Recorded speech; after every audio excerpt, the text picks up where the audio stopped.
testing, testing, testing, testing, testing.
have the crowd to come into the stadium and experience this atmosphere.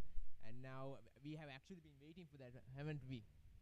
Absolutely, Minindu. The atmosphere is back, the crowd is back, the tents are back, and the boys are ready to challenge. And talking about the conditions today, it's a very beautiful day for a day of cricket. I went out to take the pitch report, and the pitch was magnificent. It was very well prepared. There was a bit of a grass cover on the top, which will be beneficial for the fast bowlers for the first few hours. And there's a little bit of a humid atmosphere out there as well. But unluckily for the Royal point of view, the Thomians won the toss, and apparently they decided to bowl first, Minindu. Well, I think they took the advantage, didn't they? I mean, it was bound to happen, and the Thomians, they won the toss and they capitalized on that situation itself. So the Royalist batsmen, they have to be wary of the conditions, and the Thomian bowlers as well. And notably Nathan Caldera, who has been excellent throughout the season. He's the highest wicket taker for St. Thomas's College this season. This is out of topic, Minindu, but the Papare is giving me the real thrills at the moment, you know. Last year we sat here at the very media box, and we were missing that Papare and the crowd noise. It's absolutely different this year, guys, and hope you catch the live action on Merc Live channel, and we will try our best to deliver our best try, right? Yeah. To give you a quick summary on the atmosphere, if you take last year, I mean, we both of us were here, right? Last year it was completely abandoned, almost like abandoned. When you walk around the stadium, you couldn't see anyone else, just the security and the organizing committee and all the Royal Thomian people who are part of this organizing committee. But now you can see the fans coming in. They are carrying their flags, respective school flags, and of course the prefects council of both schools are cheering on the young fans as well. So it's a different atmosphere, and we have been waiting for this for 2 years. And of course, in the previous year also, the cycle parade happened at Royal College, and even a few days ago, the cycle parade of St. Thomas's College happened. So the season is getting back on, and the traditions are continuing. And this is what we were missing. This is what we were missing, and it's good to be back. It's almost nostalgic, isn't it? The nostalgia is exactly there, Minindu. And talking about the teams, if I tell you about the playing 11, there's Dasis Manchanayaka, the captain, Sinet Jayawardena, the vice captain, and the most informed batsman for Royal right now, Uvindu Weerasekara, Sanwidu Senaratarachi, the wicket keeper, Bulan Veeratunga, the fast bowler, the star, Ramiru Pereira, Sandesh Ramanayaka, Netwin Dharmaratna, Ranuka Malaviyarachi, Rehan Piris, and finally Ovina Abanpola.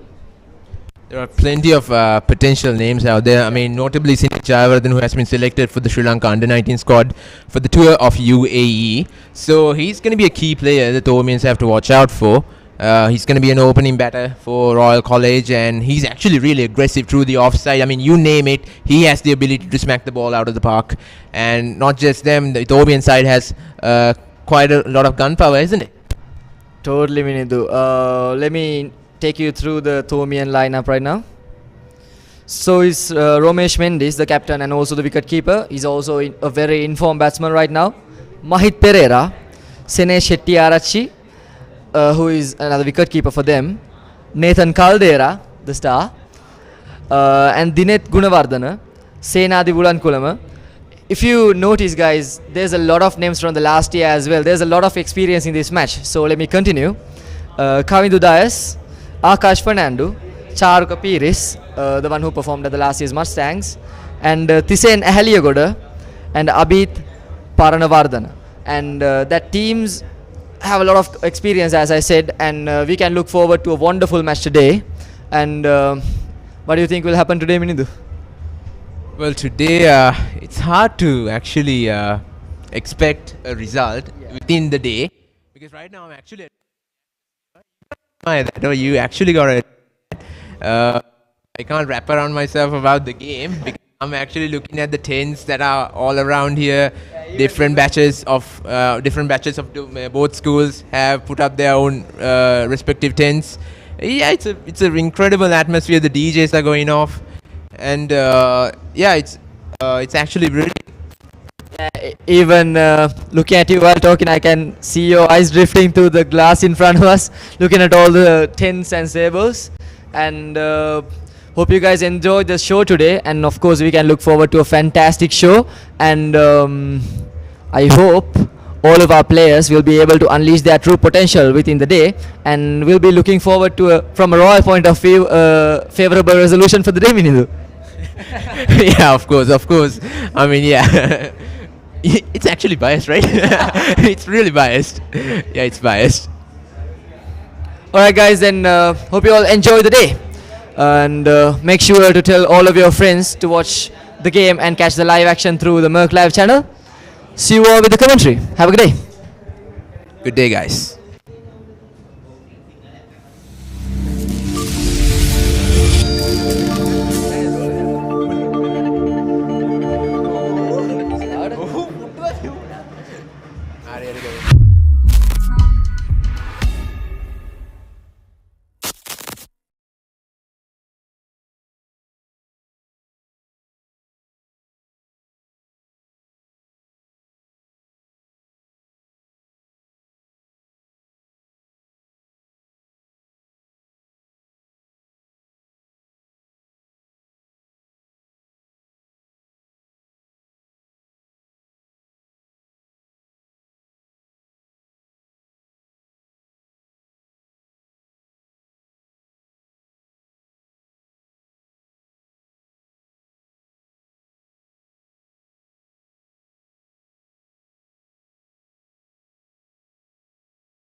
Very good morning, ladies and gentlemen.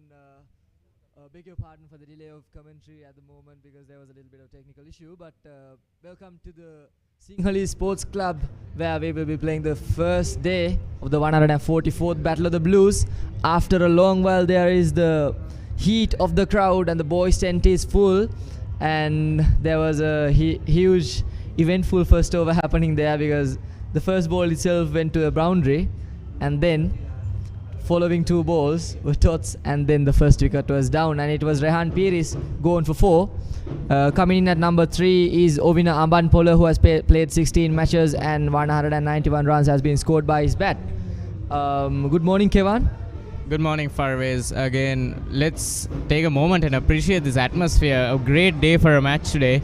It was very cloudy in the morning, but it's clearing up now. We can only see what's going to happen towards the evening. Again, a very good pitch, a light grass in favor of the fast bowlers today, which St. Thomas won the toss and chose to bowl, so it will be in their favor. And now we move on to the completion of the first over. Also, good morning, Anish. Anish is here from St. Thomas, joining us in the commentary box. Morning. So I think, yeah, like all of us been discussing, the heat is back. The Thomians and the Royalists all ready for the 3 days. I think it's after a long time that everyone's this hyped up for the big match. After 2 years, the crowd is allowed. And I think right now everyone's getting ready. We've had an eventful first over with Akash Fernando taking 1 wicket and 4 for 1 right now. Let's see how the match progresses on. Yes, Anish, and at the moment the conditions are favorable for the fast bowlers because there is a little bit of humid, and there's a beautiful grass cover on the wicket, as I said earlier in the pre-match review. And we could see that the first bowler himself took advantage of the swing in the air. He was moving the ball both directions, and right now it's Nathan with the ball. We'll see what he can produce, and Sineth on the crease to play Nathan.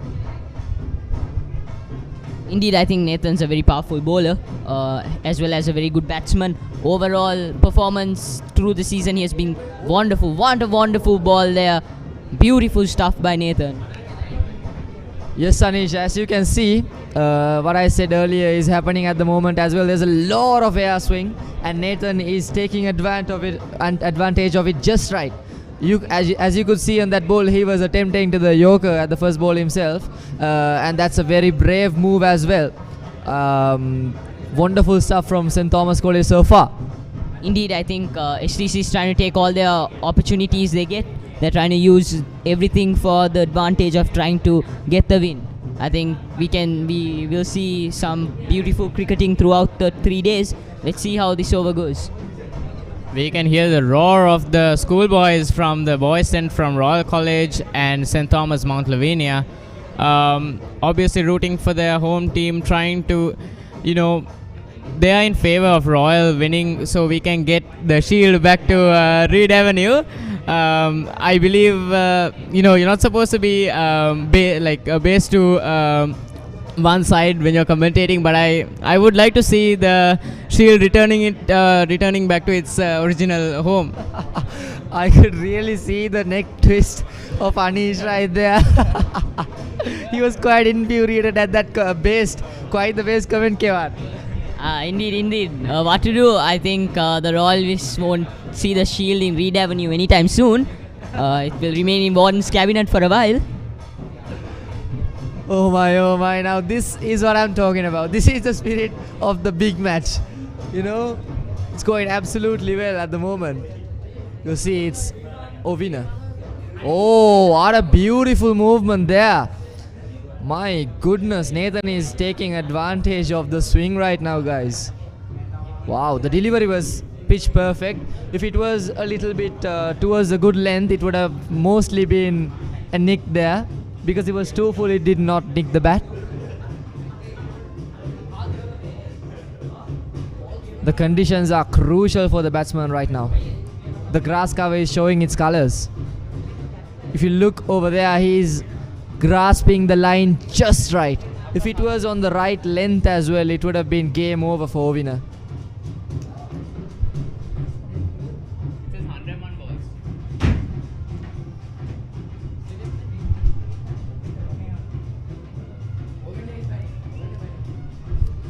my gosh.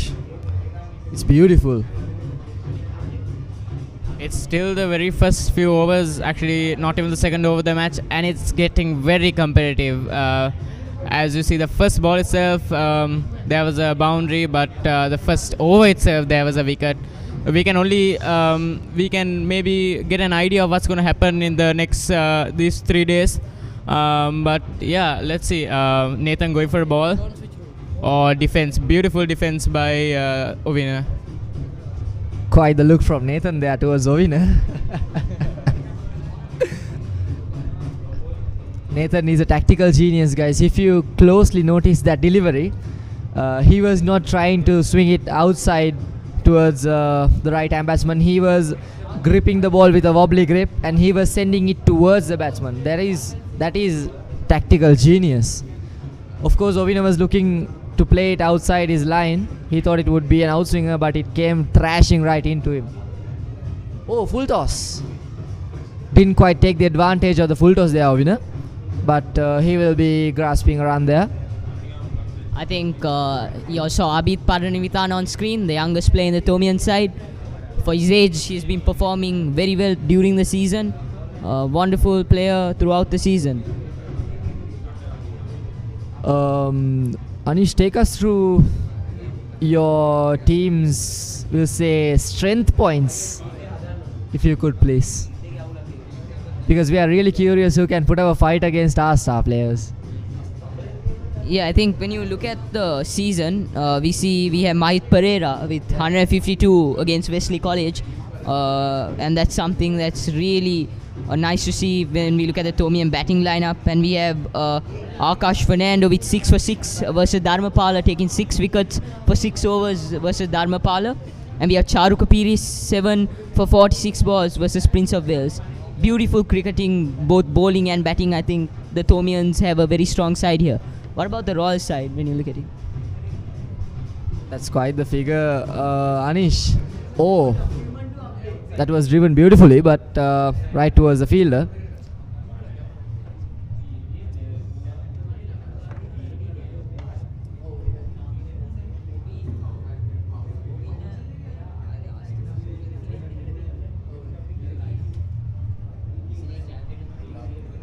So if I was to take you, Anish, through our lineup, it is packed with experience, if I may say. Because as you can see, there's Sineth, who is on crease at the non-strikers end at the moment. He has been selected to the under-19 nationals team for the tour at the UAE.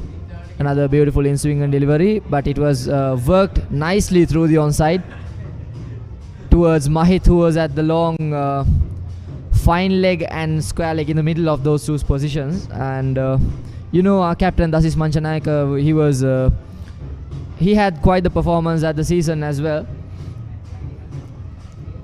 And the person I'm looking forward to playing the most, if I'm being honest, is has to be Bulan, Anish, because even in the last year's Mustangs he performed quite well, and I think if he is in his correct rhythm, he will be a key man for us this year. And in the batting point of view, it's of course Sineth, who had magnificent figures in last year's big match encounter as well. So it's going to be quite the game, isn't it? Indeed. I think we also have to look at Senadi Bulankulama, a 4th generation cricketer. And I think not only Senadi Bulankulama, we have much more cricketers in the Thomian as well as the Royal side with who has generational cricketing skills and whose grandparents have been playing for a while. And that's something that it's nice to see that they're continuing the tradition of playing the Royal Thomian. Yeah, in that sense, in our team, it's Anush Polonnoita. At the moment, he is in the reserves, but even his father and his grandfather, all of them were Royal captains. Now, this is what we're talking about. I think when we look at our captain, Romesh Mendis, if I'm not mistaken, his father captained in 1994, if I'm not mistaken. And that is something that's very nice to see. Father captain in 1994, son captain in 2023. Some awesome stuff there. Probably a very proud father. As Jose Mourinho says, this is heritage.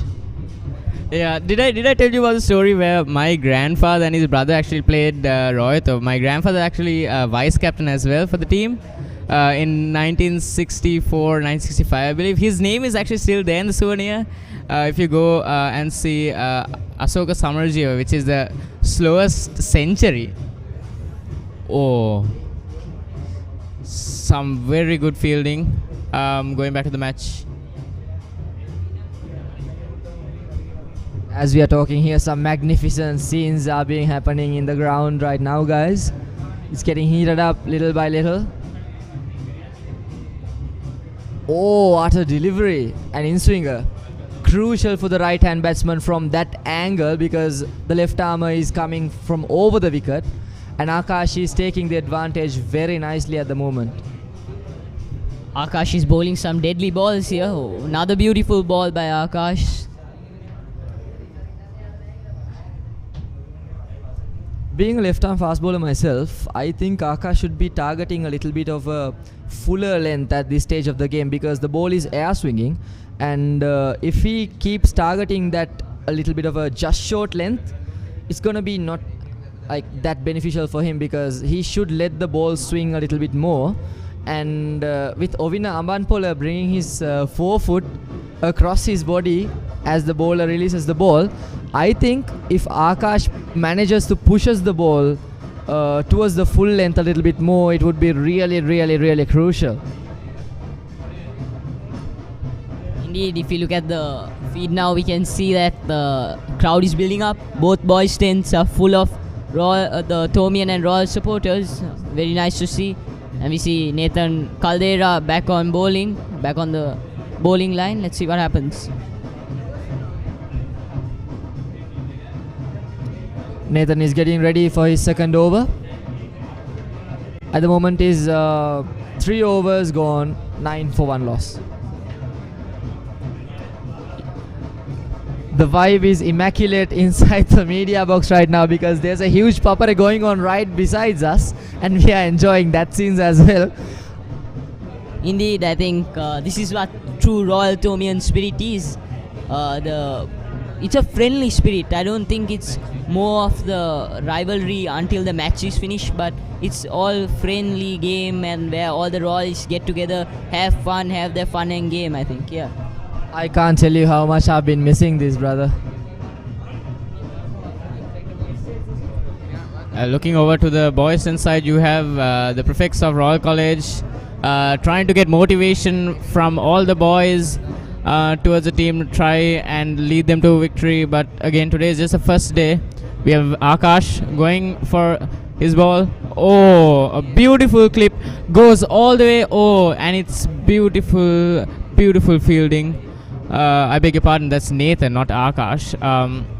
Very good fielding, stops the ball from going to the boundary. But Royals was able to get a single. As you can see, a slight flick to the back behind him. Creeps through the wicket keeper and goes a long way, but not long enough to be able to reach the boundary. And also, Kevin, Nathan is doing his work just right because he's trying to send the ball both ways instead of just sticking to the conventional outswinger. Oh, there you can see the in-swinger towards Sinet. My goodness. This is some fire stuff from the Thomian fast bowlers at the moment. They are taking the advantage of the pitch and the humid environment just right. Wow. Indeed, I think like we were discussing so far, the Thomians are taking all their opportunities and using it very well. Using all our fast bowlers and using the humidity and the grass there on the pitch for the betterment, I think. If you look at the pitch right now for a few hours, it will be a good bowling pitch in my opinion. The Royal College quadrangle in the background showing us Sinet Jayawardena, left-hand batsman. He has played 4 matches and a total of 218 runs with a strike rate of 84.16. That's a beautiful strike rate actually. And if you look at the average, oh my gosh, that's some Joe Root level figures right there. Only in 4 matches. Only in 4 matches. This is. No wonder he was selected for the under-19 nationals, isn't it?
After the second wicket was down, it is Uvindu who is on strike at the moment.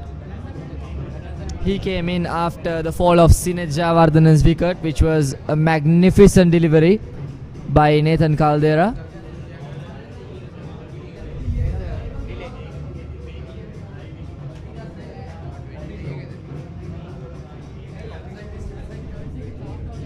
Oh, what a beautiful delivery once again, but it was a little bit on the onside, towards the onside, and he worked it towards the square leg beautifully. And joining with us here today is one of the special characters of Merc Live's history, and my senior computer, Arvin Abedira. Welcome to the commentary box, Aya. Good morning. Good morning, Farvis. It's truly an honor and a pleasure to be here at the 144th Battle of the Blues.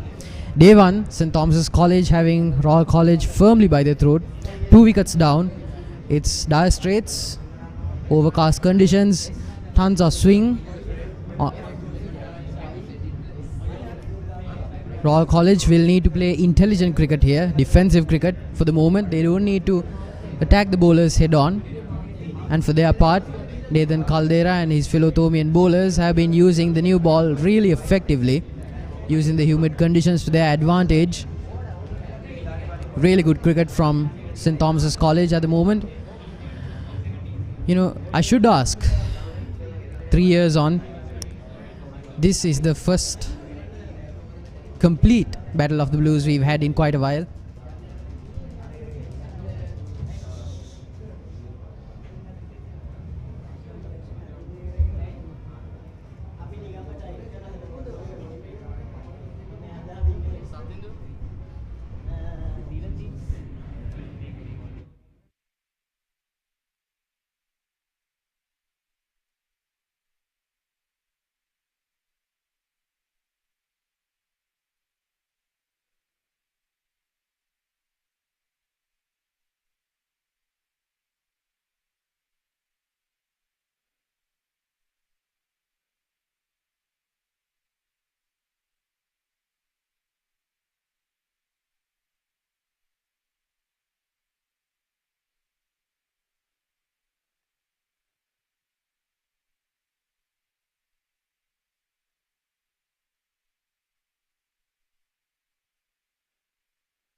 So right now it's 5 overs done, and it's 14 for 2.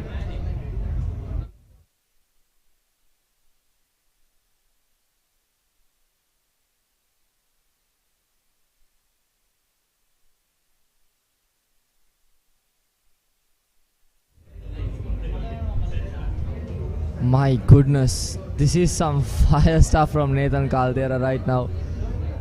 Magnificent bowling.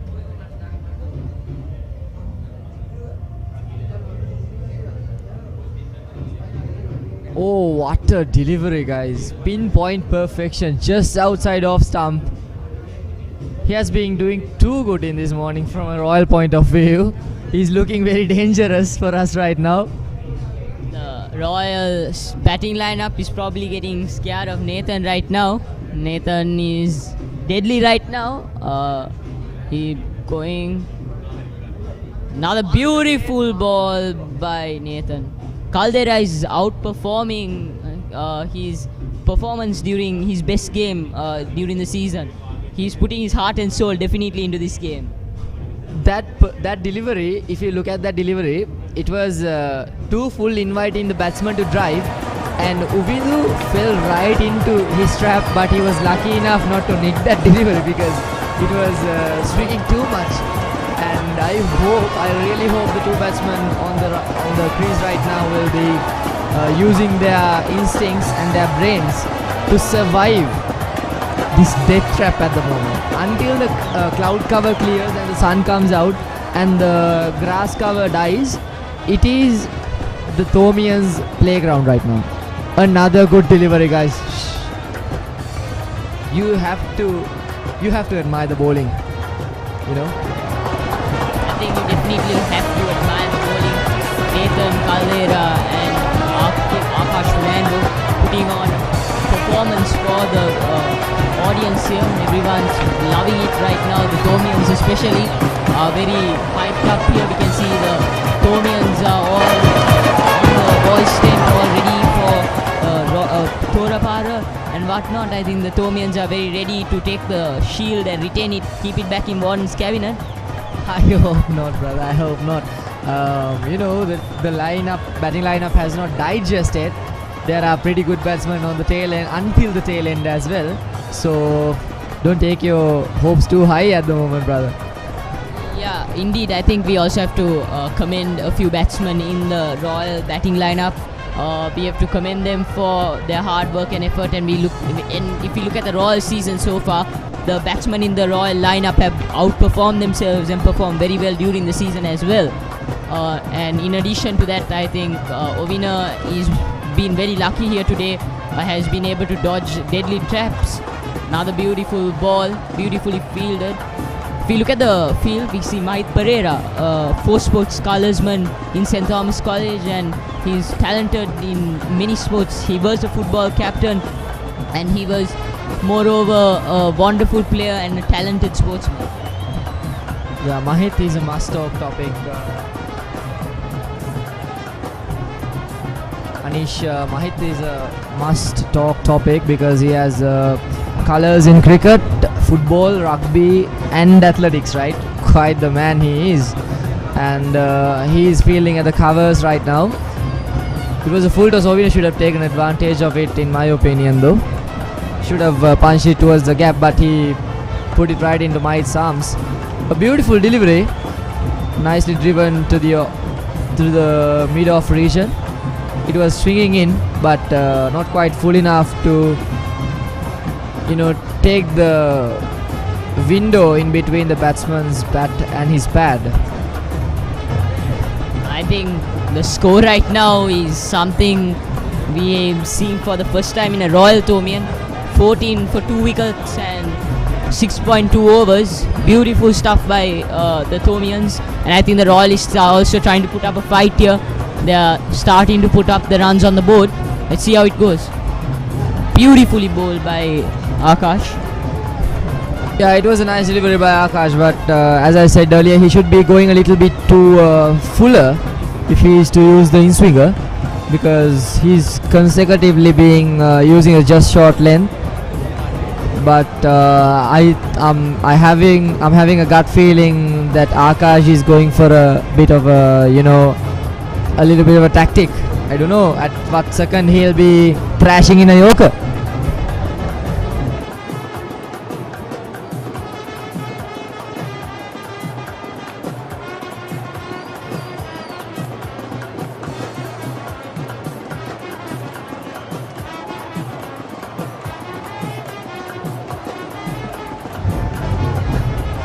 So we have Farviz. Were you following the mini battle by any chance? Oh no, I had some lectures that day. Could you take us through that? What happened? Yeah, if you look at the mini battle, it was some beautiful cricketing by the Thomians, where they got the Royalists all out under 49. The weather right now overcast. We see it's clearing up to some extent. Yeah, it's starting to clear up a little bit. Yeah, like I was saying, the mini battle, some beautiful bowling by Ashen Pereira. 9 wickets in total, 5 wickets in the first 5 wickets when the Royalists were batting. So some beautiful stuff there by Ashen Pereira. 9 wickets in total. Man, that was quite the performance from him. I'm not sure if you have seen Ashen Pereira bowling, but his unconventional style of bowling definitely played with the Royalists. Yeah. Okay. Oh, it was very close. It was a bit too full in that. Oh, it was a little bit of a misfield from the mid-on fielder. But as my gut feeling was saying earlier, he was actually setting up Ovina for that Yorker. He was going short, and then bam, into his pads. But Ovina got a bit lucky there because he came to the front foot and took advantage of the length and made it a bit of a full toss and worked it towards the mid-on. Definitely, I think Nathan Caldera and Akash Fernando have been a deadly duo so far, putting pressure on both batsmen. And I think Ovina has been trying to retain his position on the pitch and trying to make sure that wicket doesn't fall. He has been lucky. He has somehow dodged Nathan's traps that Nathan has put. I think that's some beautiful stuff from Ovina as well.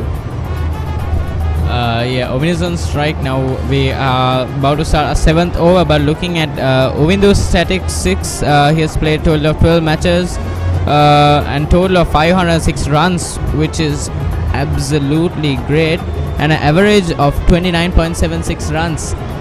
So we can only see what's going to happen. Only 1 run at the moment on the board, but time will tell. So it's 16 for 2. I believe Akash is bowling again from the tennis court end. The current run rate has dropped to 2.29. But I have high hopes that Roy will be able to lift that run rate again. Don't you think, Farwell? I hope so too, Kevan. But at the moment it's looking pretty tight for the Royal batsman, and the thing is that the ball quality won't go down that easily because as I was inspecting the ground and the outfield conditions, the flow was a bit too damp, so even though the batsman will play it hard towards the flow, the ball quality won't go down because it's pretty damp and the flow is soft. So they will be able to retain the shine for a bit longer than I expected, and it's going to be pretty deadly. I hope the ball quality goes down soon. Yeah, indeed. I think if we look at the second level squad of the Thomian side as well as the Royal side, we have a lot of junior cricketers and have a lot of talent. And if we look at people like DM Piris and SR Pereira, I think SR is in the first 11 squad as well. Thomian's beautiful cricketers, and if you look at Dinet Piris, 4th generation cricketer as well, similar to Bulankulama, Senadi Bulankulama, 4th generation cricketer with his father captain in college. Some beautiful stuff, beautiful cricketing. I think the junior cricketers are starting to build up their career throughout the year and throughout the years to come. Yeah, exactly, Anish, because the Rohito encounter is not only a huge battle and beautiful atmosphere, it's also a stage for young talent to shine out. Oh, beautiful ball. but Ovino played it patiently towards the offside. So yeah, as I was telling, it has been a beautiful stage for the youngsters to show their colors and to rise up on the ranks and get known and recognized, because this is one of the biggest stages you can offer in Sri Lanka for a cricketer. And from being a royalist, being one of the top first 11 representatives of the school cricket team is one of the biggest privileges you can have as a royalist, because in both of the schools there's a huge crowd, and imagine being in the center of the stage in that huge audience.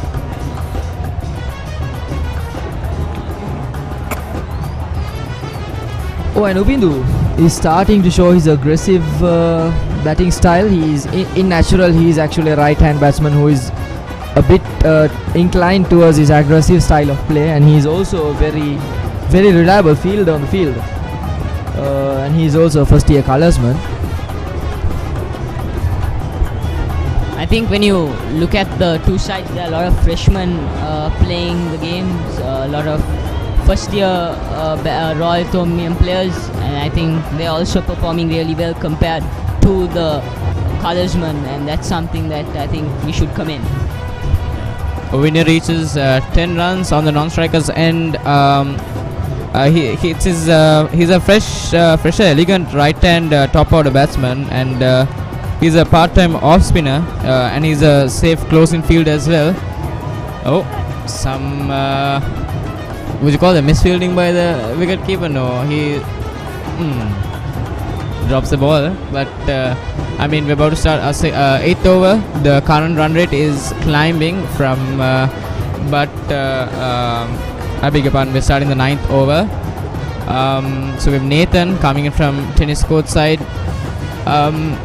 Looking at St. Thomas, Nathan and Akash, very good two bowlers actually, showing their skill set, not wasting any time. 19 for 2, 7. This is the last ball of the over. Oh, that goes behind straight into the wicket keeper's hands, but doesn't touch the bat. Anish, could you take us through the Thomian bowling inventory a bit more, please? Are there any other crucial bowlers in your inventory who can be a real threat to the Royal batsman? Yeah, I think we have to also look at Kavindu Das. He played big match last year and got quite a few number of wickets, and I think Akash Fernando, Kavindu Das, Nathan Caldera are very strong bowlers. Kavindu being a spinner is something that is definitely going to be useful for the Thomian. Thank you for that lovely description, Anish.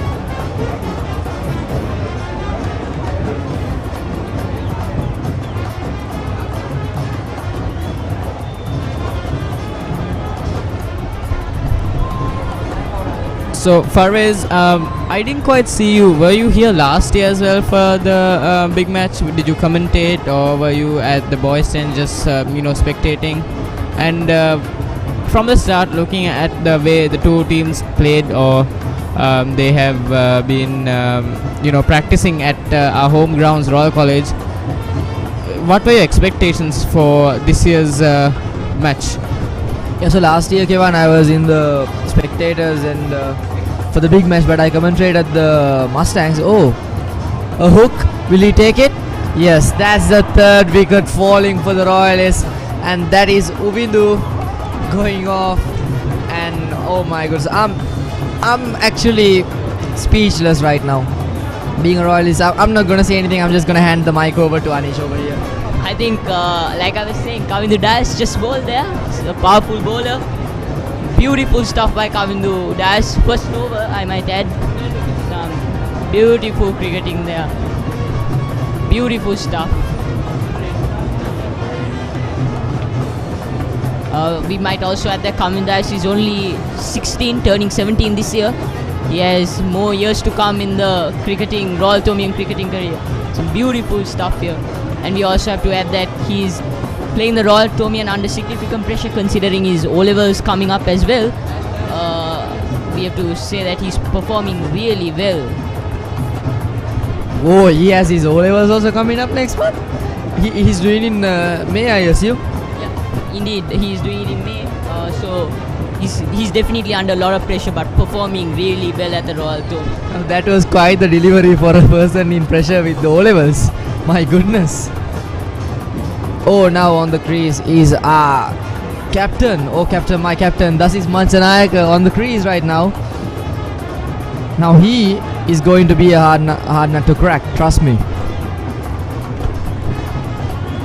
If we look at his batting colours, his average is 50.3 and his highest runs are 200 not out, and he has played 30 matches where he played for 16 innings and had a total of 938 runs this season.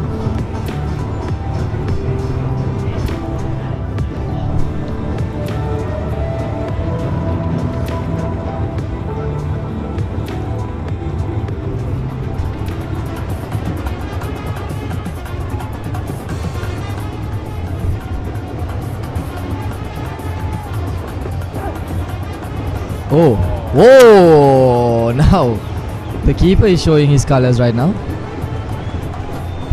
I think all the Thomian players right now are showing all of their colours, the keeper included. I think we have to commend the keeper's work there. I think beautiful stuff by the keeper as well. Dasis is looking pretty tense. Of course, he should be. Yeah, he's leading the Royal College team to the 144th year. Oh my gosh, that was so close to the bat. Didn't look like it touched, but it's hard to say. St. Thomas doesn't decide to go upstairs either. But great bowling by Kavindu. After the last wide, he has stepped up his game like immensely. If you look at last year's big match, Kavindu was best bowler, and I think he's still lives up to his name. He's performing really well here. Dasis Manchanayak almost out by Kavindu Dash there. Wonderful stuff by Kavindu.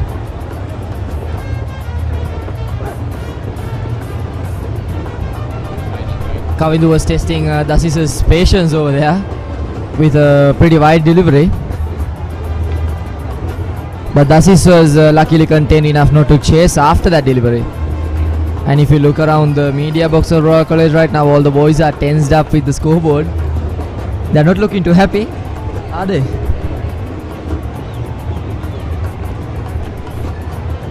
Not happy at all. Yeah, indeed, I think the crowd also has started to come in.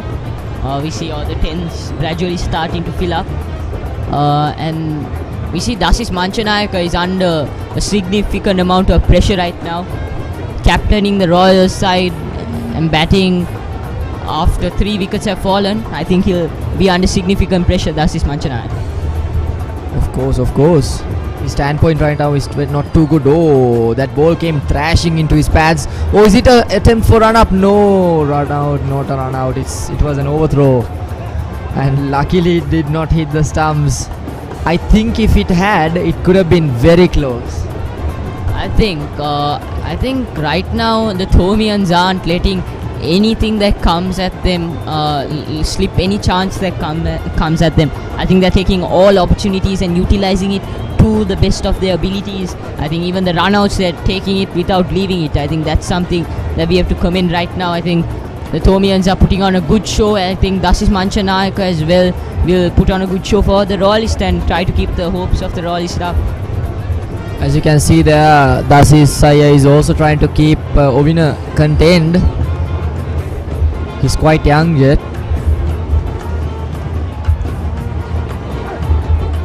What a delivery there. But luckily Ovina middled it and worked it towards the point.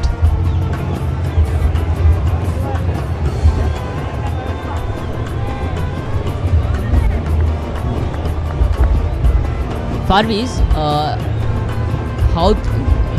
according to how things are looking right now, do you think the Thomians have a very good chance of winning, or you can't decide right now? Winning is a bit of a bold word to use right now, because it's just been 8.5 overs, and Right now, I should admit. Oh, is it gonna be? No. Luckily, it landed between the line field and the infield player. And if we come back to what we were talking about, winning is a bit of a bold statement to give right now, because Royal College has a very good amount of bowlers in their bowling inventory as well. And looking at the conditions, I don't think it would be favourable for the batsmen anytime soon either. So right now, the scale is leaning more towards St Thomas College, the standpoint. But cricket is a game which can change pretty quick. You can change the game upside down with the contribution of one player. One batsman is all it takes. Indeed, I think cricket is definitely a game that not everyone can predict. It can change at any time, anywhere. So I think Ovin and Dasis Manchanayaka are trying to put up, trying to build a partnership to try and retain wickets, because if they lose another wicket, I think the Royalists will be under a huge amount of pressure, and I think they're trying to minimize the amount of pressure they will have to be under.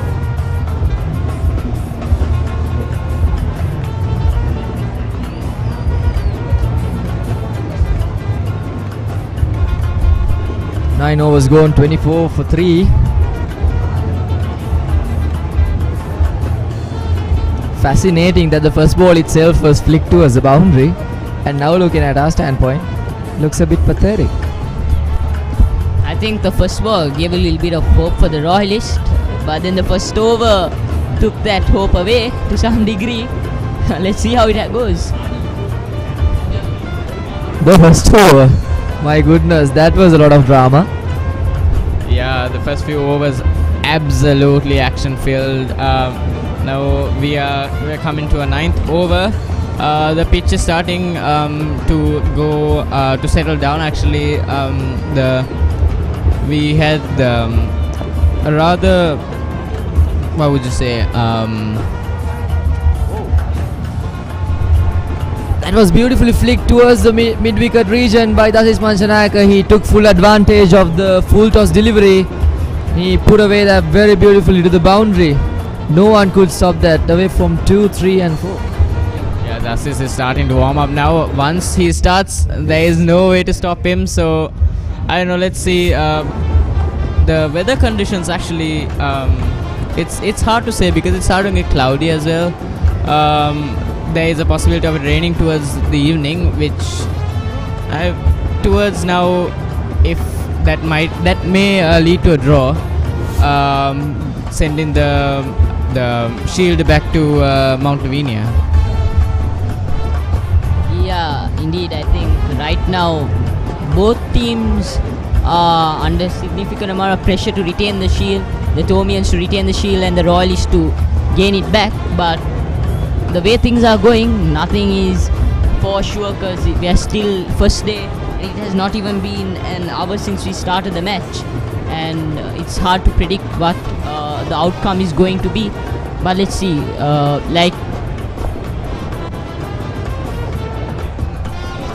Like Kevan was telling us, the weather also has started to improve, but it's still partly cloudy.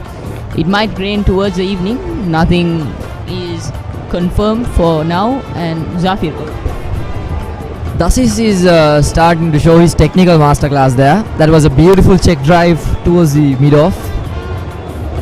Senadi Bulankulama on the screen. A fourth generation masterclass. Dasis with his beautiful stance. Nathan is coming towards him. Beautiful pull shot, but there's protection on the line, I guess. Yeah, there is. With a deep square leg in place, trying to stop just that shot. I think we also have to look at Mahit Pereira. I think once again, Mahit Pereira is a powerful player. His ability to play raga, his ability to play cricket, and his ability to play football are beyond this world. It's beyond something school sportsmanship has seen so far. He's a first sports colorsman. I think we've been talking about this, and it's some wonderful stuff by Mahit shown on the both the rugby, the football, and the cricket field so far. Exactly. Well, taking a look into the history of the matches, the tallies actually, we have 73 matches that have been drawn, 35 wins for Royal College and another 35 wins for St. Thomas. So whoever, maybe if this could be the 74th draw, but whoever wins this match, oh, that's overthrow, goes to the second run, oh, just in time, both batsmen crossed the line. The ball was thrown to the wicket keeper, but the batsmen were quick enough to run in between the two wickets. So like I said, whoever wins this big match will get a higher point on the board.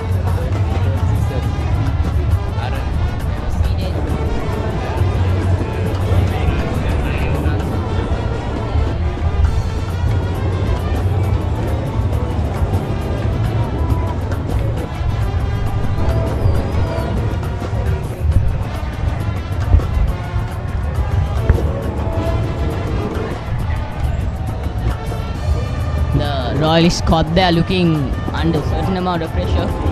What do you think the Royal squad might be thinking right now? What do you think of the Royal squad right now? Well, the Royal squad is looking pretty. Oh, that was a bold move by Ovina Abanpola, bringing his 4 foot across the line, trying to flick it off towards the onside. It was very risky, but he succeeded there.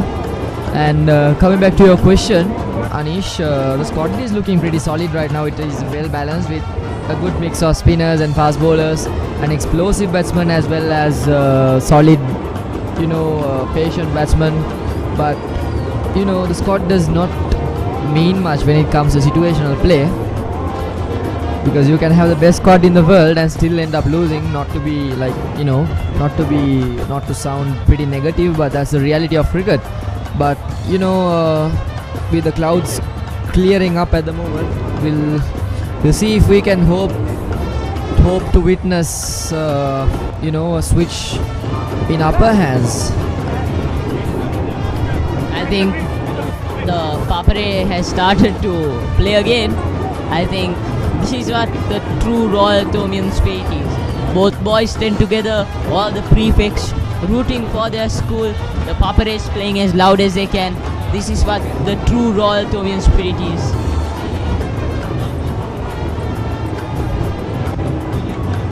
Kamil Das. Beautifully bowled by Kamil Das there.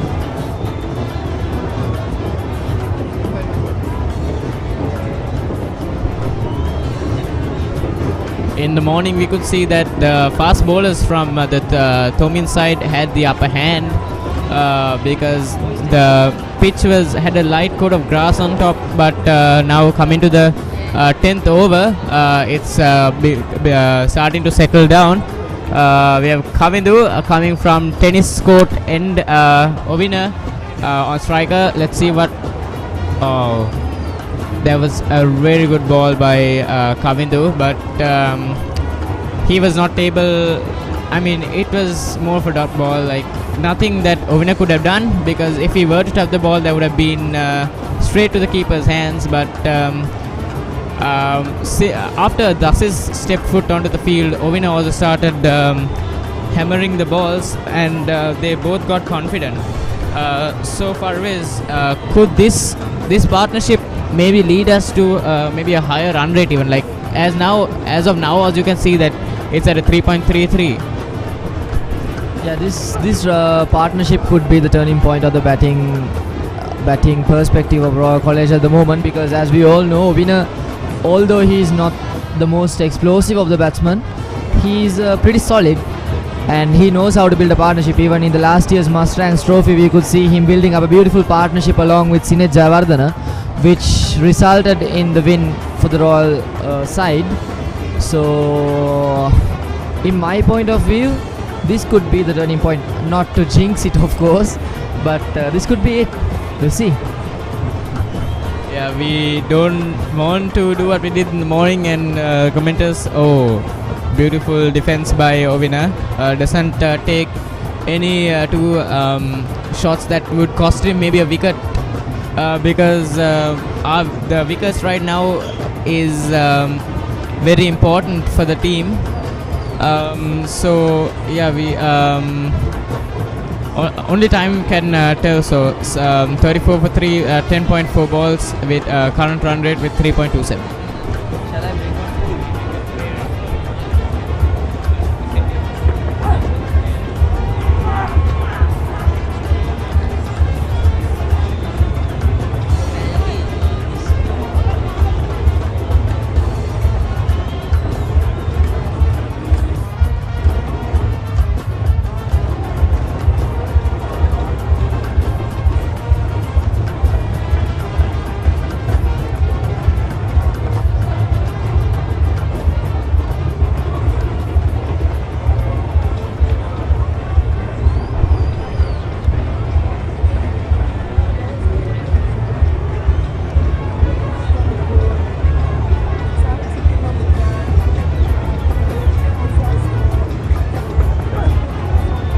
Oh, what a beautiful delivery that! Oh my God! I was preparing to say that the swing had faded away right now because it's been 11 overs, but Kavindu proved me just wrong. That delivery was just masterclass from him. I think Kavindu is just spectacular. His bowling is something that you can't think about his bowling, because I can't even think about you can't even think about words to describe his bowling. It's that the class of bowling is out of school cricketing. It's never seen in school cricket. I think the last person who did something like this was Kalana Pereira, and Kalana was a beautiful bowler. He got a number of wickets during the Royal Thomian. Yeah, talking about Kalanaya, it makes me pretty nostalgic because I was there in the boys' end watching Kalanaya bowl and bag 6 wickets in his inning. Even though I was cheering for my college, Kalanaya put a spectacular fight there. He was just magnificent with his left arm in swingers. Batsman couldn't do anything about him. It was just stumps flying all over the place, It was just magnificent. I think what we have to understand is whether it's a royal bowler, whether it's a Thomian bowler, whether it's a royal batsman or a Thomian batsman, if it's good cricket, both sides are definitely going to enjoy it. That is very well said, because we are here for the cricket, as well as for the enjoyment, but the main part here is cricket. So good cricket means a good day. So as for now, Thomian bowlers are displaying very good cricket. To be a fair commentator, they have been playing on the upper hand at the moment. But being a royalist in heart, I really hope Dasisaya and Ovina will bring up a good partnership to bring the royal batting lineup back to life. Because I know at the moment the dressing room must be in chaos. They should be thinking about who to send next and what strategies to approach. And if Dasisaya and Ovina could keep up their partnership for a bit longer and bag some runs, that would give a little bit of a moment to ease up for the dressing room as well. For anyone interested in purchasing both Royal and Thomian souvenirs, they are with the stewards of the respective school. So head over to any steward and purchase your copy of the souvenir as well. For sure, make sure you purchase a souvenir, because that and the pictures that you take in this premise are all that's gonna be left in the end.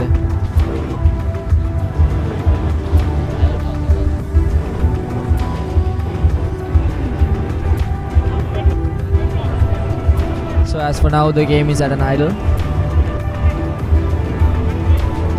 I think right now what the two royal batsmen should do is try and not go for huge runs, not go for the sixes, not try and go for those risky shots, but try build up their partnership gradually and slowly, because I think that's the path and the journey that the Royalists should take, and they should try and build up a steady partnership rather than one with fast runs but trying and risking those wickets. I think they have to try and keep those wickets in hand. That's exactly right, Anish. They're bringing in bringing in an off spinner to attack Dasis Manjanayaka, who is a left-hand batsman. I think this is going to be a very good approach. Oh, if you close up to the ball, it's pretty new still. I think rather than spinning the ball, he's going to look for some drift here. The pitch is still green as well. We'll see if I'm right. Yes, indeed, it's drift all the way. And he's pitching the ball right in the correct spot as well. Huh? I don't want to be biased here, but I think the Thomians have been putting on a very good show. The bowling lineup, Kavindu Dias, Kavindu, Akash, as well as Dinet so far have been phenomenal, and we also have to commend Nathan as well. Awesome stuff here.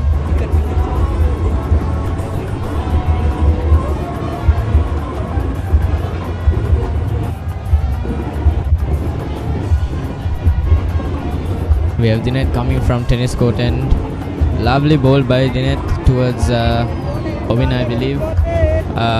So Ovina has marked his 40th ball, and the run rate is also climbing for 3.15 with 11.2 overs down with 35 for 3. And also dot ball for Dinet's second ball as well. Ovina on strike. His 42nd ball, and we have Dasis Manjanayaka on the non-strikers end. Very good play by both teams. Dinet coming from tennis court end. Beautiful defending by Ovina, and I believe the surroundings or the weather is clearing up even more. The sun is shining brightly on towards the pitch. And I believe the grass court that we saw in the morning is starting to wear off, where St. Thomas had the upper hand for their fast bowlers is starting to settle down now. That's right, Kevan. That's why I think the Thomians have invited the right arm off spinner to the attack, because they know that they cannot take any more advantage of the pitch, and the humid there is not humid anymore. It's starting to be drier, so they are doing the right things at the right time, and they are doing them the right way. They are doing everything efficiently as well as effectively. So that has put them on the upper hand at the moment. I really hope the two Royal batsmen on the field will be able to put up a good partnership and take us out of this pit hole. That's the end of the 12th over. We're coming up on the 13th over now. Run rate back down to 2.92. 35 for the fall of 3 wickets. Dasis Manjanayaka on strikers end and Ovina on the non-strikers. So like we saw, this a very powerful partnership, I would say. Dasis starting to get fired up. Throughout the overs, he is starting to feel more safe playing now. Kavindu coming from tennis court and beautiful played and very good fielding as well. Gives them the opportunity for a single, but not more than a single. Very good bowling and very good fielding as well. Also cannot forget very good batting by Dasis. And here with us today joining is my best friend, another compeer of Merck Life, Asif Amir. Very good morning, Asif. Very good morning, Fervis. Very good morning, Kevan. So now we are with the 144th encounter between Royal College and St. Thomas College. Since the morning, Royal College is kind of in a backpedal, having 36 and being lost 3 wickets, and 3 of them are the most important wicket, I think, especially Sineja Vardhana. I think the Royalists and the spectators as well as the Thomians, all of them expected more from the national level cricketer.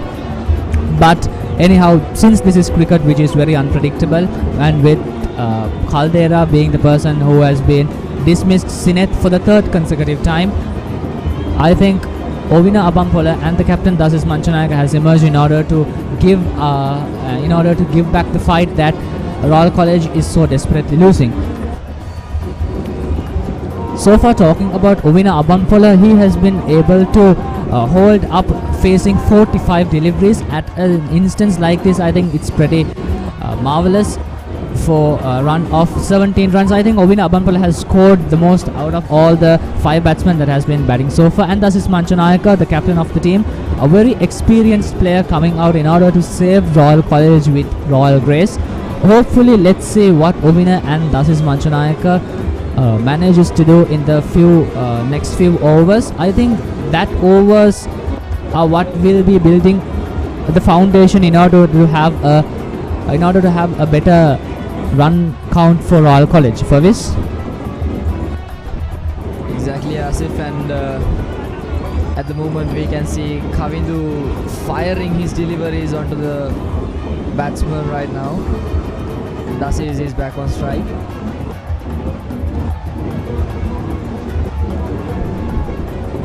I think right now into the commentary box we can hear sound, just not the audience, also the popular sound. I think this atmosphere this year comparative to the last year, I think that has given up the extra hype that all of us were looking forward, giving back the experience what the Rohito should be.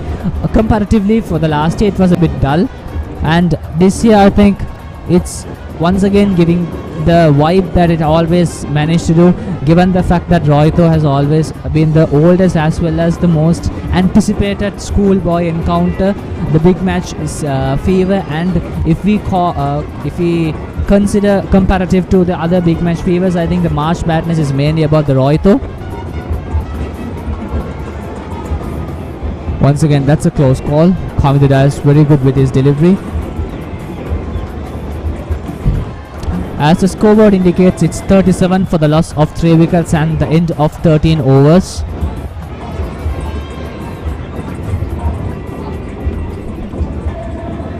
Yeah, taking a look back to the beginning of the game where St. Thomas College took the early initiative and dismissed both Royal College openers with just 12 runs on the board.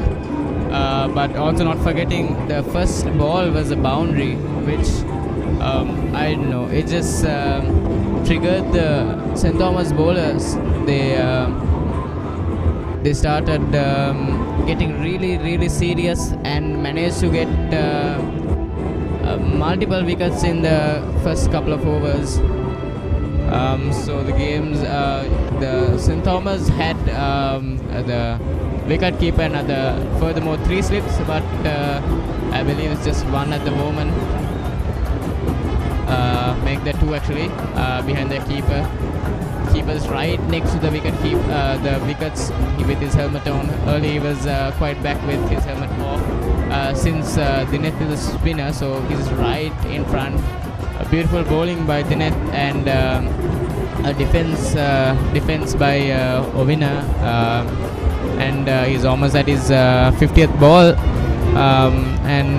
Royal is managing to keep the run rate above 2.50. At the moment it's 2.8, but being able to keep the wickets and not losing them, and maybe finishing the day with the run rate, I would say above 3.5, would give us a very good advantage for the next few days. Yeah, Kevan, that's actually really true. And we can see the 2 batsmen are starting to rotate the strike, and the advantage of them being one of them being a right hand batsman and the other one being a left hander is very advantageous, as if they keep rotating the strike, the captain of St. Thomas College will have to keep switching the field for a right hand preset and the left hand preset, which is going to take a lot of time, and it would not give them time to settle either, which is a good thing for the Royalists. Oh my gosh, Dasis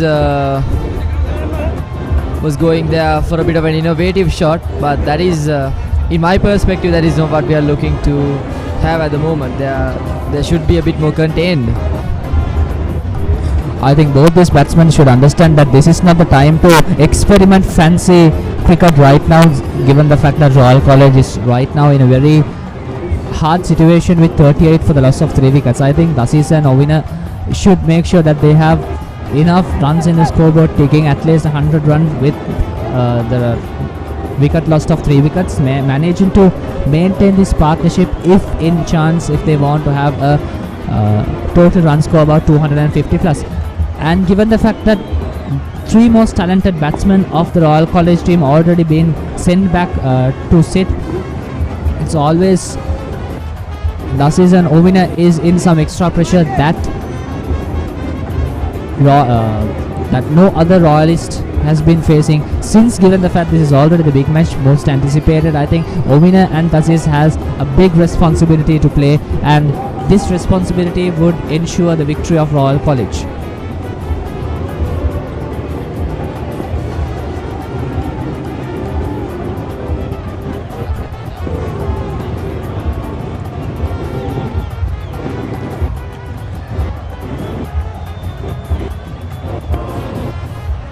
Beautifully bowled by Dinet from tennis court, and but beautiful shot by Ovina, and very good fielding as well by number 11 St Thomas side. Royal able to get a few runs on the board, pushing the run rate up to 2.96, coming up on 40 runs, almost at the 50 mark for Royal.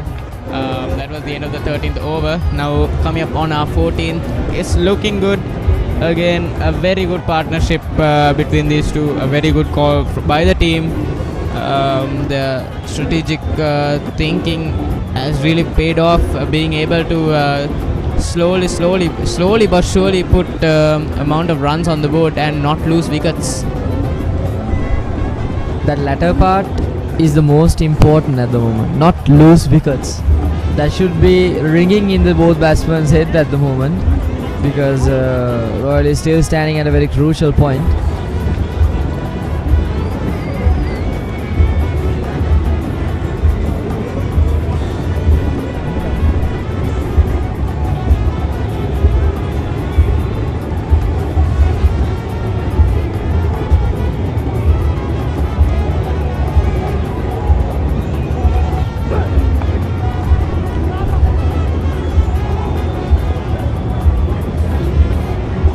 Quick single taken with a little bit of a flick towards the mid-on.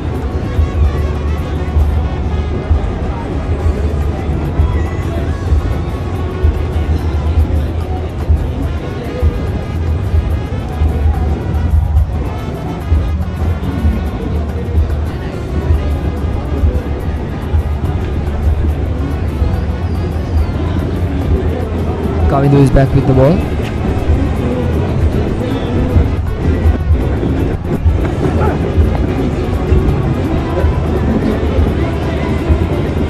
Just a quick single out of it. This is Manchanayaka. I think now looking good with facing 14 deliveries and having a run of 10 runs with a couple of boundaries, if I know it right. I think Royal College is slowly building the broken partnership. 42 runs coming up to the scoreboard so far for the loss of 3 wickets. If Ovina and Dasis manage to do this for at least 50 more runs, I think Royal College would be good to go in the rest of the match, going up to a score up to about 250 plus, given the conditions in the field.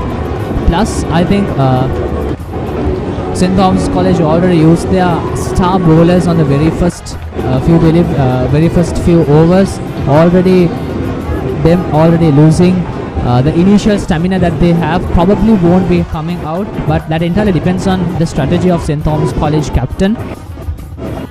But given the fact Royal College is looking a little stabilized than what it used to be in about 2 to 3 overs ago, 43 for the loss of 3 wickets, run score that Royal College can bear to look up at the end of 14.3 overs. At this rate, since this is a 3-day match, I don't think the current run rate really does matter. What it matters is to make sure that Royal College has a solid run score, and with very less number of wickets being broken. 3 wickets is already a very expensive wicket loss for Royal College. Not that something that Royal College can bear up more.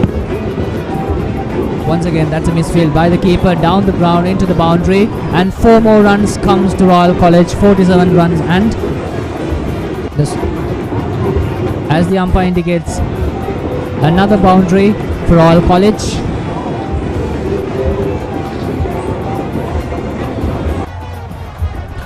Each and every run count adding up a little pressure, little bit to St Thomas College. With time,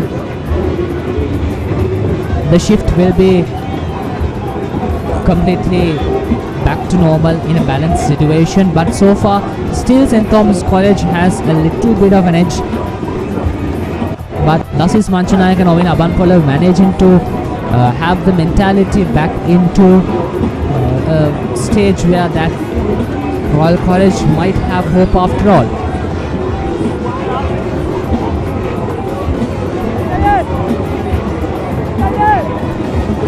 I'm actually having a good time looking at the comics in Royal Thomian souvenir. In the Royal version, of course. It's quite the creative idea that is.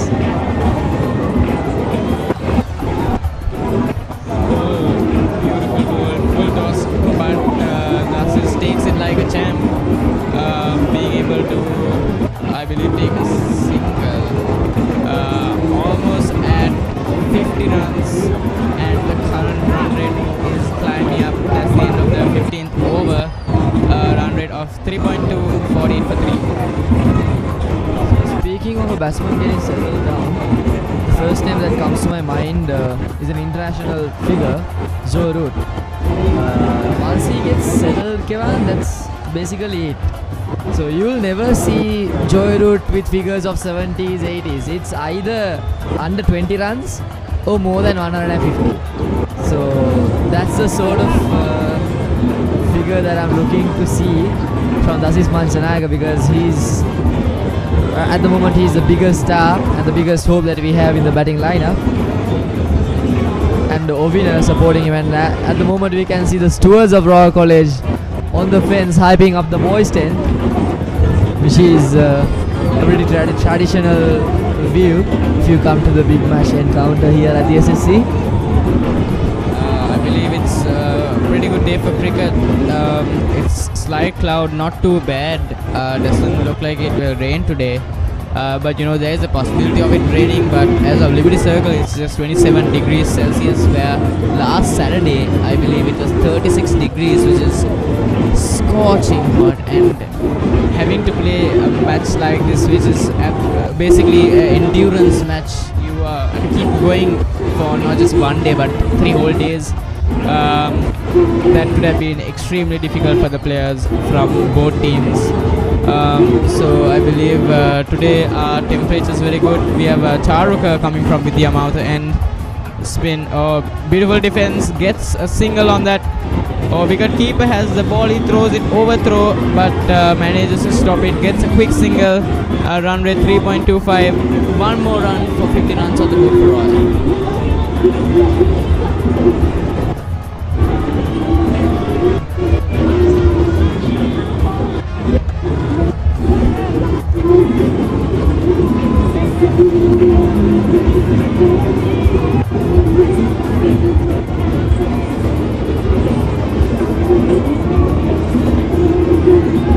Royal College 49 for the loss of 3 wickets, 1 run less than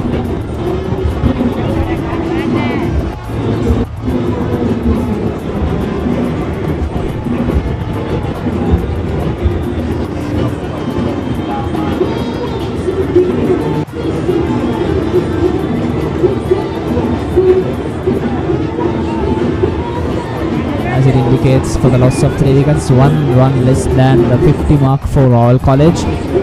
I think Royal College is having back the game into themselves after all. What happened in the first few overs, not so advantageous.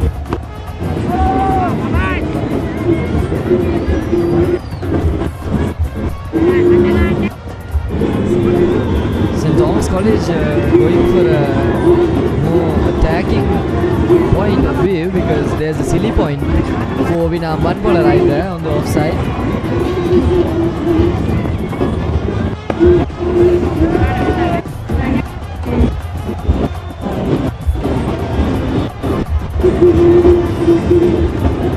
Or you have to be confident and careful with that silly point and that slip on the offside.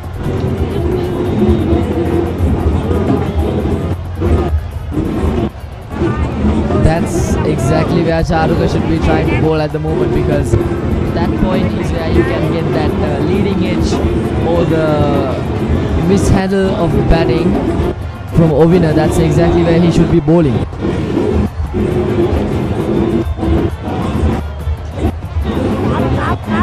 Work towards the onside. Did he get a single of that? Yes, he did. And that is the 50 mark bench point for the Royal College batsman, and it has been a pretty rough journey until this point. But I hope they take this as a motivation to go forward with a more confident and a more settled down approach, isn't it, Kevin? Yes, it is. Finally, the 50 marks on the board. The long-awaited 50 marks, actually. Unfortunately, 3 wickets had to fall for us to get here, but it came in the nick of time towards the end of the 15th over. One ball left in the over. Charuka coming from the tennis court and having given 2 runs. Thus is on strike. Beautifully bowled. Oh, nicely swept. We are the first running for the ball. He managed to stop it, but they managed to get, I believe, a single. Beautiful batting by Dasis Manchanayaka, getting 13 runs, and that's the end of the 15th over. 51 for 3.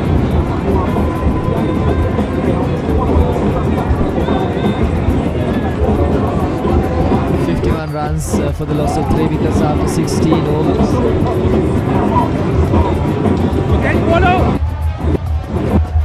Spectacular scenes over here at the Single Sports Club grounds.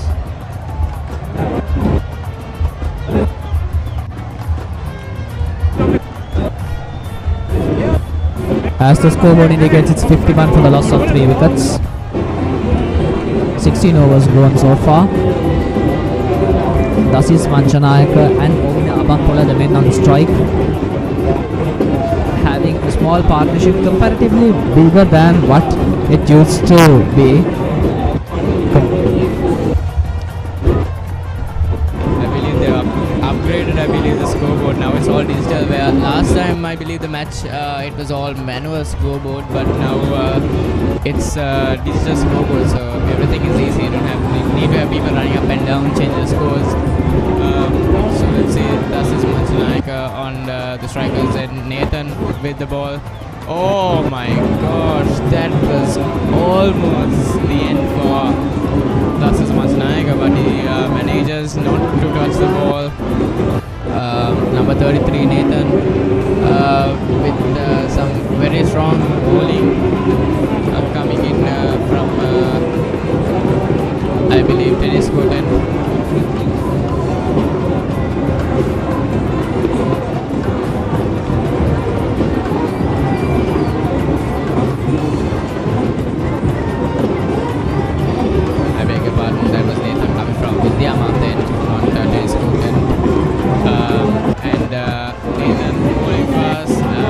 Dasis tapping the ball down and defensively manages to get a single on the board. 52 for 3, 16.2 overs.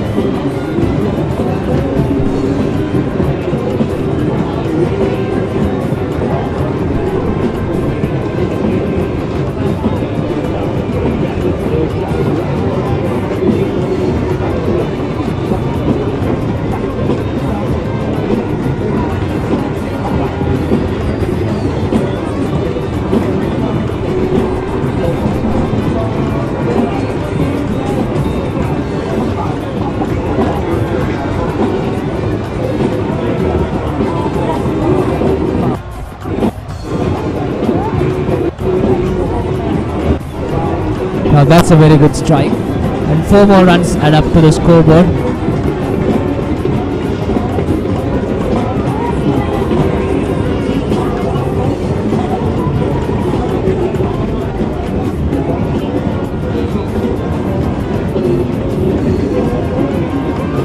I think Royal College got really lucky there. Above the head of the fielder, straight into the boundary. 4 more runs come up to the scoreboard. As the scoreboard indicates, it's around 56 runs for the loss of 3 wickets. You could see the reflections towards the Royal College with their royal flag and hat in front of the boys' tent.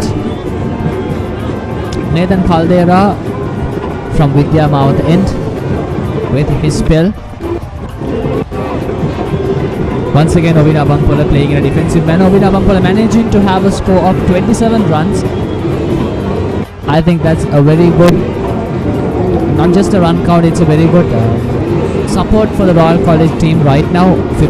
Half of the runs played by Ovina and the rest Dasis and all other batsmen. I think Ovina supporting Dasis Manchanayak in order to build up the partnership that Royal College so desperately needed. And since the mark of 50, I think Royal College has gained a little bit of confidence. Once again, Ovina Abangpola managing to play it safe.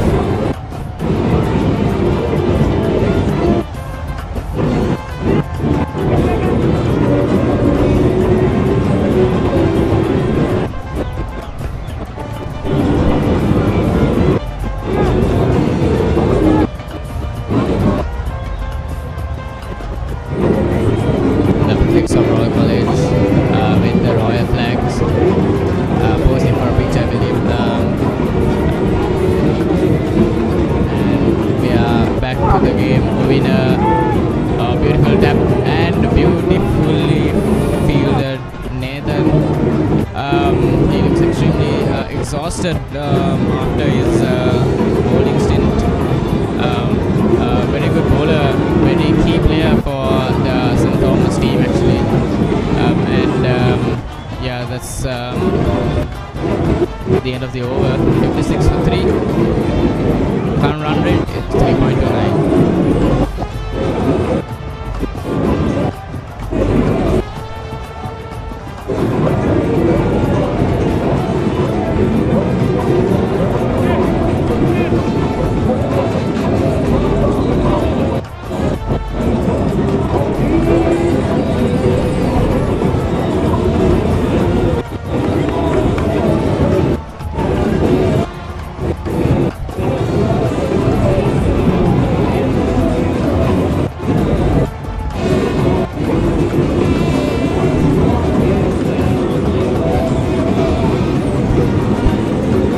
Beginning of the 18th over. So far, Dasis Manchanayak,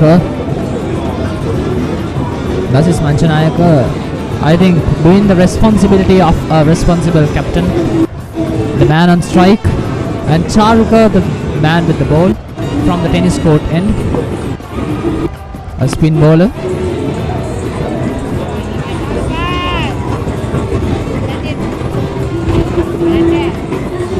Dasis not risking the chance of running right there. I think Dasis Manchanayak playing it really safe, because I think Royal College really need a very safe batsman who can build the partnership, which I have been saying continuously.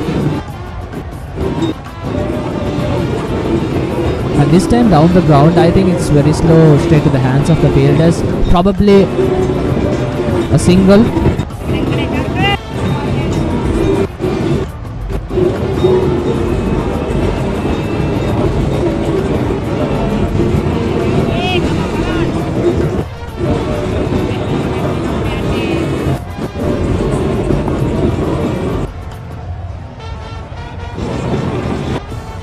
So far, Dasis has been looking pretty solid because he's been handling all of his deliveries. And Charuka is also putting up a fair fight against Dasis and also delivering the ball exactly where it needs to be delivered.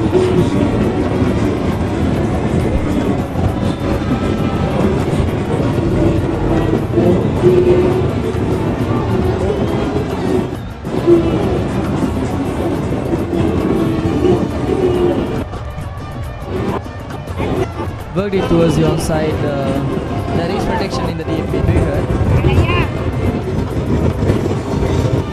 but rotating the strike is what should be happening at the moment, and Ovina and Dasis are doing it quite right at the moment.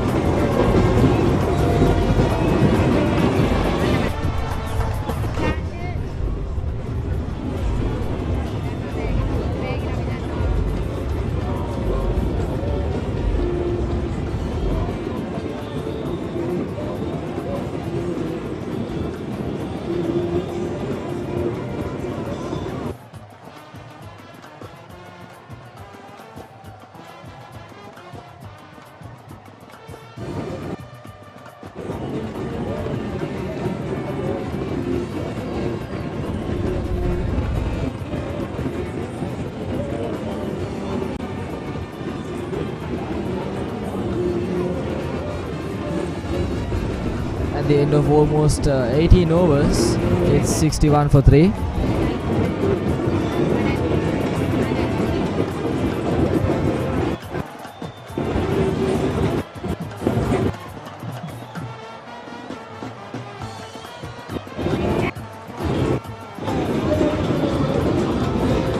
Winner working it towards the onside for a single beautifully.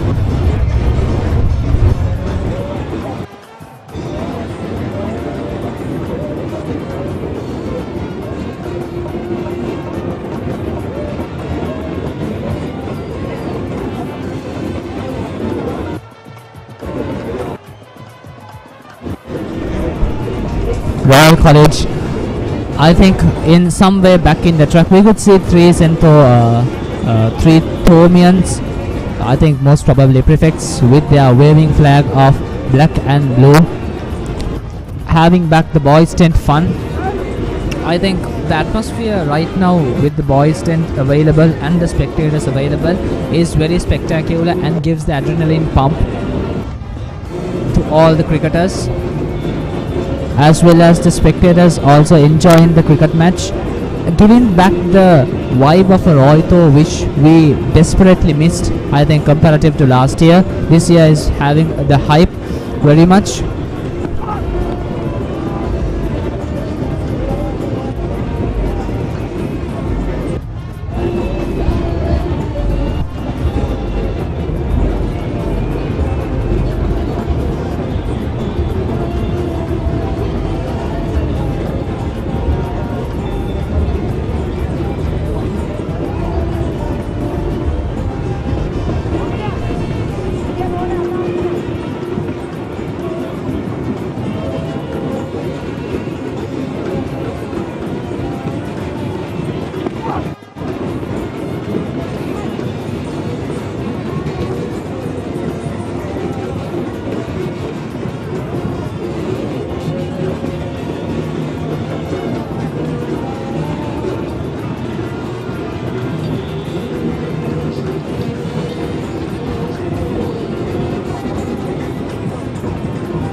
Nathan has been invited back to the attack, and he's showing his skills as usual.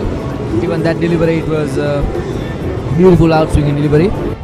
Even though it was just short, it was travelling towards the offside even after the pitching. As you can see, the Thomian and Royalist prefects are cruising around the ground, hyping up all the tents and stables.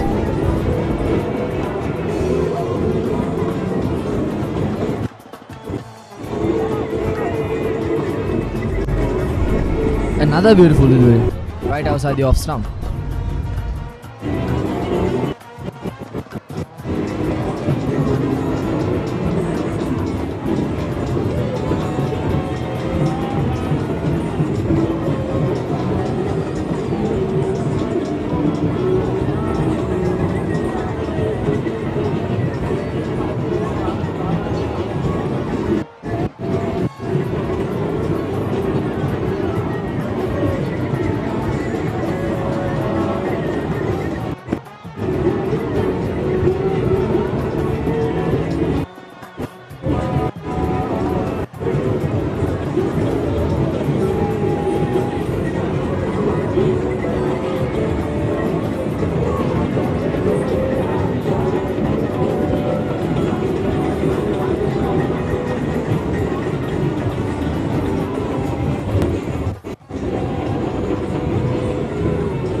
see beautiful scenes in the background. St. Thomas's College Chapel, if I'm not mistaken.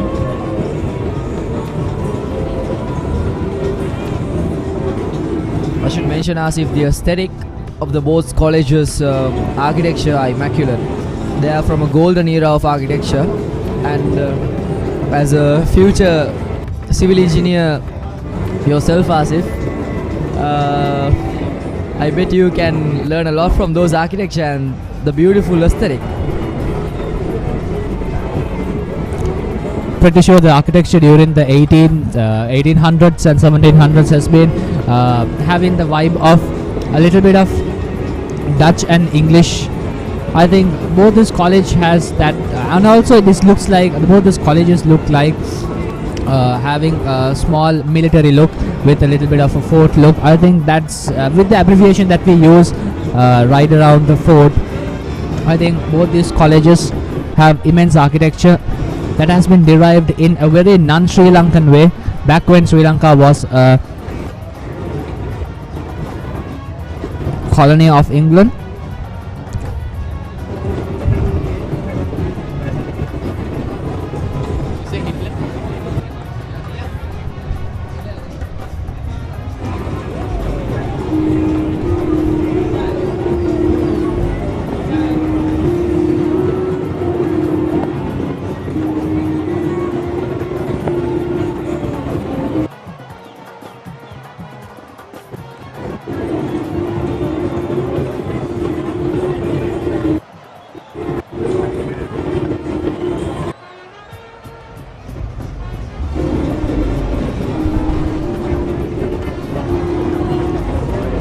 Coming now from tennis court and I believe Ovinu on strike, and Justice on non-strikers, and Ovinu asking for middle stump.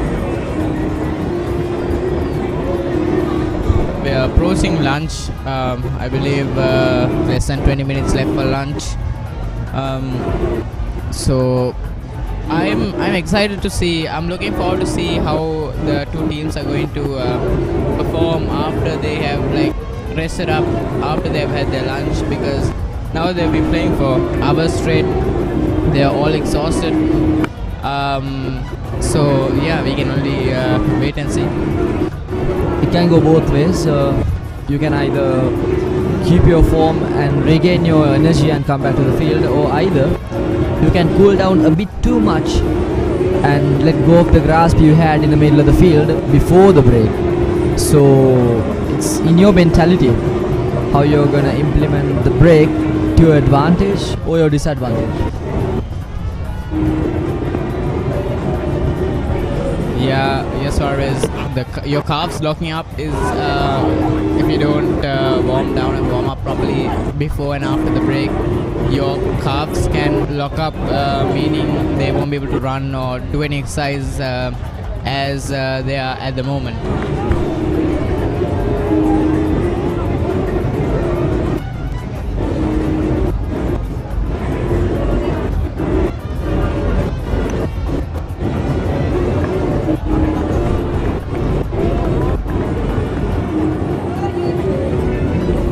They've sent the decision upstairs. It's a safe delivery. Now for the moment of truth.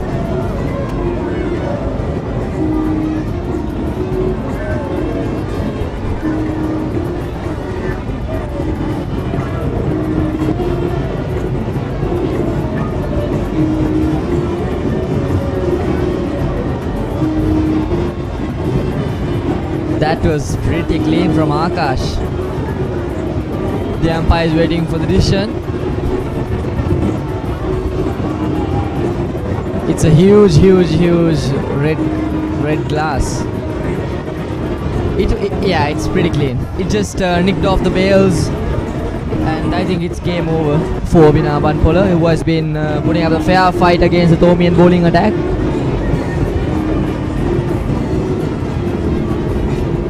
The red light is gonna light up. Yes, indeed, it's out. Ovina is walking towards the pavilion with his head down. You can see the Thomian prefects taking the flag and running around the ground, showing their dominance of the premise at the moment.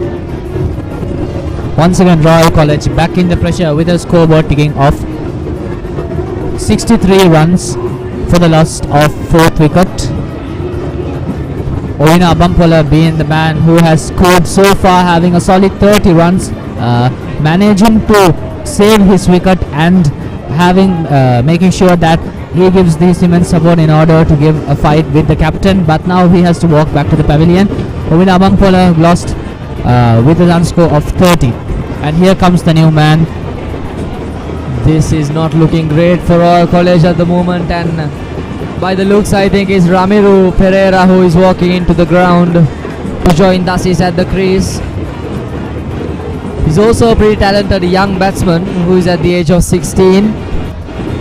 Debuted for the Mustangs last year.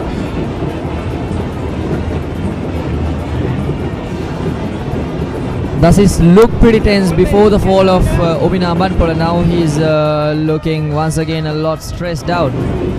Ramiro at the crease.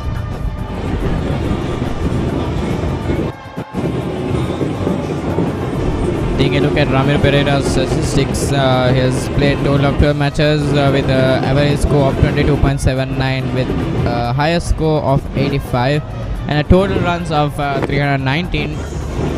Oh, beautifully played and beautifully bowled as well. Oh, that was a pretty close delivery. It was coming back in towards the right-hander. But Ramiro manages to get a little bit of bat in it, but did not quite get the run over there because it was sent towards the square leg fielder. Ramiro back again.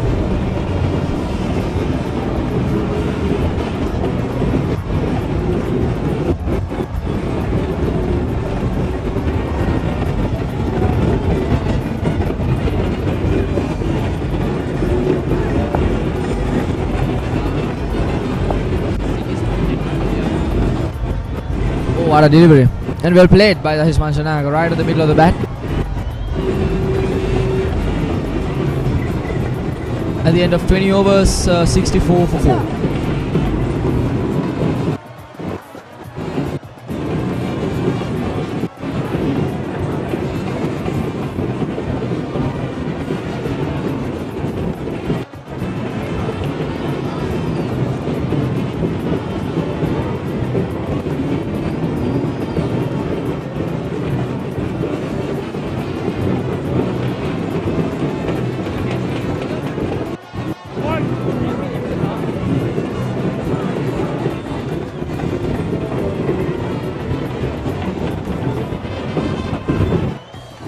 Dasis and Ramiro talking to each other, trying to figure out which moves are the best. And we have Ramiro Pereira, 20 matches played with a total of 383 runs for faced of 709 balls.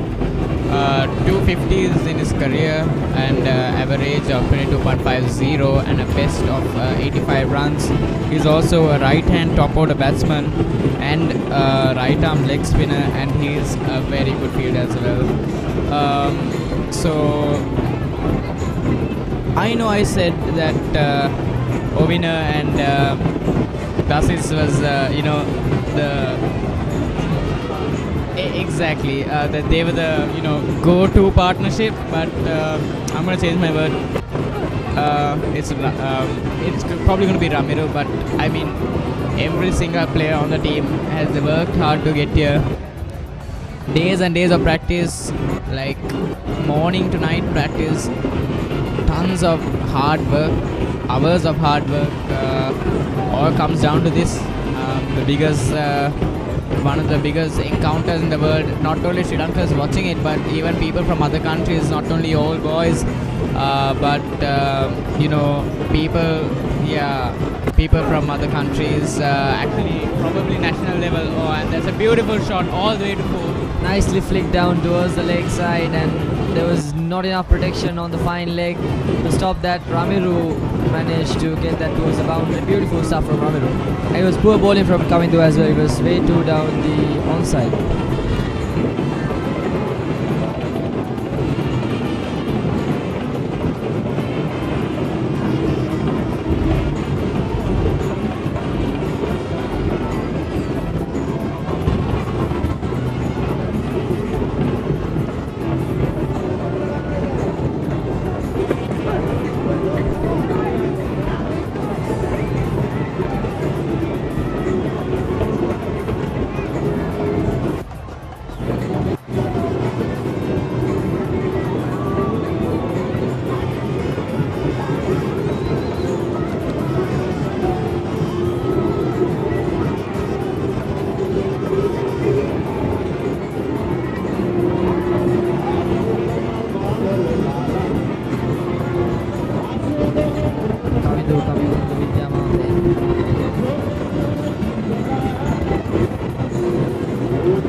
Good delivery of the slip, and that fell just short of the second slip fielder. It was a close call for Ramiru.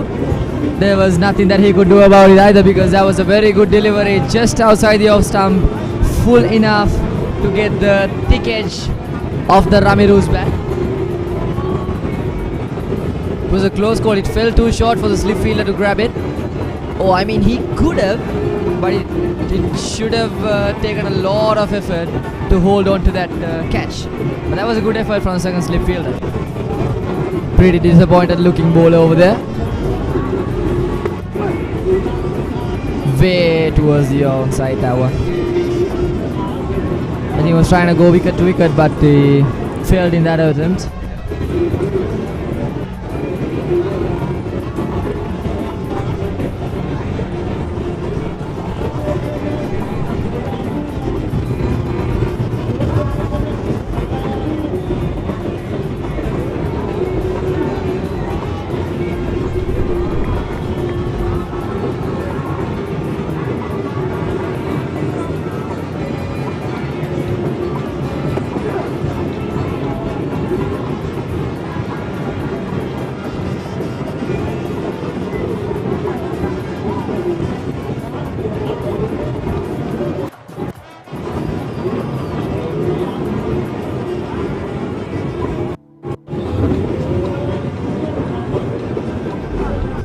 .21 overs gone and 68 for 4.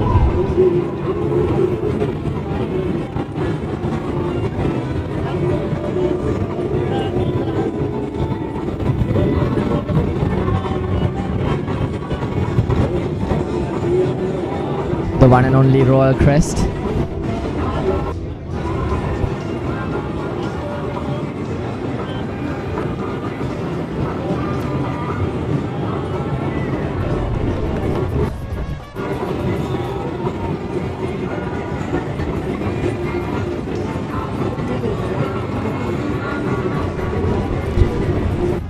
Thus is looking forward with determined eyes.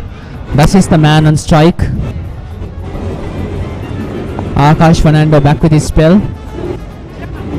And once again between the fielders and down the ground into the boundary, and 4 more runs come up to Royal College. Justice Manchanaika doing the duty of a captain. 4 more runs, and that's another boundary for Royal College. Beautiful stroke. That's a classic Dasi square drive. Beautifully stroked towards the offside. Just what we needed at this moment. It will be a huge confidence booster for Dasis as well, and also for Ramiru, who is on the non-striker's end, who is looking at that beautiful, immaculate strike by Dasis Manchanaika.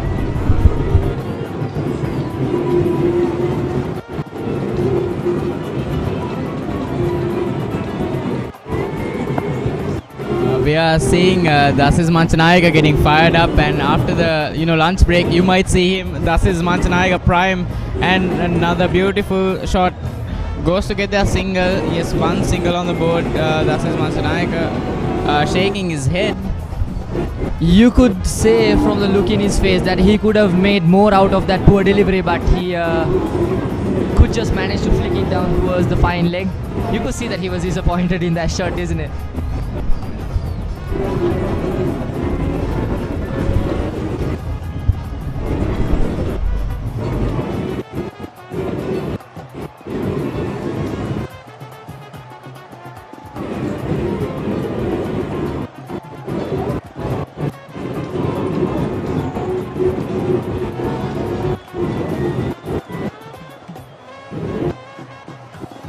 Oh, beautiful delivery by Akash.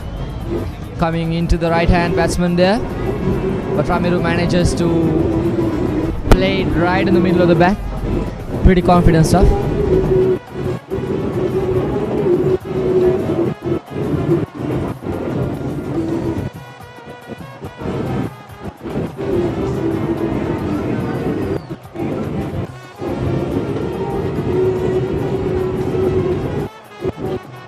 Akash. Too much of the leg, I think that was pitching outside the leg stump, I assume.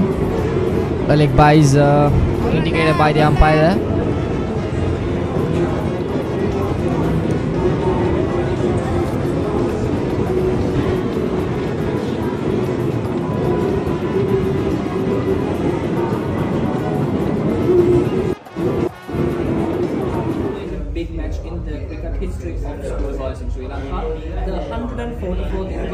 Okay, Farvis, the Farvis again.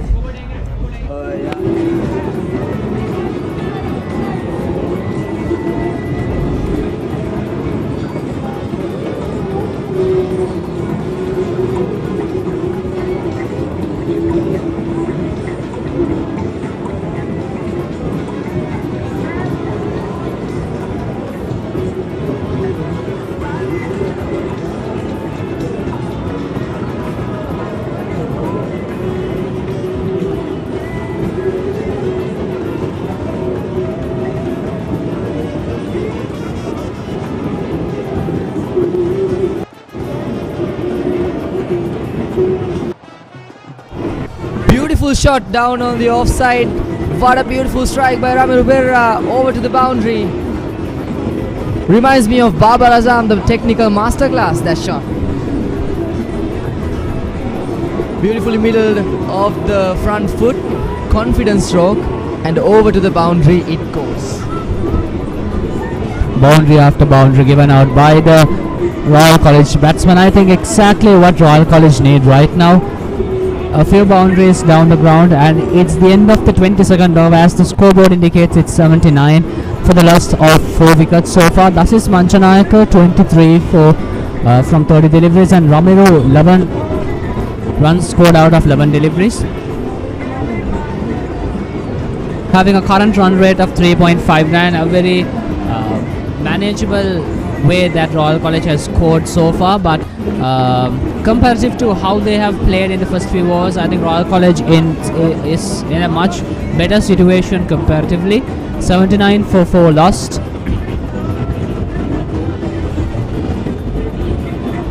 We would say now College getting ready with his spell.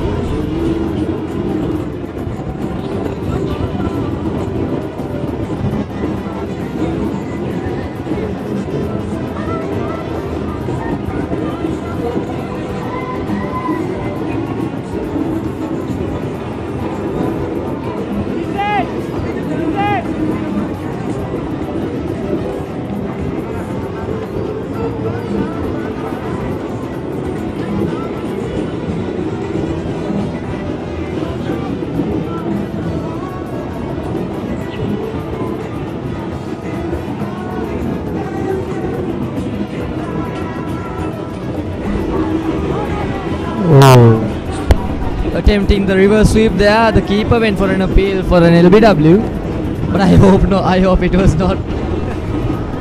This is not the moment that we want to lose. That is Manjanaka from the striking batsman. The tallest player of St. Thomas College versus the tallest player of Royal College. I think this is exceptional case. As if going for the irony there. A good delivery by Abid, and well handled by Dasis as well. Good stuff from both the players in spotlight right now. Very costly. It was a very costly misfield by the slip there. Chance to get Dasis out, but not being able to. Dasis going for another reverse sweep there. I can see that he has grasped a couple of runs off that shot as well. But in my opinion, it was a bit too straight for him to go to the reverse sweep. But he is fine with it. I think looking at the way like Dasis attempting the same strike after delivery after delivery, I think Dasis has something in his mind like, I need to do a reverse sweep to this particular bowler. I think that's what Dasis is trying so far. I mean, looking at the way he is playing, but I think Dasis has been lucky with the first delivery, and Abid, of course. I think I can see why Dasis is trying to go for that sweep shot so much, because there's a huge opening on the offside.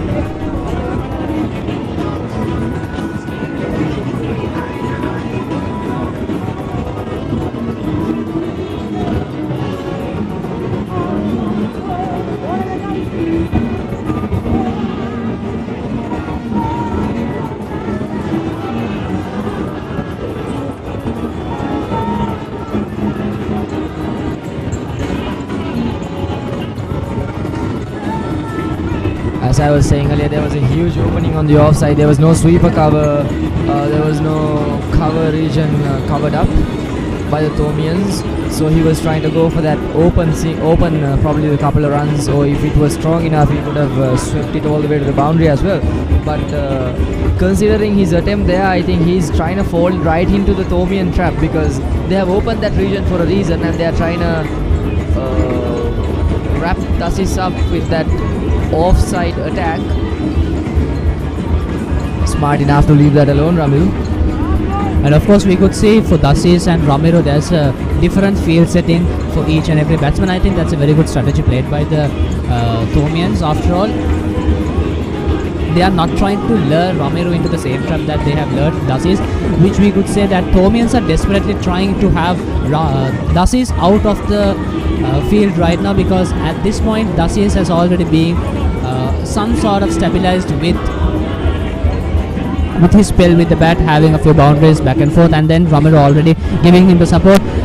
The worst nightmare that St. Thomas's College would have right now is Royalists having a very good partnership, which would in fact give edge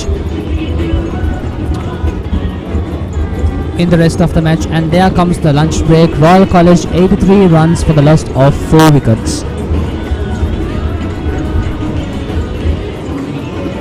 Ladies and gentlemen, the lunch break is up right now, and at the moment we cannot exactly say who plays the upper hand of the match so far, but both the colleges showcased their talents within the first session of the day. It was pretty eventful, filled with a lot of ups and downs by both the colleges, especially the Thomian fast bowlers were putting up a huge show over there with their technical masterclass, with their ability to swing the ball around both ways, really trapping the Royalist batsmen.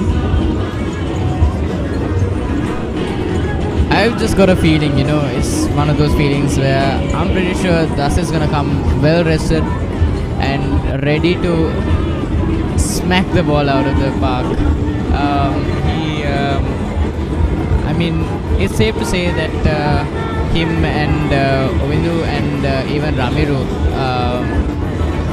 they worked really hard to get some scores on the board, managing to pass the 80 mark now.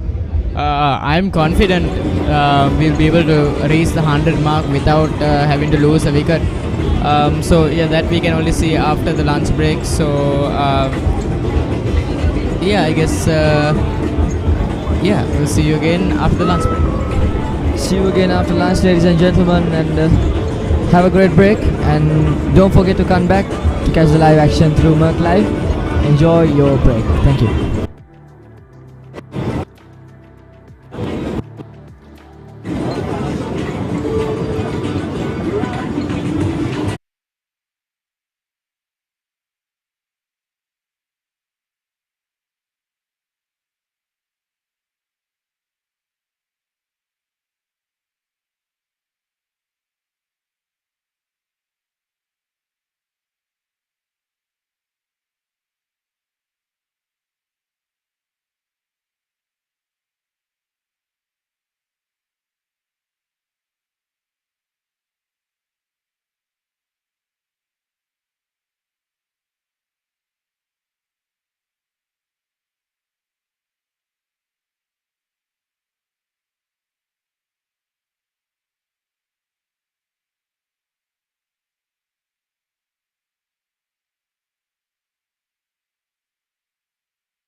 Welcome. 140.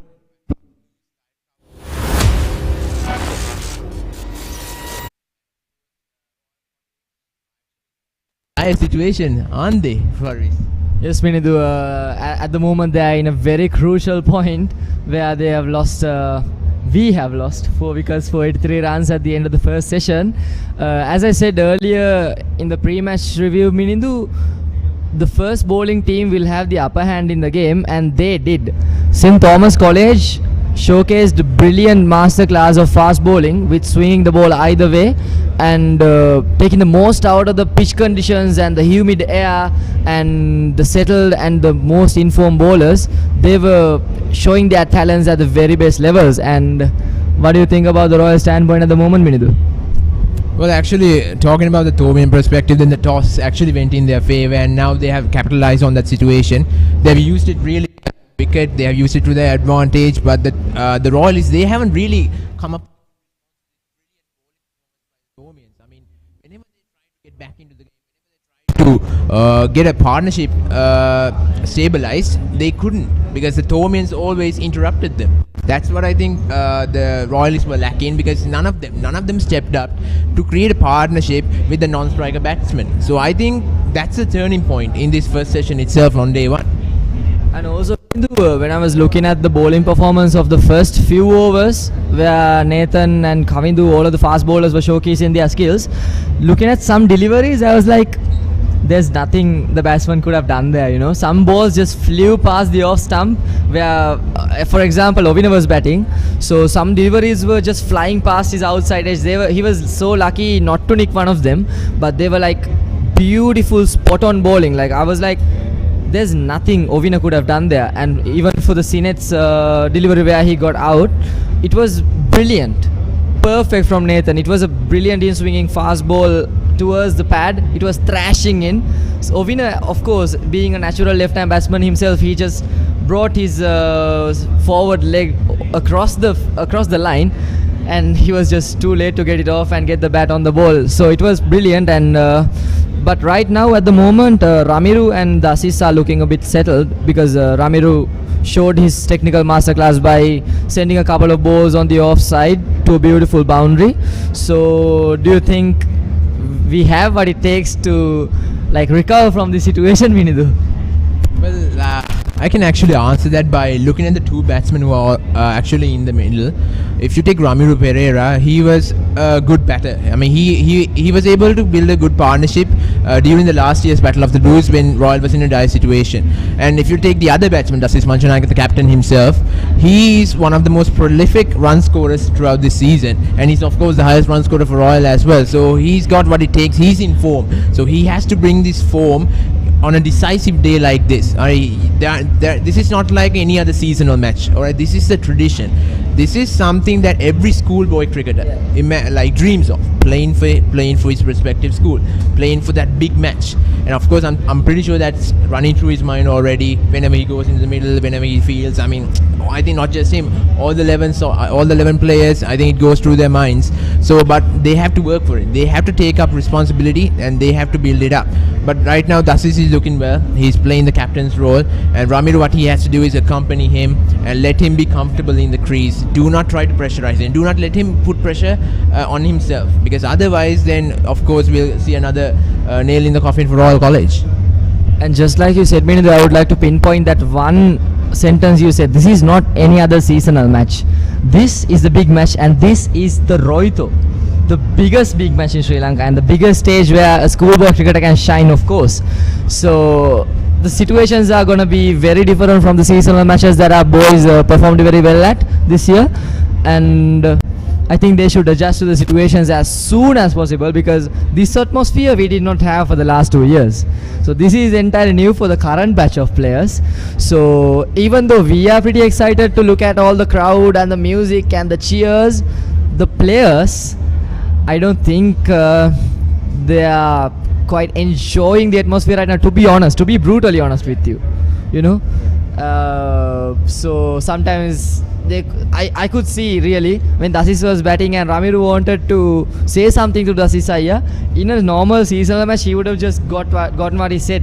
But Lasisaya was so in that loud atmosphere, he could not listen. He had to take a break from the umpire and go to Ramiru and ask what he was trying to say. So it's the tense that we have in this match.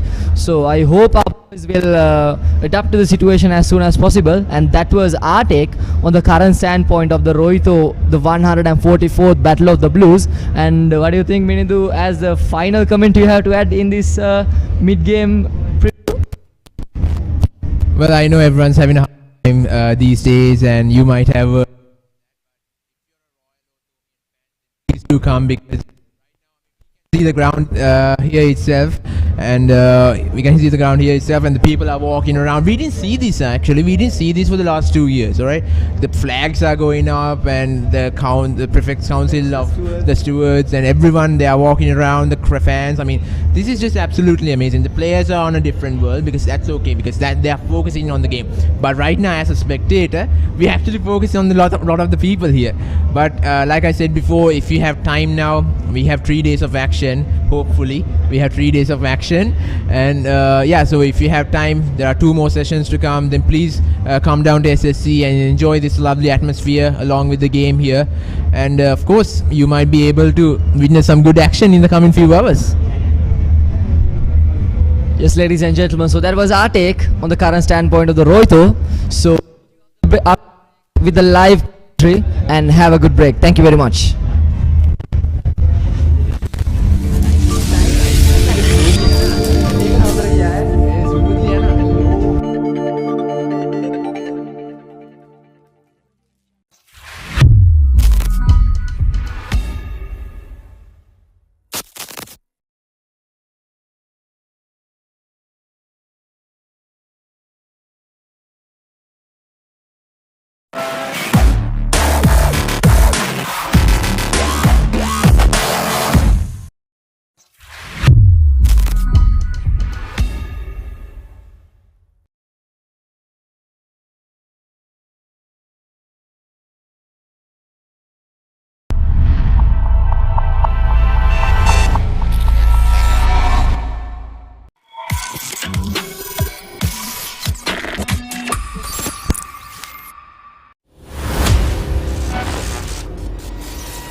Welcome back to the 144th Battle of the Blues, ladies and gentlemen. We are here live on the channel of Merc Live after the lunch break. As you saw there, the inning was started off with a brilliant stroke.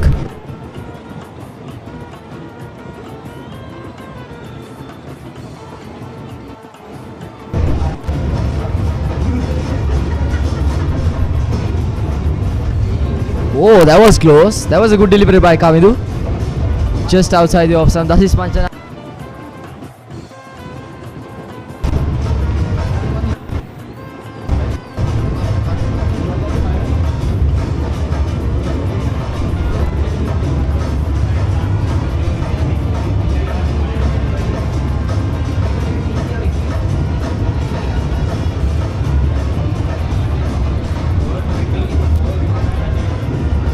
During the lunch break, there were spectacular scenes at the SSC ground premises where they let all the... Oh, that was a quick call. Oh, for a quick single, Ramiro Pereira. So as I was saying, there crowd, they were on the grounds with huge amounts of flags.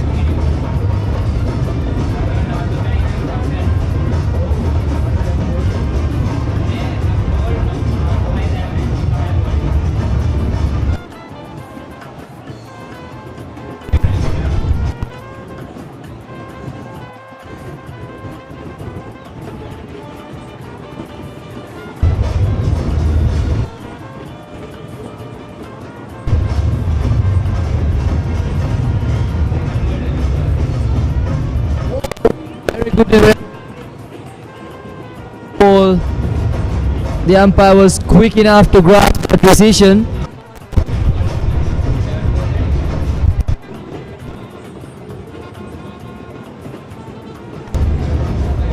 But looking from the delivery point of view, it was very good. It was nipping back into the left-hander on the good length, a good line. Could have been pretty crucial if it was a legal delivery though.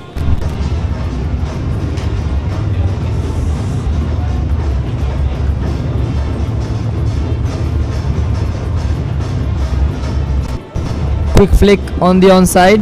Will it reach the boundary? No, there is protection on the deep. They have protected the leg side. Thomian's going for a more of a defensive approach with the field settings.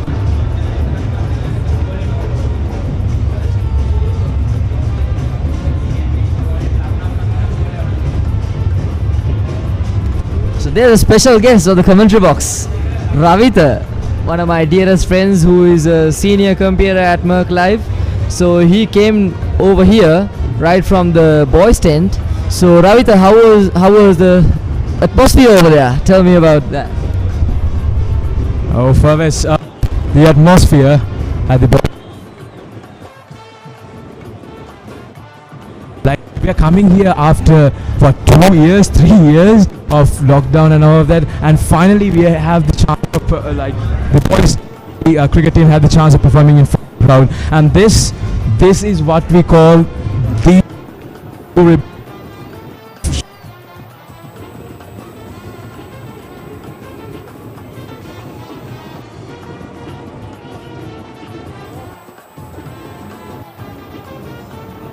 for like the atmosphere downstairs was incredible. The Papa band entire of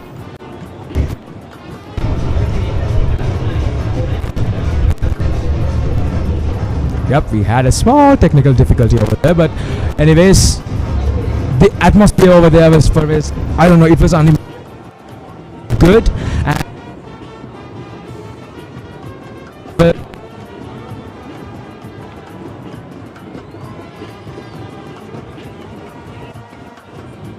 And witnessing this was one of the best experiences ever, and you would have to agree with that. Of course, Ravita, I could say that you actually enjoyed the Papare bands by the looks of your uniform when you came into the media box. You could see that you spent in the last few hours dancing with the boys at the boys tent. So So, however, guys, as it stands, it's 24 overs gone, 90 for 4. How are the stewards? They were pretty excited to be on the fence cheering the boys up. So a few of my friends from yesterday as well, they told how excited they were to be the stewards on the fence, as they would like to say it. So one of them, Arit, honorable mentions, Arit was like, since grade 6 I have wanted to be a steward just to be on that fence during the big match. So are they hyped up as well, Ravita? Of course, I mean, that must be a very I mean, of course, once you become a steward, one thing that you think about is the fact that you are going to get on that fence and, you know, cheer. You are going to give that chant. You are going to lead the crowd into, you know, cheering R-O-Y-A-L, Royal. And that experience, I think, is something that we all would like to get. And definitely the stewards are having the time of their lives, as well as the prefects. They are just running around the boundary line and cheering our entire team. Oh yeah, once again, and that has gone to the boundary line.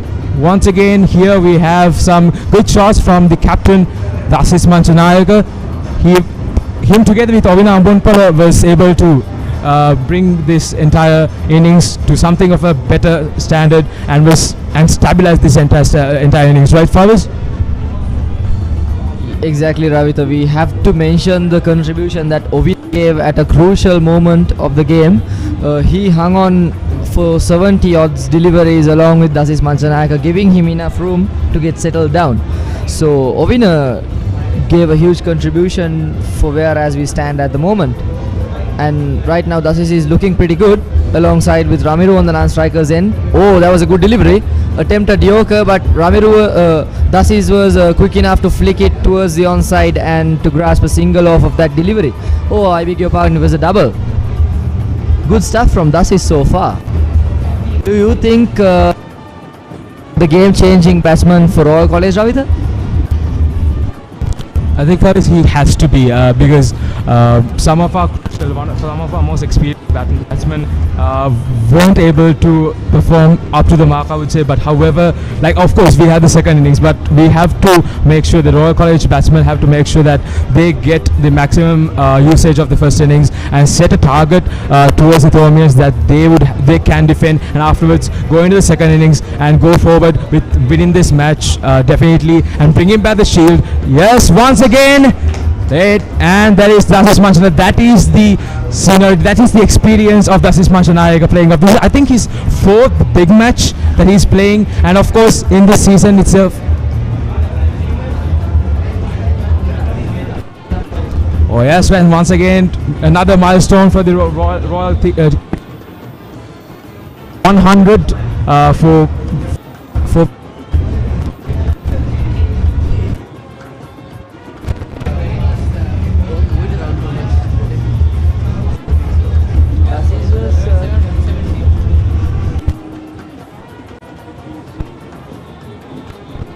that was the next benchmark for the Royal batsman. Oh, that was a good delivery.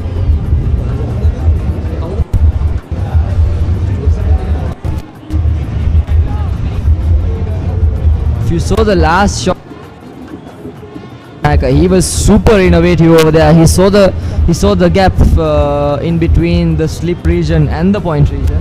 So he adjusted himself perfectly, and right off the middle of the bat, he placed it to perfection and it raised away to the boundary. Beautiful stuff.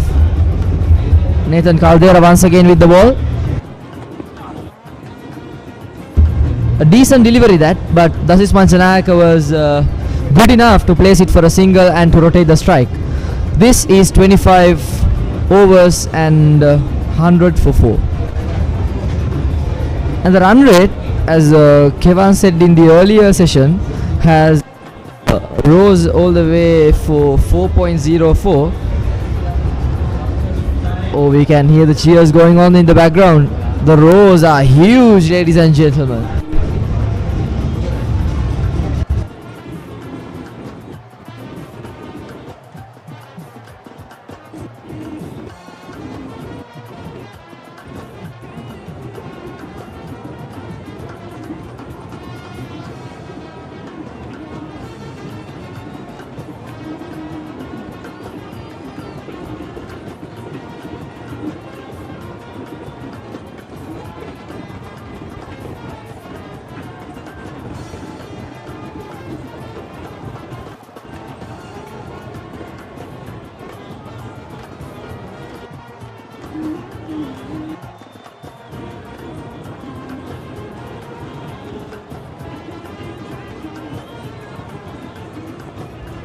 Number 6 Kavindu bowling from tennis court end towards Dasis. Beautiful flick, beautiful shot by Dasis, all the way towards the boundary line, but not quite for good fielding by the St. Thomas. They got a quick single, leaving it 102 for 4, 25 for 1. If you can see, the world-class batsman Kane Williamson is over at the crease, ready to take on Mitchell Starc, who is a very informed bowler right now. So here we go.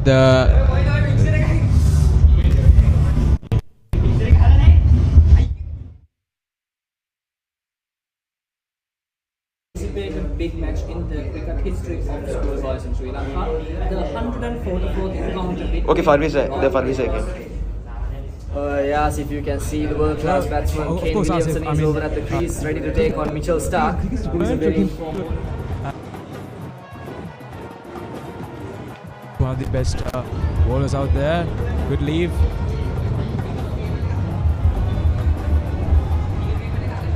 As of right now, Royal College, she is reading at 102 for the loss of 4 wickets. And we have the captain, Dasis Manchanayaka, leading at 39 runs with Ramiru at 17 runs. Just 11. I think Dasis Manchanayaka has done his duty as the captain of the Kavita. It was very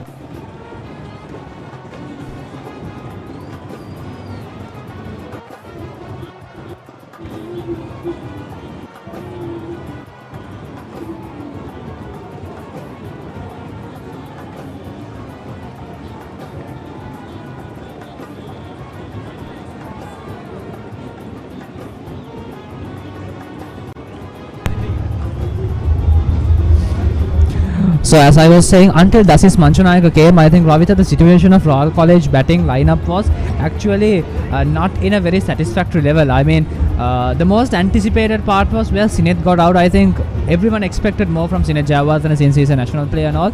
And the fact that the Thomians managed to remove Sineth on a very early stage just for 1 run, I think that actually broke down the Royal spirit. And now Dasis Manchanayaka as the captain has once again emerged in order to make sure that we still believe that Royal College has hope that this encounter could be given a fight that the 144th battle deserves. I definitely agree with you, Asif, because we see like Dasis Manchanayaka has been a player who has been scoring continuously, scoring, and there's once again a leave over there. And as I said, Dasis Manchanayaka has been, as the captain as well, he has been responsible and he has been performing throughout the entire season. I think he has more than 1,000 runs in this entire season, and it has gone into proving that he is someone of a player that every single bowler that we call that has good talent in themselves have to look out for, because at any moment like this, Dasis Manchanayaka, when it's crucial, he would play his part for the team, because as we know, Royalists never back out. And of course, talking about Ramiru Pereira, I think Ramiru Pereira has given, now that's quite lucky there. I think a small misfield by the keeper, just a quick single out of it. I think Royal College is actually looking out for opportunities. One miscalculation by the fielders, one miscalculation by the keeper is quite adequate for Royal College to give the chance for themselves to score more and more runs, because if I remember it right, it's around 19 for 3 wickets and 102 for 4 wickets. When we compare the two situations, I think Royal College right now is quite in a satisfactory level compared to what it used to be. I think that has a toll on Royal College batsmen and their mentality, since Ramiru and Dasis, both of them having a partnership and the current run rate being increased, Ramiru giving the support that Dasis needs. And I think with this flow, assuming that we keep this forward for about 150 to 200 runs, I think that would be quite adequate for Royal College to give the fight for St. Thomas's and to make sure that the second innings is played with much ease than this. Yes, Asif. One more thing we had to talk about is definitely the performance of Kavindu Dias in last year's trophy as well. I think he was one of the key bowlers of St Thomas's College last year as well, and he has already picked up 1 wicket in this encounter as well. So he has been he has performed throughout this entire season as well. So let's see what Kavindu does in this encounter, and hopefully he doesn't become a big threat towards the Royalists.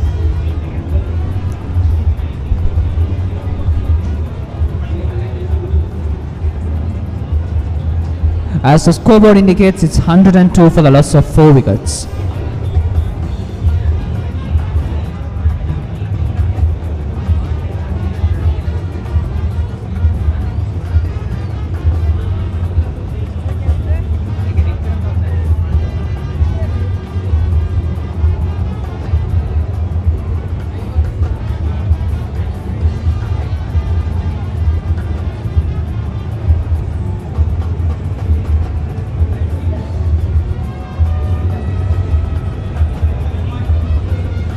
So far, Royal College at a run count of 104 runs at their position with the loss of 4 wickets.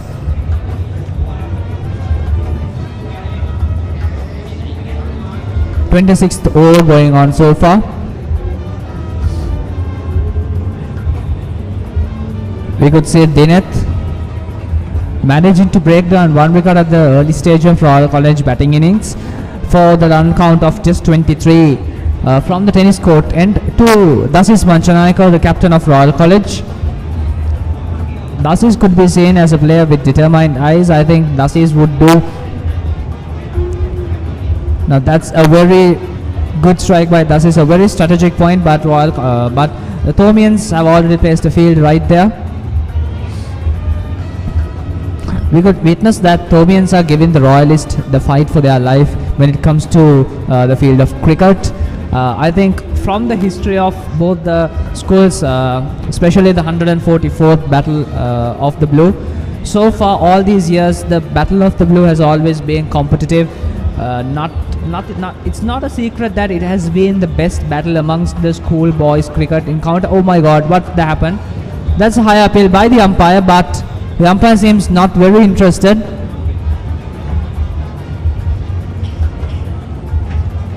What just happened there?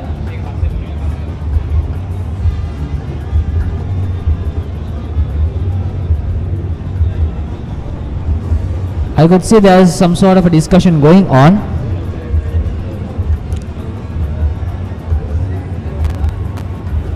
The umpire has not yet given the final decision. Most probably, I think this would be given to the third umpire for the final decision. Is it a no ball? No, it's safe.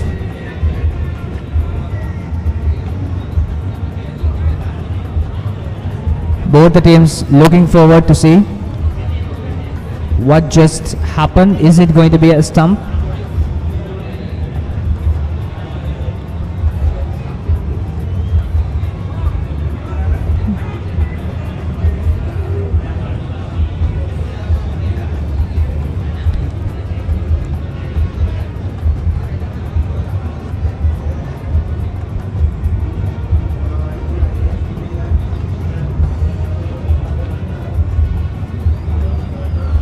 It's safe, it seems to be. Once again replayed. It's clearly not out.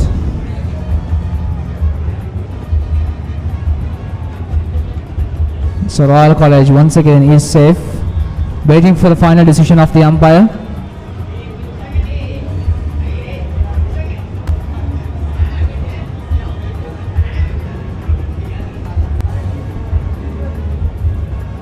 As it seems the green light is there, so that means that it's not out and Royal College batsmen are back in track. No harm there.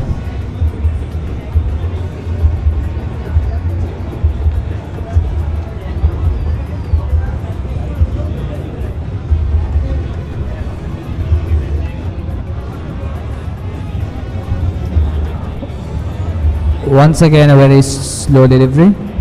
Down the ground, but just a fielder was there.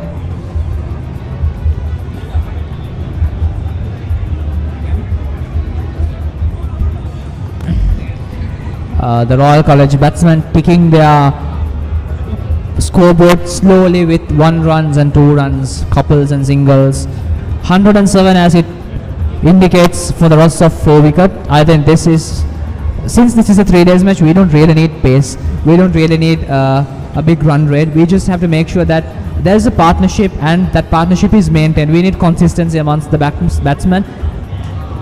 And once again, that's a very good strike, a risky one. And again it goes down the ground into the boundary, and 4 more runs come up to Royal College.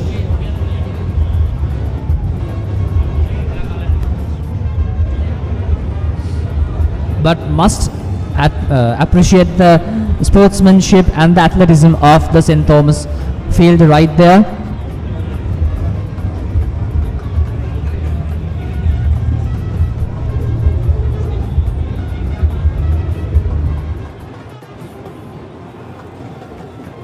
At the end of the 27th over, it's 111 for the loss of 4 wickets at a run rate of 4.11.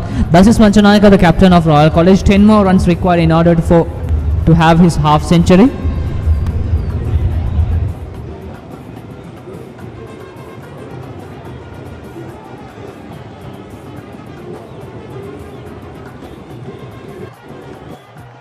As the scoreboard indicates, it's 111 for the loss of 4 wickets.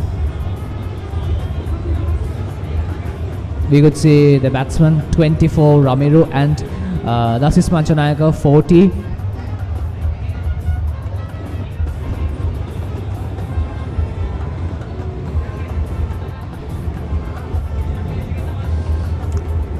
The previous boundary from the previous over. That was almost a wicket. I think that's a very risky shot by whoever played that.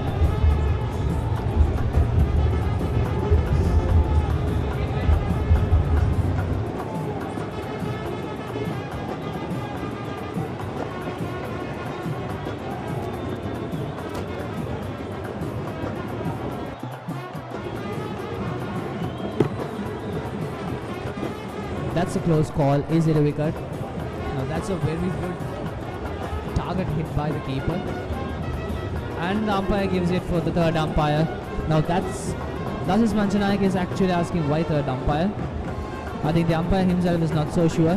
Now that's a very risky move by Dasis, and a very good sport and very good fielding by the fielding unit. Dasis is not so happy about third umpire situation.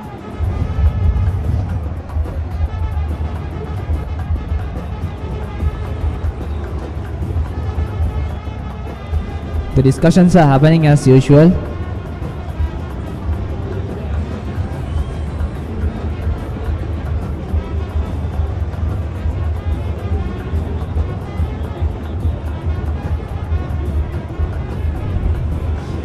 And that's a not out once again. Dasis Manchanayaka is safe.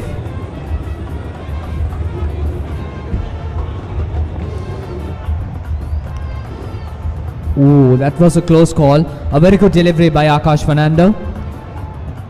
Akash, the bowler who managed to break down the very first wicket of Royal College, I think doing his spell as usual. Not just the first wicket, Akash managed to break down another wicket for a total of 24 runs. And Akash Fernando to Dasis Manchanayaka.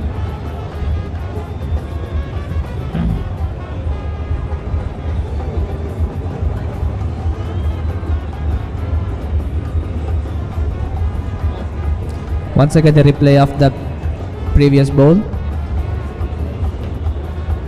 Once again down the ground, probably into the hands of the fielders, and just a quick single out of it. And from this chance, and from this chance another 1 run from it. I think the Royalists are looking for every opportunity to score runs.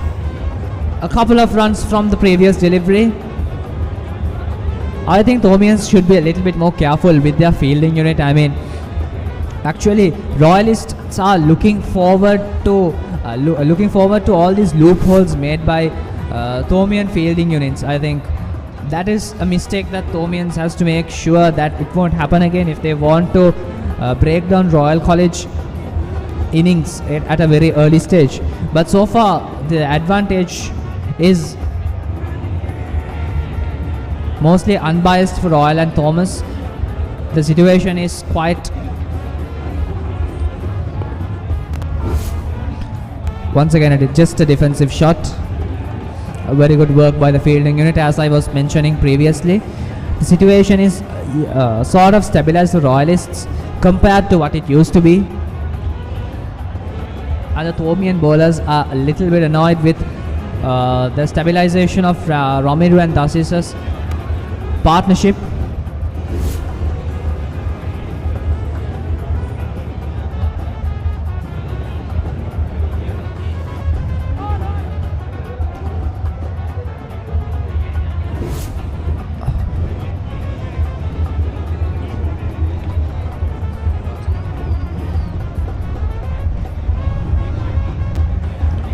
As of now, the scoreboard reads at Royal College at 114 runs for the loss of 4 wickets. Ramiro and Dasis on strikes. Dasis just 7 runs short of his half century once again, and Ramiro on strike once again, giving a good support. Akash Fernando. Yes, once again, Royalists are trying to get every single run that's possible because they know that they need to build something so that the Thomians can actually go ahead against, make a good impact, and however try to win the 144th Battle of the Blues, because it needs to come to Reed Avenue, the DS Senanayaka, Right Honourable DS Senanayaka Challenge Shield. It has to come back to Reed Avenue where it truly belongs. So that is what every single Royalist is hoping for, and I am definitely sure that every single Thomian is hoping that their team continues to keep the shield at Mount Lavinia. Ramiro is giving a very good support to the captain Dasis Manchanayaka, and definitely the both of them are building up very good partnership here as well. Once again, that was a good delivery. However, the batsman is safe.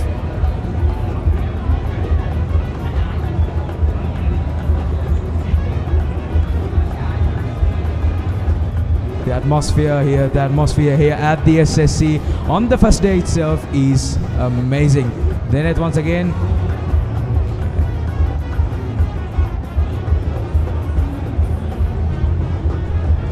As we talked about it already, it's been around 2 years and 3 years after which we are coming here with a crowd to the SSC for the Battle of the Blues, and hit straight into the fielder. The crowd is having a wonderful time here. You can see every single corner, every single tent in the entire SSC just partying all their way. Once again, a very good, some good pieces of bowling from Dineth. 13 runs conceded, even though he hasn't picked up any wickets, but has had a considerable impact on the Royal innings. And the run rate as of now is 4.06, and once again,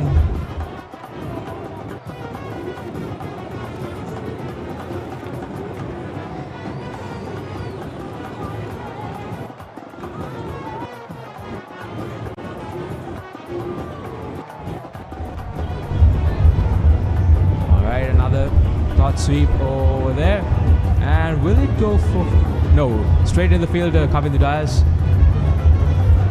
or from the deep.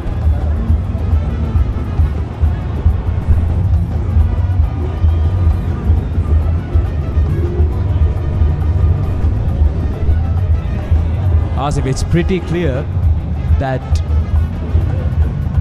if the Royalists need to make some progress over here, they have to definitely bring the shield back to Reid Avenue, right? I mean, that is every single Royalist dream. That is what this entire celebration, the entire celebration of this entire big match is just something that indicates how great the entire Royal Thomians, how great the brotherhood and that camaraderie between the Royalists and the Thomians are, and this is a celebration of everything, every single thing of that, every single aspect of that, the brotherhood, the rivalry, the history in this entire game. As we all know, the Royal Thomian, the Battle of the Blues is one of the more oldest encounters in the uninterrupted encounters in the entire world, and we continue to play for the 144th time. Once again, Akash is the bowler.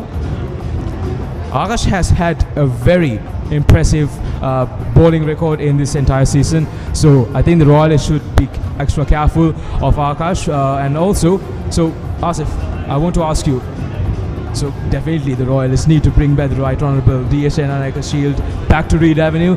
What do you think from this point onwards? Now they are seemingly, it seems like they are in a steady pace and things are going well for them. What do you think that the Royalists, these batsmen on the crease and the next batsman to come over, should do and capitalise themselves onto in order to win this game? Yes, definitely, Ravit. Every Royalist has in their what they have in their mind is to bring back the trophy that they lost in 2000. I think, if I can remember it right, 2019. So far, this as the scoreboard indicates, it's 116 for 4 wickets down. So if we have, assuming the batting lineup, considering the batting lineup of St. Thomas College, I think Royalists need a very good stabilised run in their scoreboard in order to give a very good fight back. So the first and foremost thing that Royalists should do is to have a very stable partnership between both these batsmen without losing the wickets. Since all 4 wickets, all the initial wickets has been already lost even before 150 runs, I think there should be at least 100 or about 80 runs partnership between these batsmen, neglecting the pace of them. Afterwards, the rest of the batsmen will make sure that Royal College has enough runs on the run count, given the fact that both these batsmen are giving a very good start. If Royal College manage to have 250 plus runs in their scoreboard, I think they could be good to go to have a very good fight with St. Thomas College, since Royal College has many talent bowlers, including Bulan, and other fast bowlers, spin bowlers and pacers. As per the times being, I think that is what Dasis should do in order to make sure that Royal College is in the winning pace. The rest is up to the second innings, of course, but that entirely depends on how these players play out the first innings. I think so far Royal College is doing good after all, but if just the first 4 batsmen has given a fantastic beginning, Royal College would have been scored around 200 runs for the loss of 4 wickets, but unfortunately the first few wickets has been lost at a very early stage, which means Dasis and Ramiro so far is doing a very appreciable job. The only thing that has to happen, once again that's down the ground but not for a boundary. This is the fielder over there, caught it. But so far Ramiro and Dasis is doing a spectacular job after all, having a very steady innings. What Royal College initially should do is to make sure that this partnership goes on for about 50 more runs or 80 runs.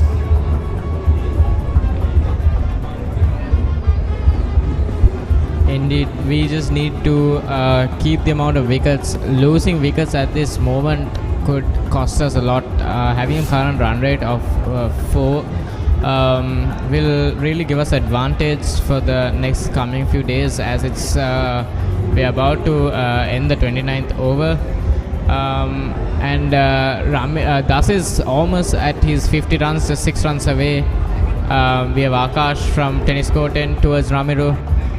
Small tap. They try to run, but they decide to cancel the run anyway, and that's the end of the over, which means Dasis is on strike. So let's see what the Dasis can get 50 and hopefully even get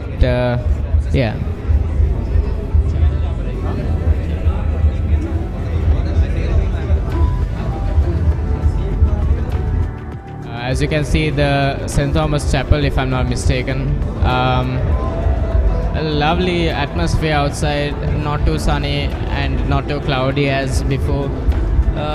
We're seeing a temperature of 30 degrees, so it has climbed from morning as we checked last time, but it doesn't look like it's going to rain today, but tomorrow and day after is uncertain for sure.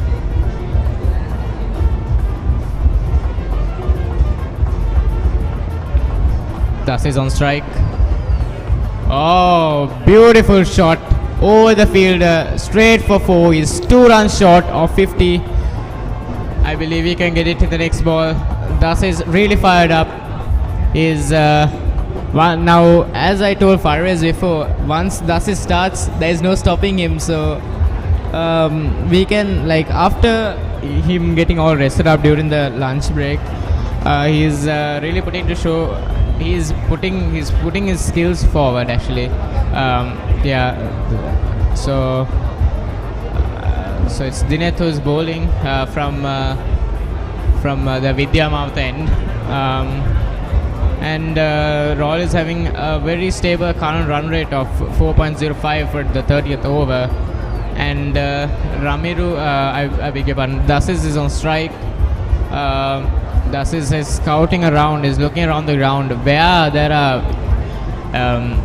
good distances in between fielders where maybe he can hit the ball towards to try and get his 50 runs. So Dinesh is getting ready from the Vidya Mouth end, and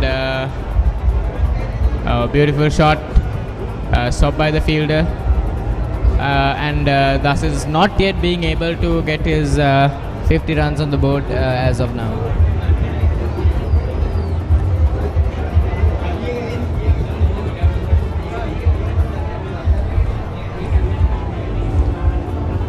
Good forward defense by Dasis for Dinesh's third ball. They are not running in between wickets just yet, as Dasis is just 2 runs short of half a century. Oh, beautiful shot, stopped by the same field as before. Dasis trying to get into the in between the open slots, so maybe he can get his 50. So as you can see now, aerial view of the Singly Sports Club, and with Dinet, oh, nice flick to the behind and stopped by the slip, was run all the way to the side, and Dinet's coming up on his last ball for the over. Dasis 49, Ramiru on strike. Dasis just needs one more run for a century. I believe Ramiru and Dasis will not run for this run, so Dasis will be on strike for the next over, and will be able to get half a century, but let's see. So we have Dinet coming up from Vidya Mouth end, just defended, no running in between, and that's the end of the 30th over. 123 for 4.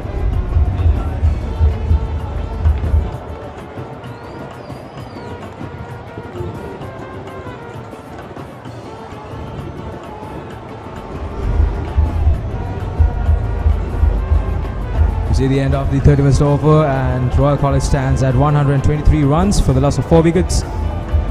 Ramiru and Dasis Manchanaik, the captain, doing a really great job recovering the Royal innings, which was not at that much of a satisfactory stage. But however, Royal College team has been brought to something of a satisfactory standard, and it's now at 123, courtesy of their captain, and should mention Ovinam Banpala and Ramiru as well. Definitely, however, even though, yes, once again Akash is the bowler to look out for. And ladies and gentlemen, that is the 50 up for the captain of Royal College, Dasis Manchanayaka, brought back the Royal College innings back from the ashes, and that is the man in the centre stage. That is the man that Royal College, all the Royalists are thanking right now, Dasis Manchanayaka, the captain. Beautiful innings, and we hope, all the Royalists hope, that Dasis Manchanayaka stays on for a little more while, and definitely all the other batsmen does an incredible job over here. And quickly we can reach to the much awaited results of all the Royalists to win and to bring back the Right Honourable DS Senanayake Challenge Shield. So once again,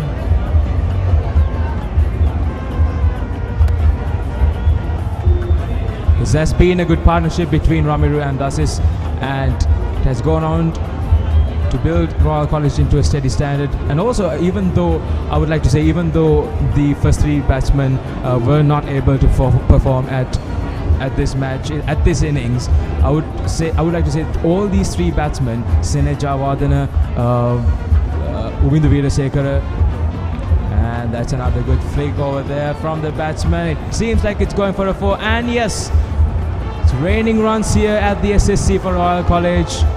And this partnership, this duo is taking it to another level for Royal College.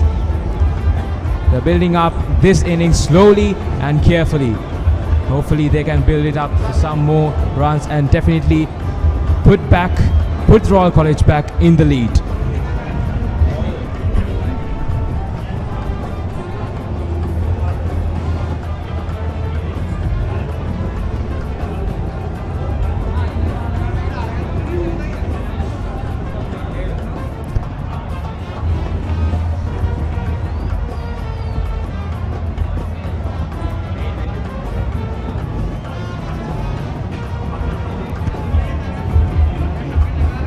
Ramiru Pereira just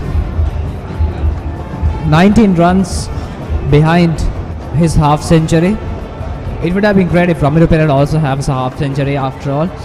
I think that would just give Royal College back the royal spirit that they have so desperately needed. I think so far with the half century of Dasis Manchanayake, Royal College is almost on back of track. And they could witness that the boys in the boys tent are also hyped up.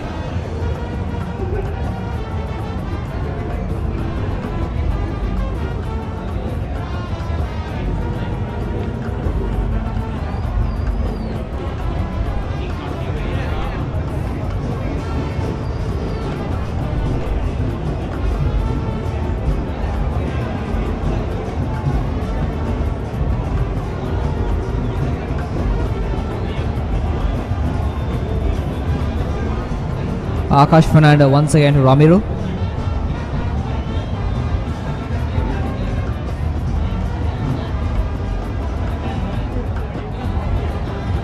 Three consecutive dot balls by Akash Pereira, making sure that Royal College is not given the single most chance of scoring runs.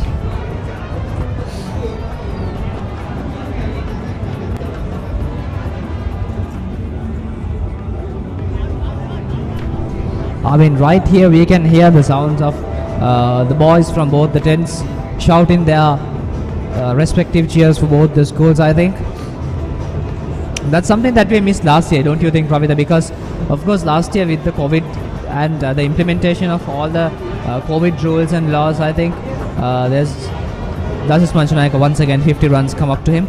So as I was saying, Ravita, last year with the COVID rule implementation, I think it was not given, the audience was not given the chance to witness the match live without a screen, and I think everyone watched the live maybe, yes, but coming to the SSC ground, buying a ticket and having that big match fever fun, I don't think that the audience was given the chance of it. And due to that, this year's big match is very, very special, and Dasis Manchanayake being the captain of it, doing what he's supposed to do with Ramiru Pereira for his support.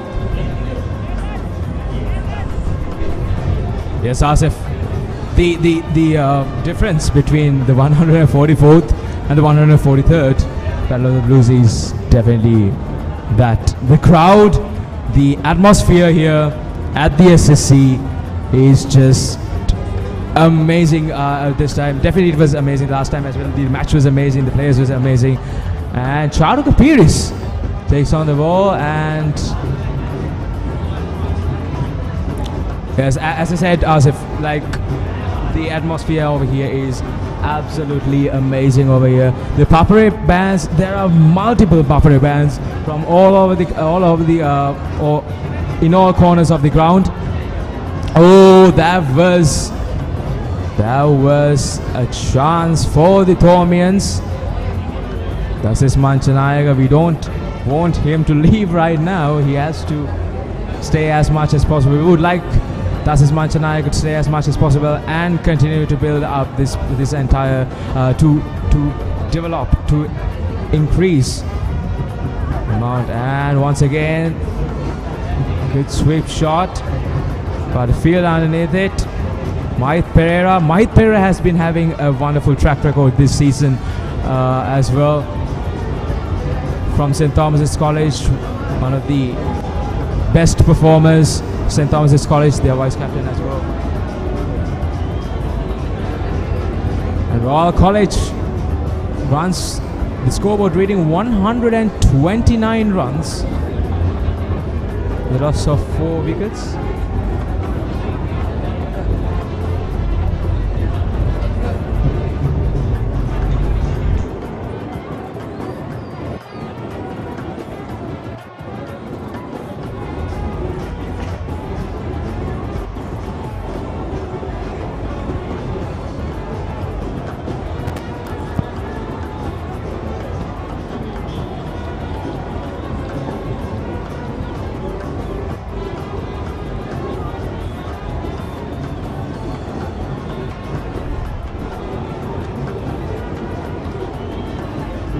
Charu Kapere is from the tennis court, and remember Charu Kapere is in last year's big match. He once again was one of the crucial bowlers for St. Thomas's College.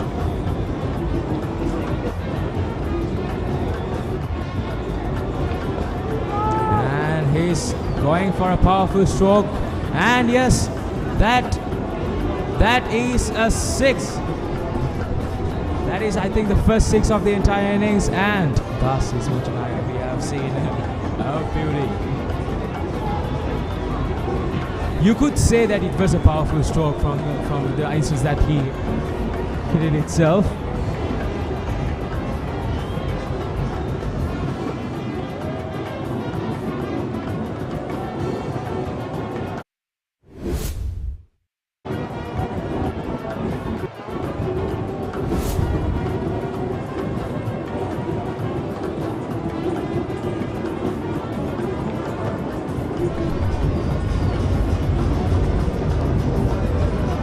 Yes, that was the first six of the innings by Ramiru.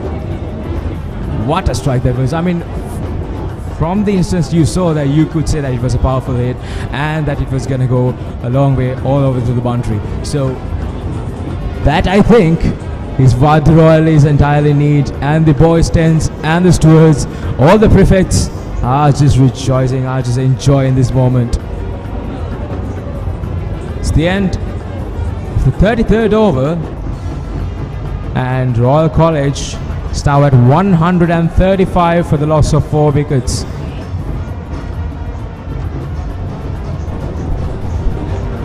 Royal College just need 15 more runs in order to have the mark of 150 run. Dasis Manchanayaka, the man on strike, once again playing in the defensive position. A slow ball and a slow strike to Abid, who's been bowling from the tennis court end. Royal College 135 for the loss of 4 wicket. I think even in the previous over, Abid has managed to play with Dasis, and both of these players is playing very safe. Abid's delivery and Dasis Manchanayaka facing his delivery in a very safe manner. Plus, we could have witnessed that Dasis Manchanayaka tried the reverse sweep, and that what I discussed with my previous commentator was that Abid's rival is some sort of trap to Dasis Manchanayaka to force him to play, but this time Dasis is not trying with that strike, and down the ground that goes in, and there's a chase. Would that be a 4? And that's a boundary. Once again 4 more runs comes up to Royal College, and Dasis Manchanayaka, the captain of Royal College, comes up with another boundary. boundary after boundary, showering with runs for Royal College. I think this is exactly what Royalists are expecting at a situation right now. A very great sportsmanship by Dasis Manchanayaka.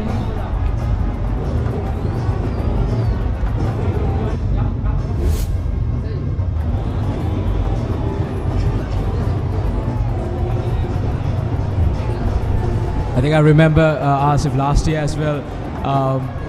Last year, when St. Thomas's College, once again, hit straight down there. However, last year as well, I think Asif, when St. Thomas's College, I think if St. Thomas's College innings was a little bit too unsatisfactory in the beginning, and then afterwards we saw Ryan Fernando, the captain, coming in, and I think he scored around 70 runs and took back the St. Thomas's innings into a safe spot over there. So Dasis this time is doing that thing for Royal College, and 140 runs up for Royal College here for the loss of 4 wickets. Because at the loss of 3 wickets, Royal College was not looking good. At the loss of 3 wickets, Royal College was at around less than 20 runs. And then all of a sudden, and then afterwards, Dasis Manchanayaka came in. Obinaban Pola took into, that is a little bit of a dangerous strike, but I don't think that, yes, the batsman is safe, Ramiro is safe. It was a little bit of a risky shot, but however, the batsman was lucky enough not to be caught in the deep, but however, that is what we see in this game. The game is always uncertain. Cricket is one of the most uncertain games in the world. Whatever happens, you just can't say what happens until the end of the entire game. So anything can happen. There's something called hat tricks. There's something called just baseball, just going around and getting those runs in. Ramiro Pereira just 12 runs short of his half century. This has been an enjoyable session. After lunch, it has been going pretty much the way of Royal College.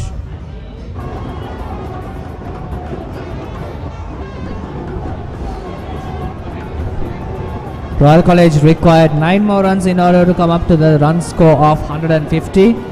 Dasis Manchanayaka 56 runs for at the cost of 62 deliveries, and Ramiro Pereira 12 more runs required in order to score his half century. And we have Charuka here as I don't know if that is Charuka exactly from the tennis court end. Let us see.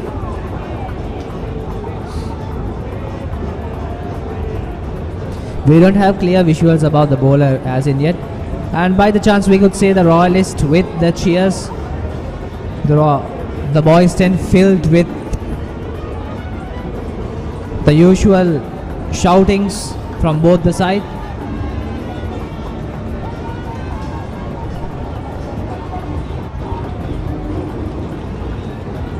Charuka with his spell number 27 comes forward.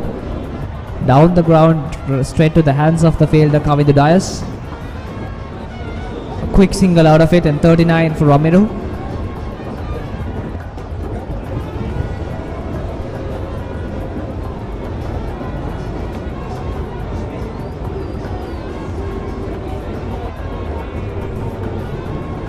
So far 142 runs for the loss of 4 wickets.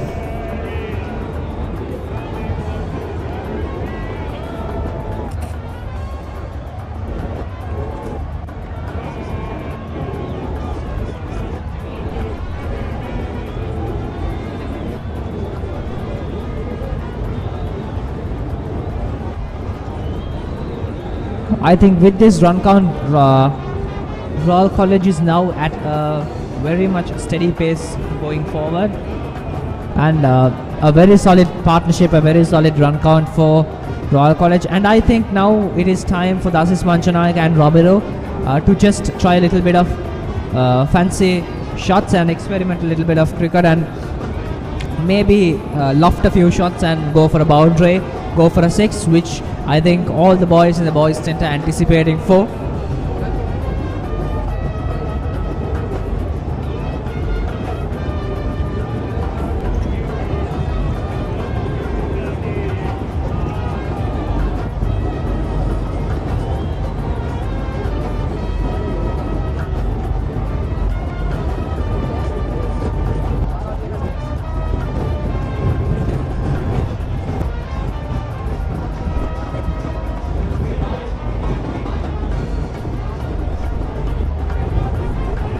a no boy by Charuka there, bowling in from Vidya Mamatha. Ramiru and Dasis, both of them few runs away from their 100 run partnership with 144 runs on the board. Just I believe 4 more runs away from a 100 partnership. Quick touch, and that is a quick single there by Ramiru. Dasis on strike. 3 runs away from a 100 run partnership.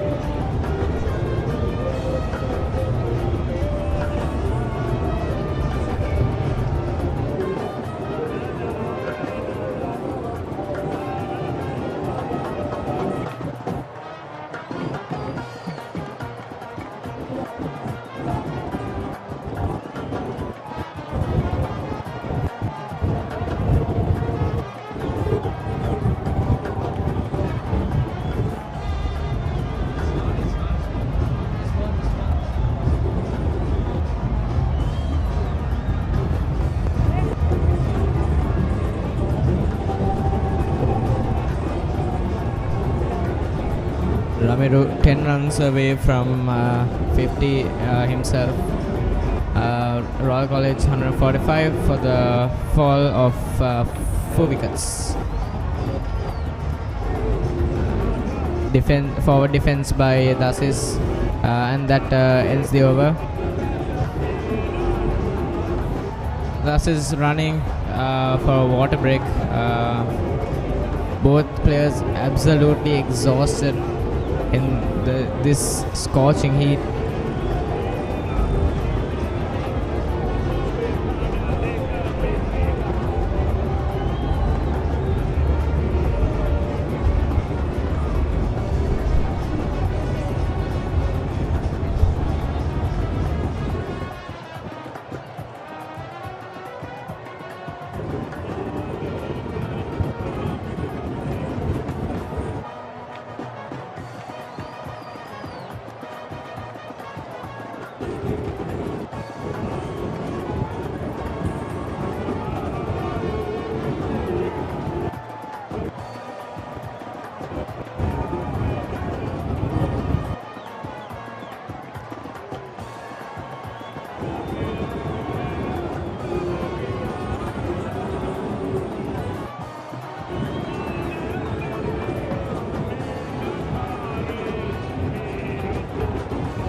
Yes, we have a change in the commentary box. It's Abdul Hakam and Kemal Samanajiva placing Ravi Tapera and Asif Amir. Goodbye Ravita and Asif. Hope to see you back in the commentary box, and very warm welcome to you, Hakam. Yes, indeed, Kevan. We have a really interesting match going on. Royal, after getting 3 wickets down in just 10 overs for 30 runs, they have come a long way. St. Thomas College really put Royal into the hiding, but Royal are back onto the attack. 145 runs, a really great partnership going on here. The wicket of Owen Amanpola really scared me, but as a Royalist, I'm pretty proud at this stage where our college is right at now. Ramiro Pereira just 10 runs away from receiving his first 50 in the big match. It would be a real privilege for him to get that, and I really hope as a royalist that he wouldn't falter in his journey to pick up his half century. But St. Thomas, on St. Thomas's College Point, they should be looking for a wicket because they were really doing well at the start, mixing up the bowlers, using the pace very well, and indeed using the toss. They won the toss, chose the ball first in a really greeny pitch, and they got that swing, they got that angle, they got those wickets. Importantly, Sinet Jayawardene, who is representing Sri Lanka under 19 in the coming tour. So he's the only royalist representing Sri Lanka under 19 this time around. So he was a very, very important player. The key role of this match for Royal College was gone. Hopes were down, but Dasis Manchanayaga, the captain, the senior player, has taken them to a great extent. But it's not over yet. 145 runs is nowhere near. They need at least 250 to 300 by the end of today. And this partnership is really, really needed. They need to continue this on. They cannot falter for the sake of the crest. Left alone, just around the full length.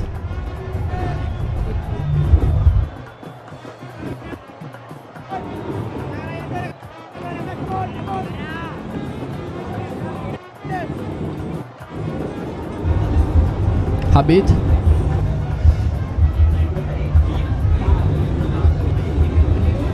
At around the first few overs of the spinner's introduction, the ball was not really spinning well. It was just going on. It was just going on with the angle, drifting on, and now it has been spinning a little bit better than before.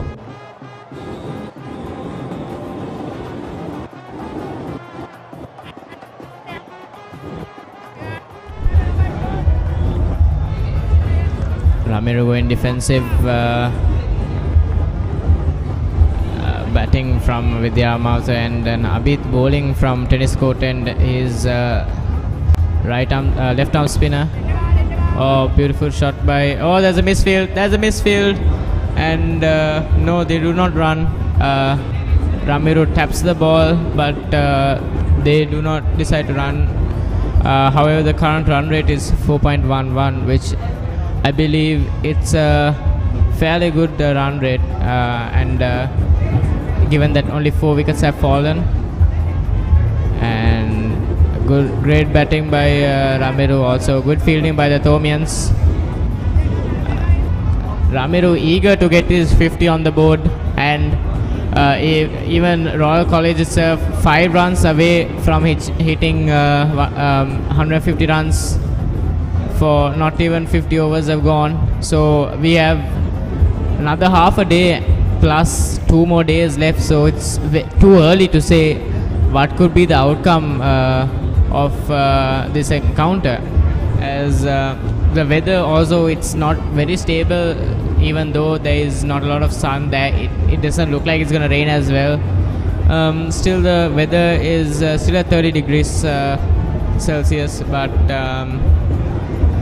towards the evening at around 5 o'clock there is a chance of it raining, but it's very difficult to say, because even in the morning it looked like it was absolutely gonna pour. But looking at the weather forecast, 4:30 p.m. there's a 69% of there being rain, with 19% chance of rain at 2:30 p.m. and another 20% chance at 3:30 p.m. So I believe time will tell, and another furthermore 93% chance of rain at 5:30 p.m. So let's see, we have Charuka coming in from Vidya Mauta, and doesn't touch the ball. He knows if he touches the ball, it's going straight to the keeper's hands. Any thought on this, Hakam? Yes, indeed. Putting in the bat, they should be really cautious on how they're going to be playing that ball, because at around the good length is where the batsmen have to decide whether they're going on for the front foot, whether they're going for the back foot, because there are some balls which could bounce on and get around the top part of the bat, get the edge, and he cannot do nothing else than walk to the dugout. And as well as the factor of the weather, the overcast conditions. It really affects this game because it's not a 5-day game. We've got a 3-day game, and the time is really important in a match like this. And it is also a really celebrated traditional event. 144 years of uninterrupted cricket. It's got that hype, and a draw isn't really a fitting outcome for a match like this. A bit of a misunderstanding between the batsmen, but hope they'll clear it out.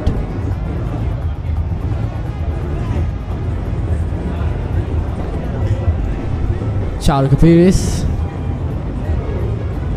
coming in.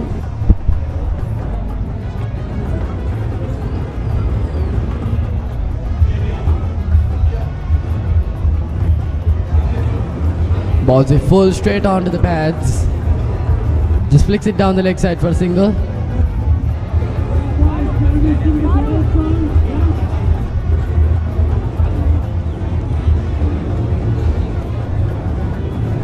We can see the Royal Prefects waving the flags just around the boundary corner, and this is just about it. The traditions, the culture, just to continue. It's a really, the 144th Battle of the Blues is one of the most anticipated, because after 2 years of time, the parades happen and the crowd is let in. So we've got that huge atmosphere here, that total vibe of how the puppetry drums are going on, the prefects chanting, and the Royalists and Thomians cheering for their schools, the boys' tent where everything begins.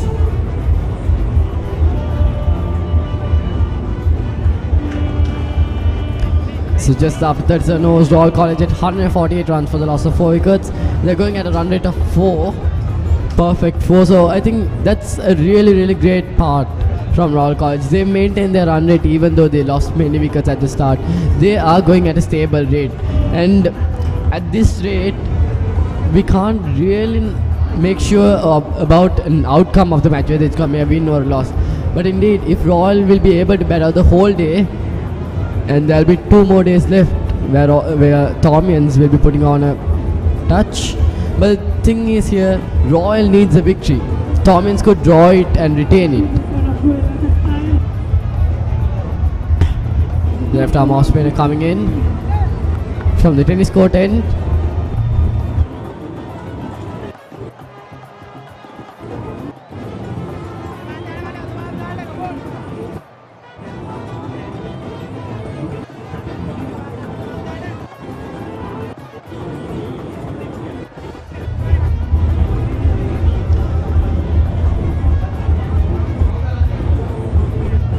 Ramir Pereira on strike.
That's carted away, and that'll run down to the boundary. Ramir Pereira inches closer to his 50, and Royal College moving forward very, very well.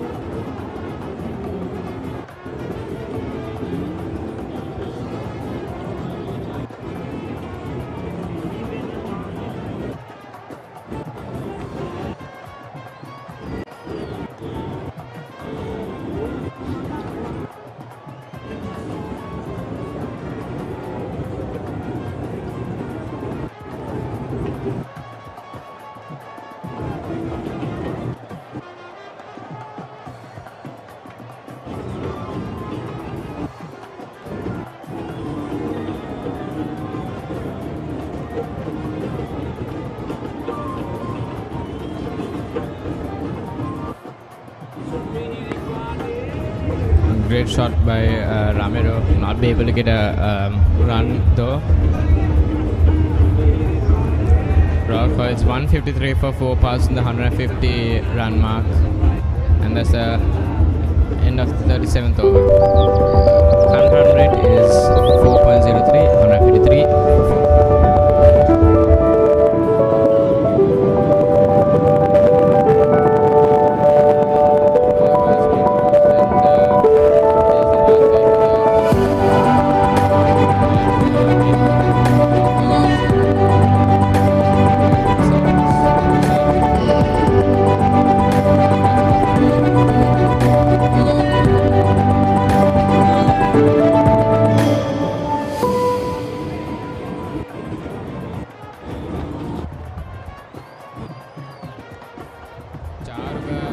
First ball all the way, shot straight at the boundary by Ramiro.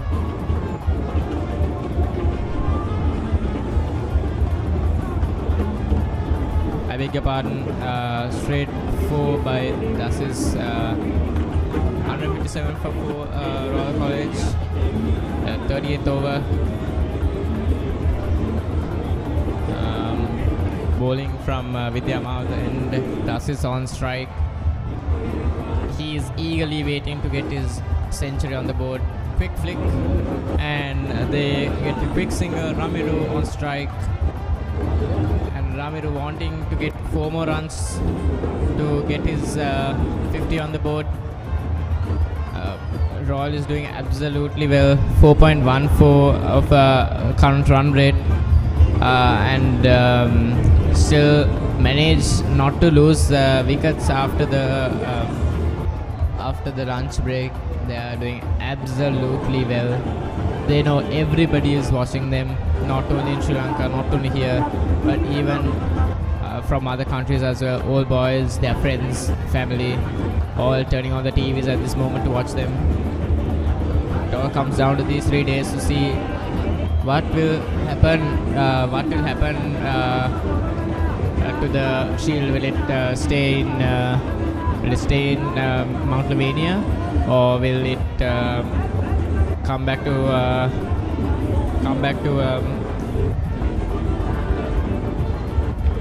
Rajaki Mountain?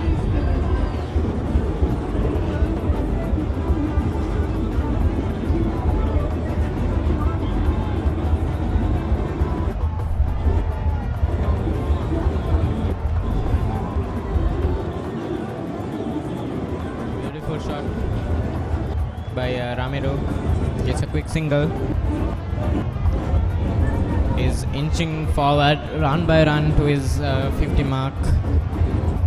Also does this now on strike at the tennis court, and Charuka coming in from the Vidya Mouth end.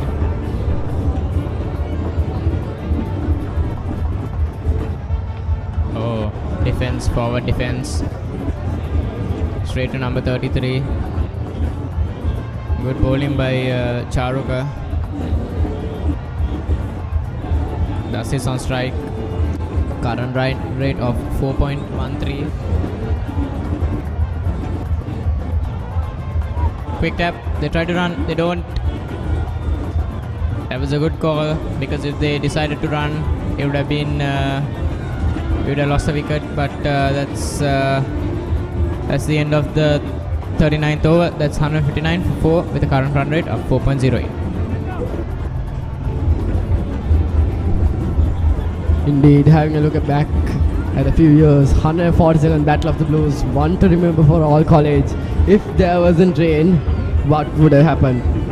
If there wasn't rain, would the Shield have become Reed Avenues? As indeed, the first innings of St. Thomas's, they were at around 30 for 7 wickets, as I remember. And Yasir Rodriguez saving innings, he played at around 30 to 40 runs, and his innings is what got St. Thomas's College at around 80 runs, and they were balled out cheaply for just around 80 runs. And Royal College came on to bat again, scored around 115 for just around 4 to 5 wickets, and they had declared giving back to the St. Thomas's side. But indeed, at that moment, rain washed out one whole day of play, and 2 other days, half of the game was washed out. So if there wasn't rain, Royal College could have possibly had that Shield back at Reed Avenue. But this time around, we have a really balanced side.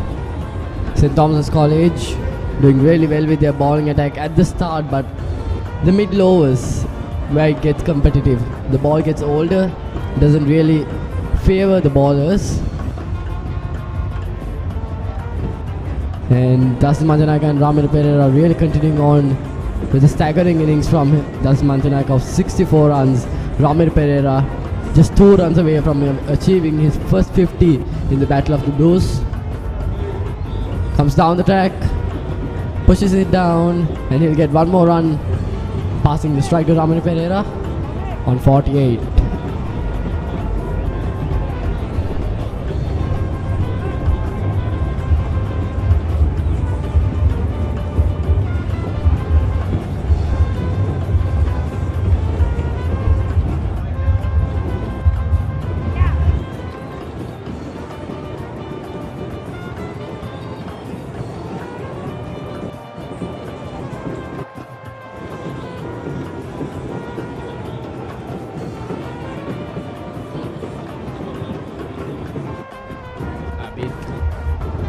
Good defending by Ramiro.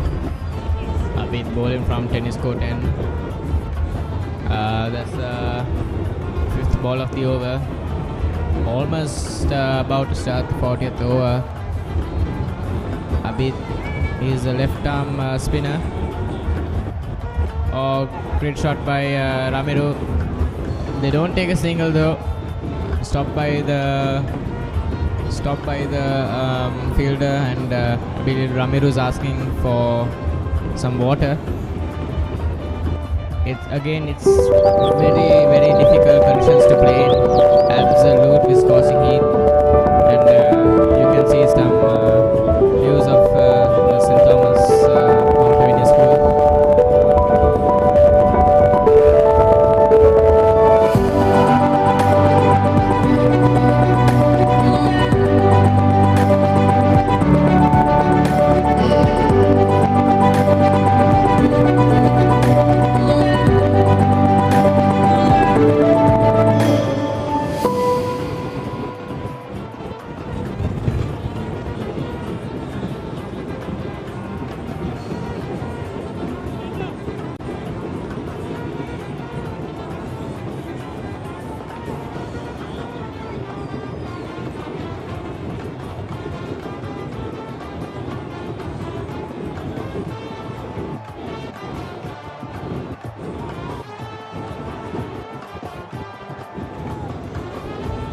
Nathan Caldera back into the attack. A pacer brought back into the attack. The ball is pretty old. We can expect some rear swing here at the SSC. Nathan Caldera, he picked up a wicket, and a very important one at that. But can he do it again? Can he bring up that hype? Can he bring up that energy that St. Thomas College needs? Ramir Pereira under extreme pressure as well. Indeed, it's not the pressure, it's the nervousness that is created by the mindset of the player when nearing the 50-run mark. Close down the leg side and around the good length area. That's Mantanaka trying to flick that down, but does not get any of it. So he has to be really careful, because if that ball had got that tiny nick, he should have been going down to the pavilion. So the shot choice is really important for Das Manchanayaka. He's playing a captain's innings, he's playing a really matured innings here. And he should continue on with it, because at this moment 161 runs is not enough. They need to strive further. Tries to pull it, but gets the glove only. Is he alright?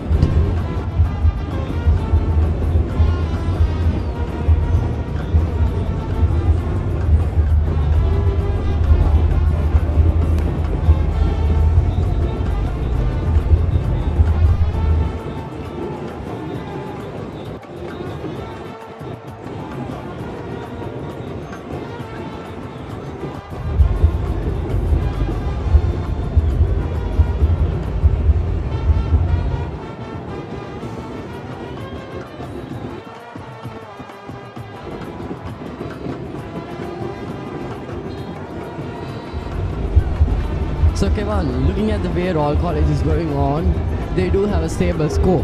But what do you think is a winning score? The first inning is really crucial in a test match. So what do you think is, at an average, how Royal College should perform?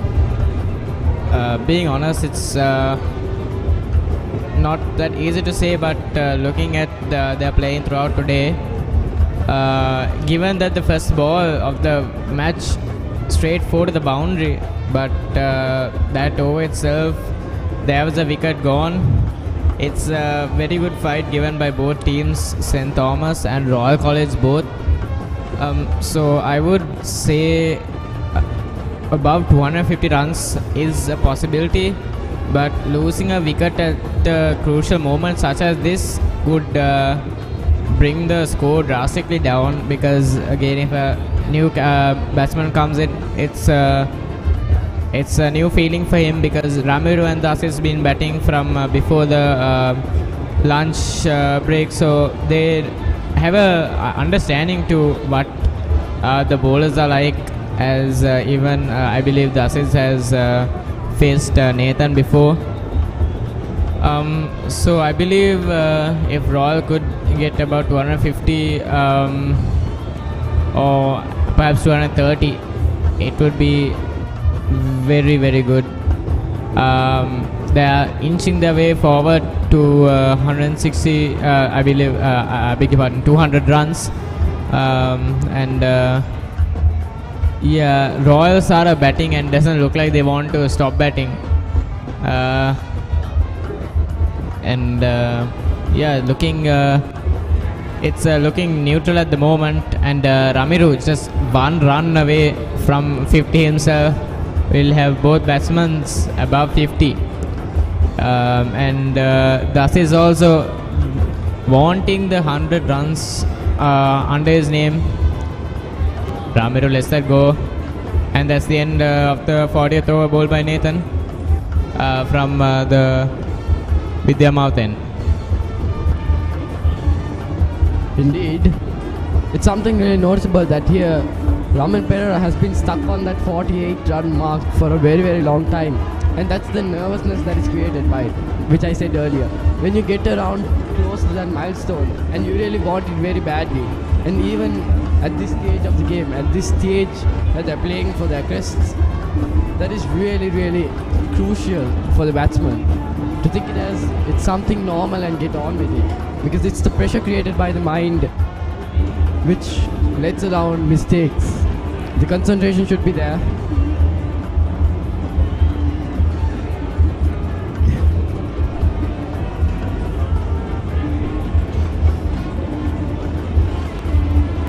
So it's Dasan Manchanayaka on strike.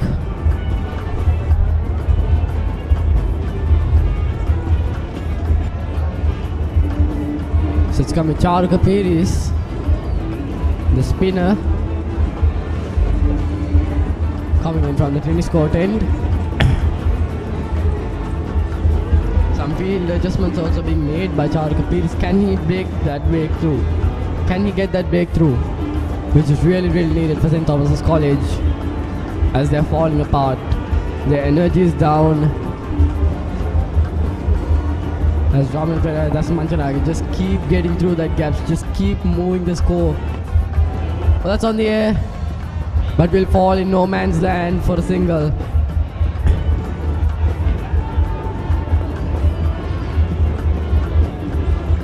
Strike will be moved on. Ramil Pereira to be on strike now. Is this the over? The 42nd one, where Ramil Pereira will get his 50. The boys' tent is filled. We can see those Royal and Thomian flags, the uniforms, and those cheers from here.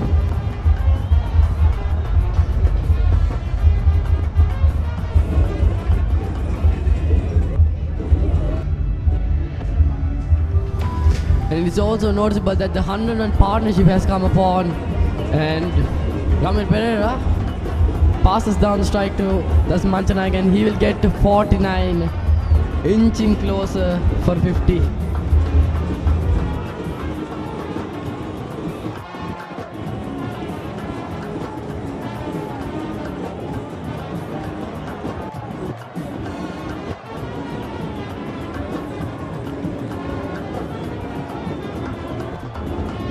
Coming in from tennis court 10. Oh, shot! Beautifully played, but straight a bounce and into the hands of Kavindu. Beautiful shot by Dasis. Is really starting to hammer the ball and get more and more runs on the board. Like few hours before, like the lunch break, the run rate was struggling to stay in the twos, but now it's climbed up to fours, and eventually I believe it will climb up to 5, but only time will tell.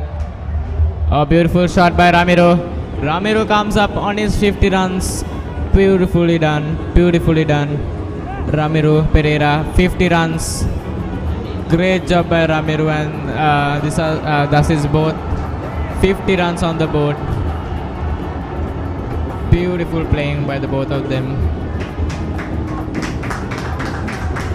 Cheers in the commentator box and all around the ground as well. Indeed, a really crucial innings for Royal College, and Ramil Pereira has succeeded, but it hasn't ended. It still strives forward. Ramil Pereira has declared his presence in this ground, his presence for this match, scoring 50 runs in the 144th Battle of the Blues. What a incredible honor indeed for him, but he should not lose his focus here. He should continue to strive forward, go for the triple mark, and support Dasis Manchanaik throughout. Quick single by Dasis. The run rate, like I said, climbing up slowly but surely. Coming up onto the last ball of the 41st over. Royal looking absolutely great. 167 for the fall of only 4 wickets. Both batsmen giving it their absolute best. Ramiro on strike. Charuga, his last ball of the over. From tennis court end. Quick flick by Ramiro.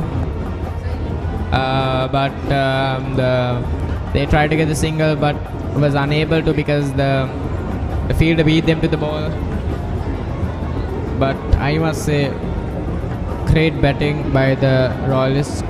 But also, it's worth to mention that the fielding by St. Thomas is one of the best. I beg your pardon, the fielding of the St. Thomas is looking very good. The prefects of Royal and St. Thomas running around the ground trying to getting the crowd hyped up and to give a little bit of extra motivation to the players for them to keep going no matter how tired they are.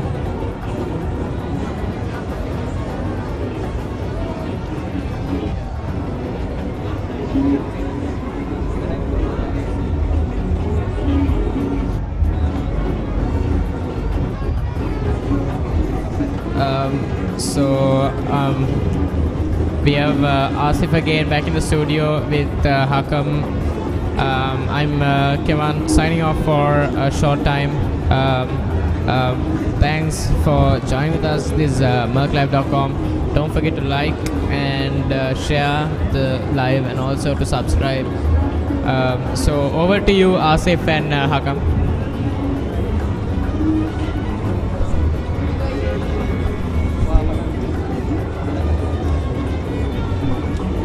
So good afternoon, Hakam. Good afternoon, Asif. So you just went on to the boys' tent, and now we are back here at the press box. How is the feeling? How is the atmosphere down there?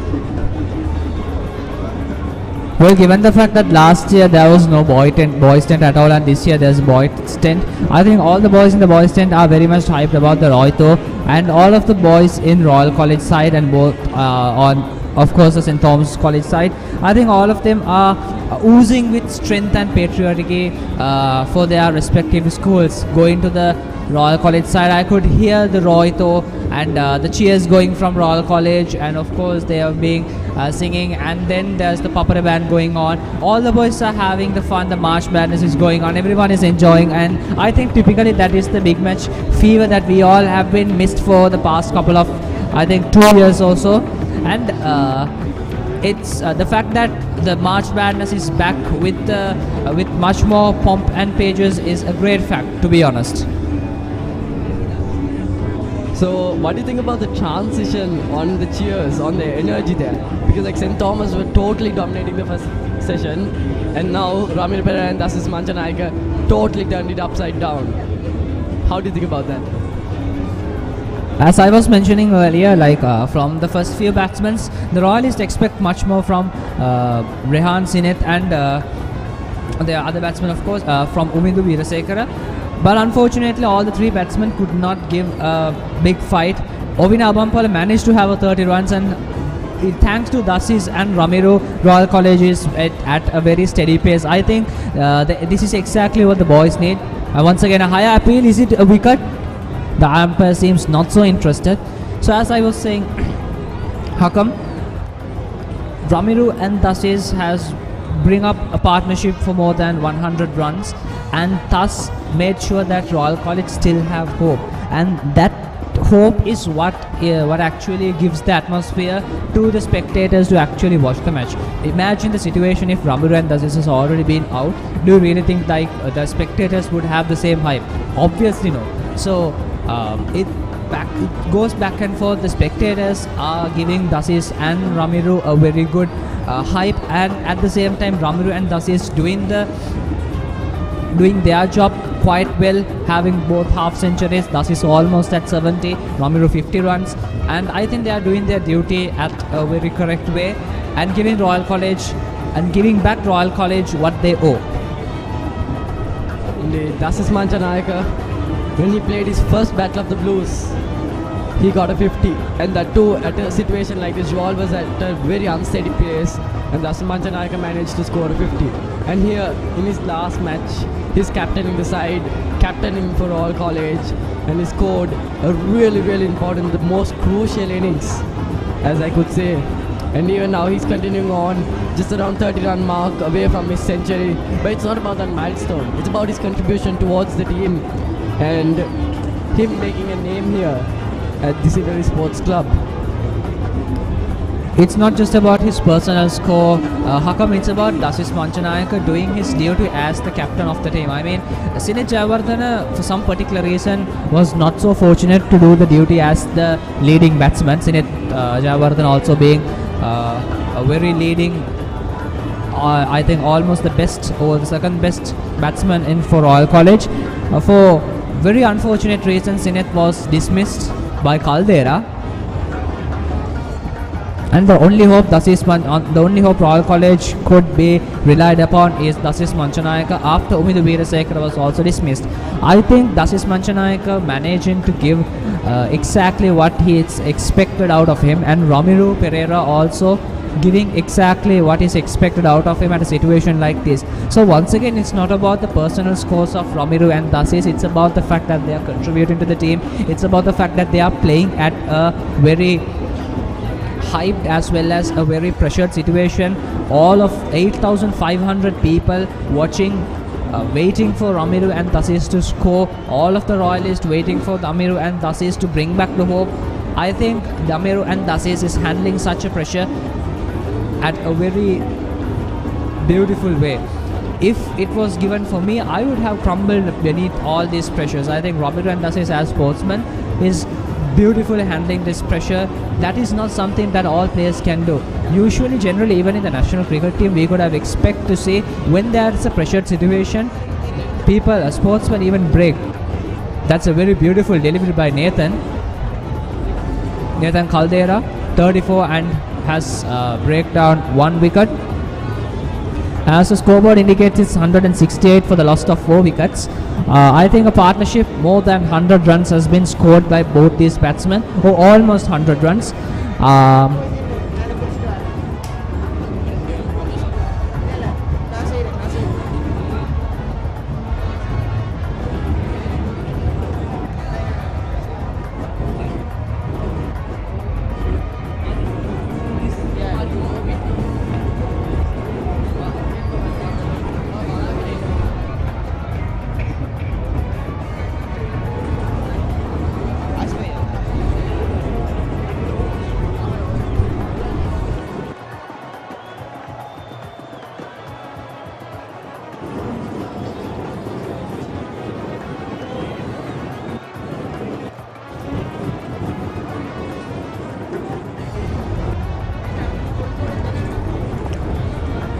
So far I think Royal College has managed to face the challenge that they have been given, and they are facing it really beautifully. And if Royal College manages to keep up this pace, I think the tables are turning, and now it is the turn of St. Thomas College to have the pressure back. So far I think Royal College was dominated, and now I think Royal College has started to dominate St. Thomas College. What do you think? Indeed, Royal College at the part they were, at the situation they were, they have really evolved. They have come a long way. But at the moment, if 1 wicket falls, I could sense a landslide of wickets, because the bowling attack, the bowlers coming into bat hasn't the best of scores. So if 1 or 2 wickets were to fall, Royal College could collapse and the score might not improve a lot. So this partnership needs to go further. This can't stop here. It has come a long way, a 100-run partnership, but a few 50 more runs, 75 more runs, that is really important. If Royal College needs to score at least in the first innings at around 275 mark. So if they were not to take that, it could be really risky, because St. Thomas College batting has been really great. Even I heard of a century against St. Joseph's College in their last traditional encounter. So St. Thomas College has a lot of weapons in their armour, and this partnership is really, really crucial for Royal College.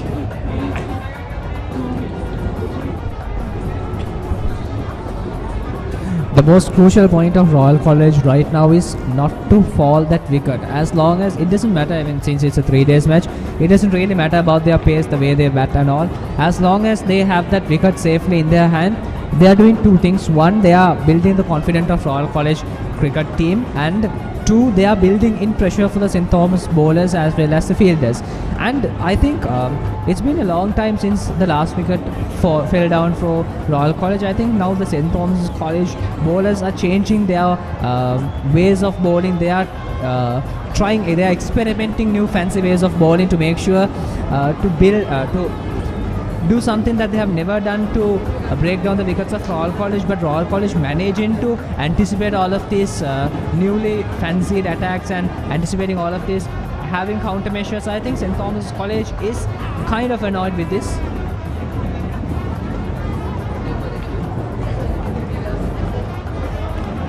I think if this partnership goes on for about 50 more runs, I think the rest of the 5 batsmen that would come would I don't think they would have much more to do. After all, they just have to play their game. But in fact, if the wicket breaks down now, there should be more to be expected from the next coming batsman, and thus build pressure for the next coming batsman.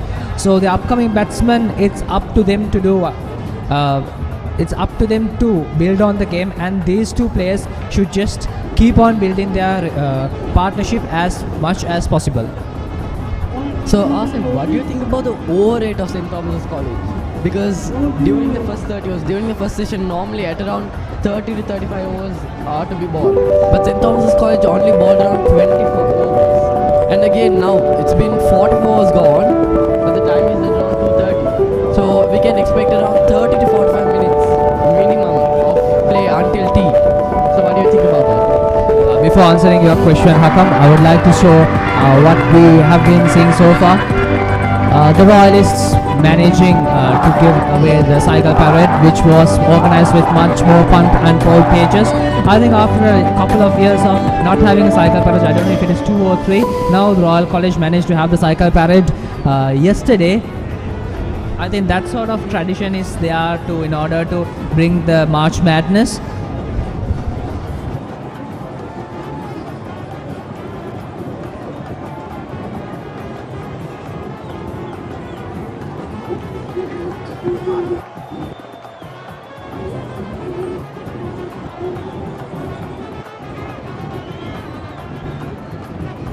Once again another boundary down for Royal College, and 4 more run comes to Ramiru Pereira, which made into the team.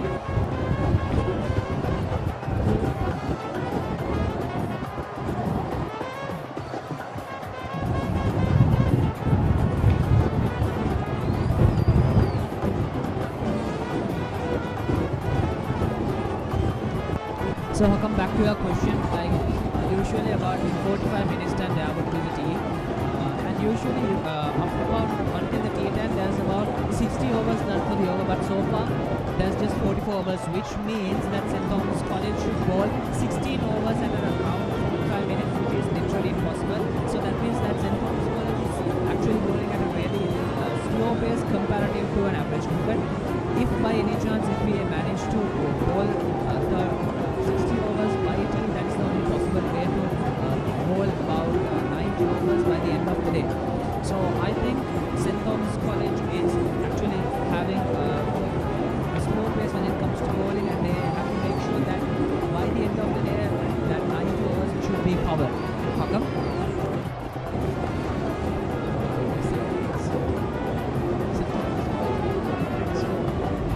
And also the fact that even though they're slow, they also haven't been able to pick up those wickets as well. Partnership is going on, evolving, so they don't really have an excuse here. Were they planning it out? That's the answer. So indeed, Ramesh Mendes, a new captain. Let's see how his strategies go further. At this point, I actually believe that Dasis Panchanayak has managed to counterpart all these strategies by the St. Thomas College and implementing his own strategy in order to bat. I think Dasis Panchanayak, being the captain of Royal College, being a very experienced player, has already read the St. Thomas College team. I'm pretty sure during the lunchtime there should have been many discussions about in order to how to bat after the lunchtime, and 45 minutes time there's tea. I think there would be another discussion, a round table discussion, how to further take on this, and if there's a declaration going on at what run rate we should declare or something like that.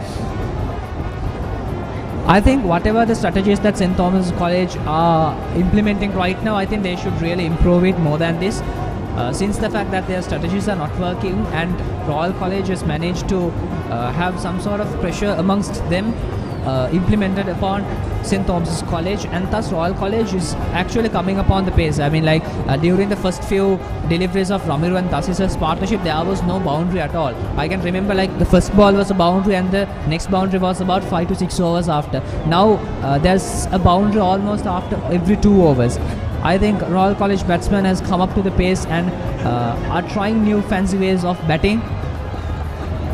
And once again down the ground, but this time fielder's there. Probably a quick single out of it, as the scoreboard indicates. It's 177 for the loss of 4 wickets.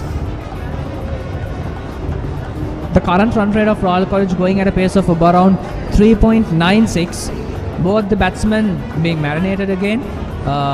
half centuries by both of them. Dasis Manchanayaka need about 23 runs, if I know it right, for his century. 90 balls faced, and Ramiro Pereira once again 52 runs, not out, and 45 overs has been done so far.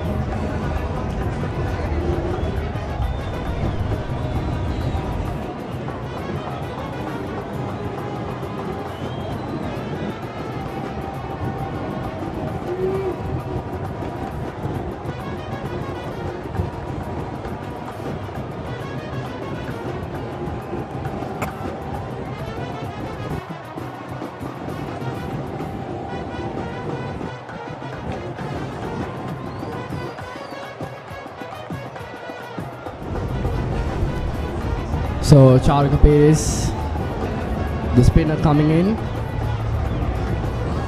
from the tennis court end.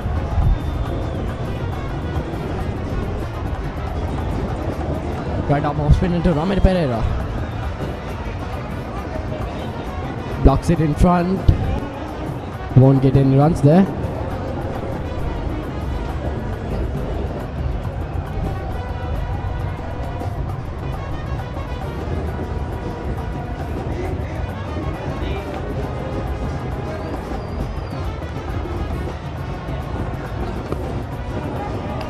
Off the face of the bat, and they'll get one more run to their team.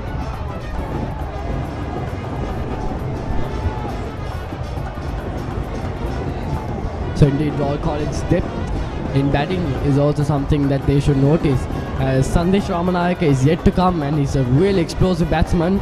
He could put on a real cameo, and indeed a very impactful one, not just those 10s and 15s. He has scored a 50 against St. Peter's College. St. Peter's College, a really strong team. So indeed that proves that he has got something to show here. And will we be able to see him today?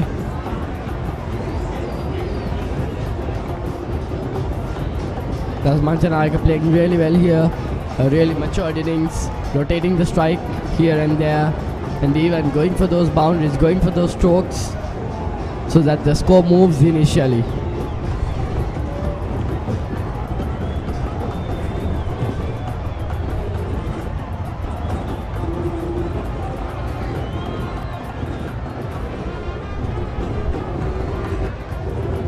Off the back foot, through the gap, will it run away down to the boundary? And it does, reaches the boundary.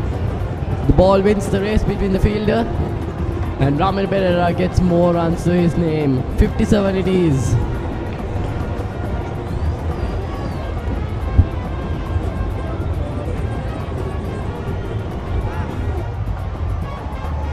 Really good batting. Just opening the face of the bat, playing against the spinner. Not much risk in that shot as well. Ramiro Pereira getting everything positive here.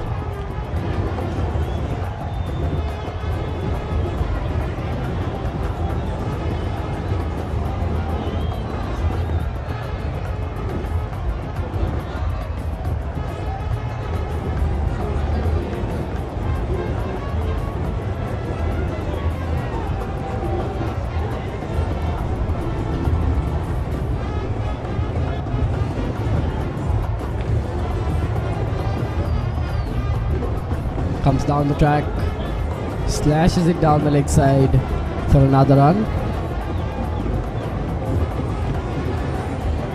A really courageous move from Ramiro Pereira. They're coming down the track, and as well as going across the ball, going across his pads and playing the shot, a really risky shot, but he gets the benefits of it.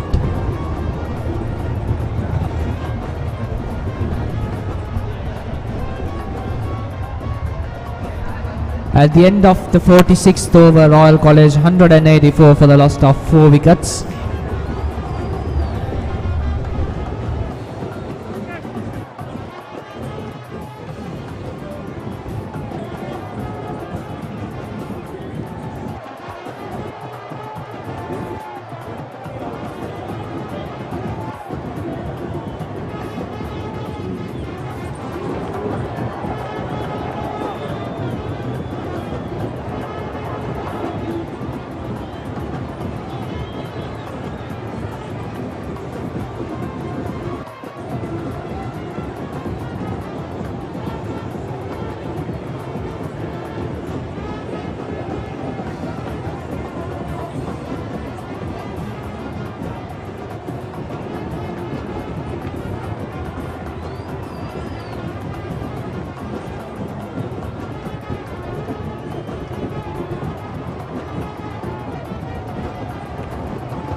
That's a higher appeal.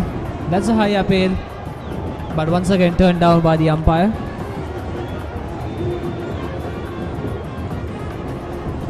Indeed, the impact was the question there. Just around the offside. Coming back on, not the arm ball, by a bit.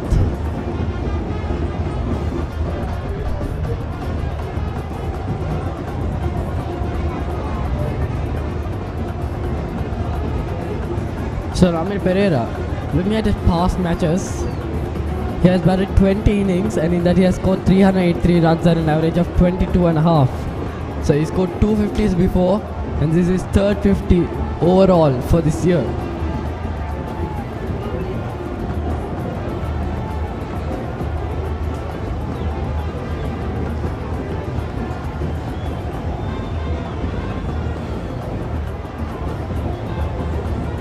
Again, very well played, just pushes it down the offside. Easy runs here for Royal College. And there's no improvement in the Thomian bowling.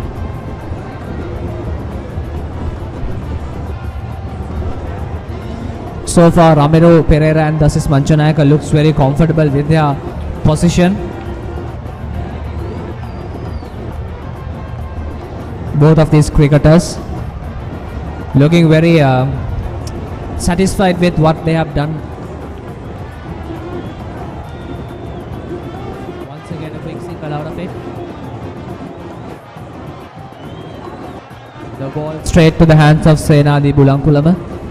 One after the other, single after single. The Royalists are having their scoreboard ticking on. Royal College 186 for the loss of 4 wickets so far.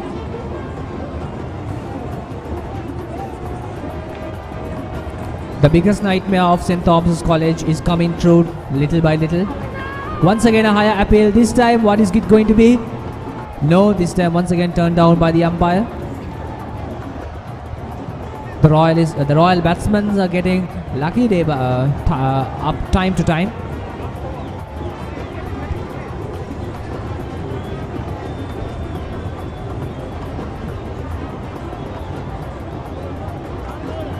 A very tight call there, really close. I think it was just sliding down the leg side, missing the leg stump. But indeed, as the umpire, they had to make the call right there and here because we don't have really the technical support of bringing in the DRS system. So the umpire has to see it in live, that pace of the ball, and give the decision exactly and accurately indeed.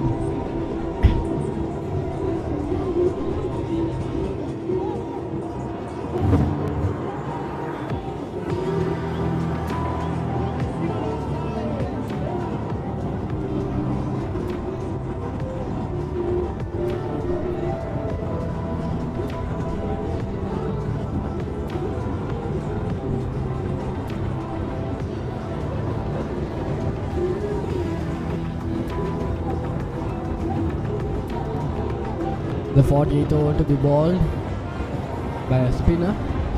It's going to be Senadi Bulankulama to be introduced.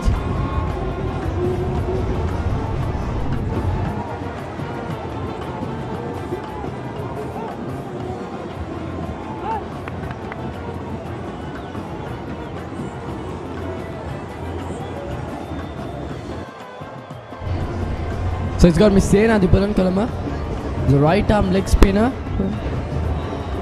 So it's going to be a part-time ball to be introduced by the captain. A new strategy to be put on here. Tossed it up, full toss. Not getting full advantage of it, but will be gaining one more run for the score. Indeed, when a leg spinner comes in, leg spinners really need time to settle down because the full tosses comes in, the short balls comes in.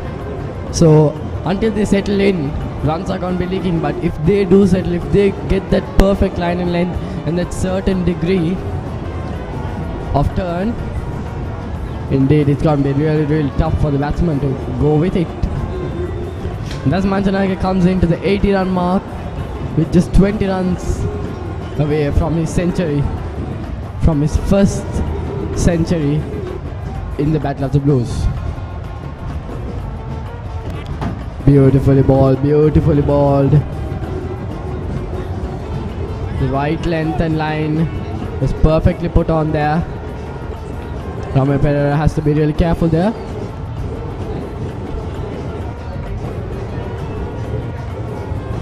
Full toss. Maybe a no ball. Yes, it is. It's a no ball by Senadi Bulankulama.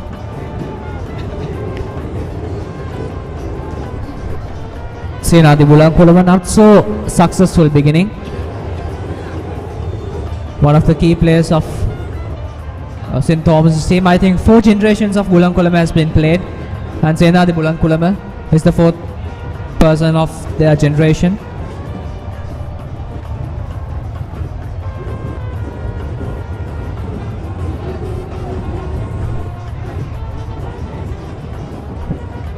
Here goes the family heritage against Royal College.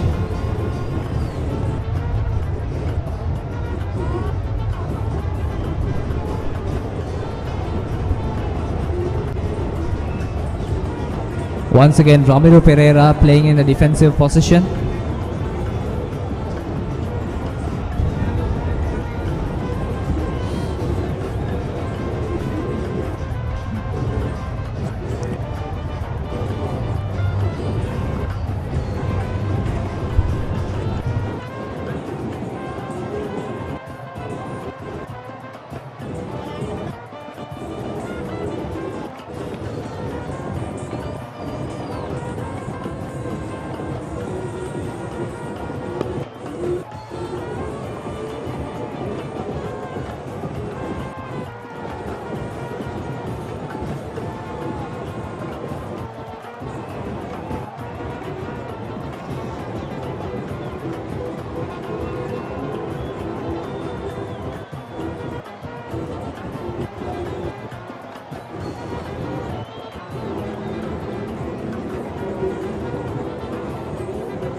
So they're calling in for an early tea break here, 2:45.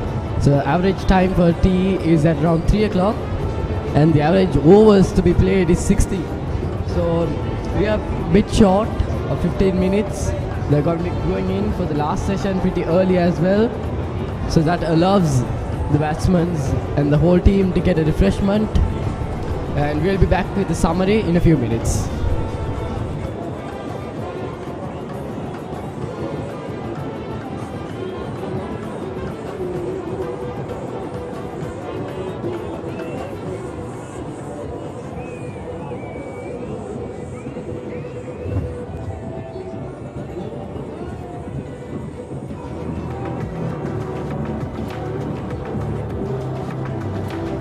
So having a look at the summary, Rehan Piris.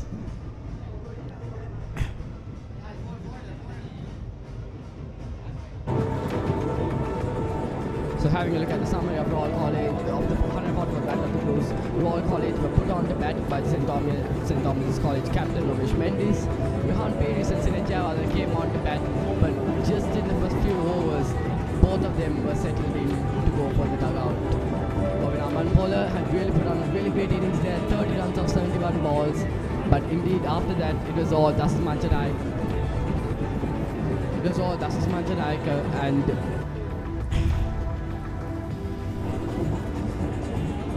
Amir Pereira. They put on really great innings there, both scoring 50s. And having a look at the St. Thomas College bowling lineup, Akash with 2 wickets for 35 runs, Nathan with 41 runs and 1 wicket, and Kavindu with 23 runs and 1 wicket. We'll be back after the tea session, after the tea break, with the live. So please do join us at merkla.com.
One more to go by. The first over after the tea break to go by. 49 overs completed, all at 194 runs for the loss of 4 wickets.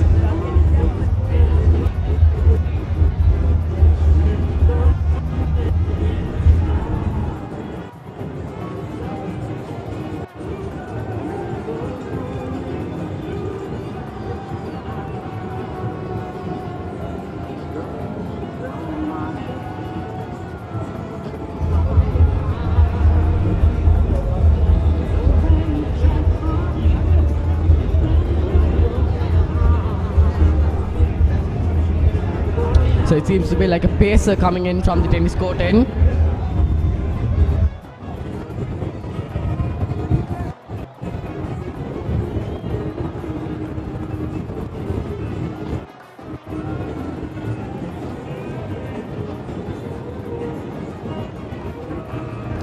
So it's Kavin the Dias to come in from the tennis court end. A bowling replacement here by the Thomians. Kavin the Dias wasn't really introduced in the second session when Tasmachanayaka and Amina Pereira were staggering the Royal College. But let's see how Kavin the Dias can show an impact here for the Thomians. Tasmachanayaka on strike.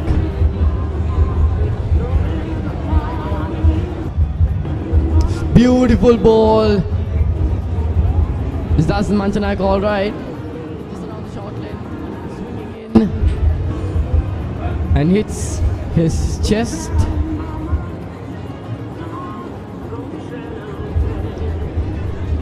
Kavin the Dias, just as he comes in, he shows a really impactful delivery here.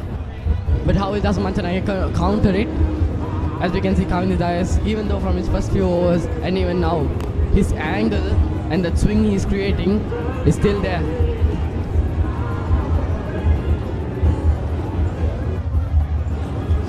Just around the outside, huge appeals, but not given.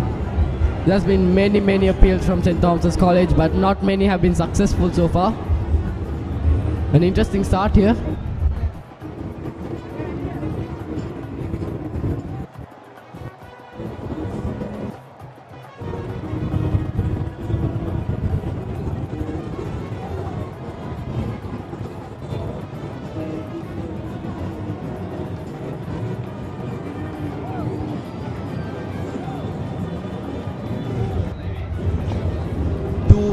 Really close deliveries from Kavin the Dias. One coming in at around the short length, one going out, making the batsman go for the shot.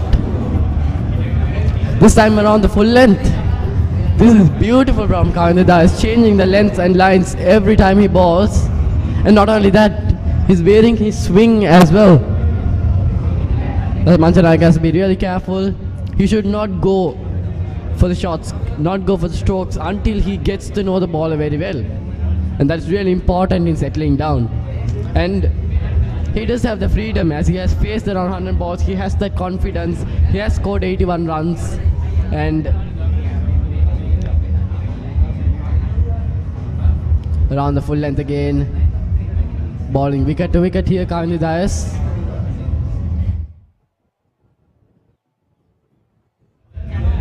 Just around this over, 4 balls have been bowled and 3 of the balls were into the batsman, into the wickets, wicket to wicket. But just 1 ball was outside the off stump, that short ball.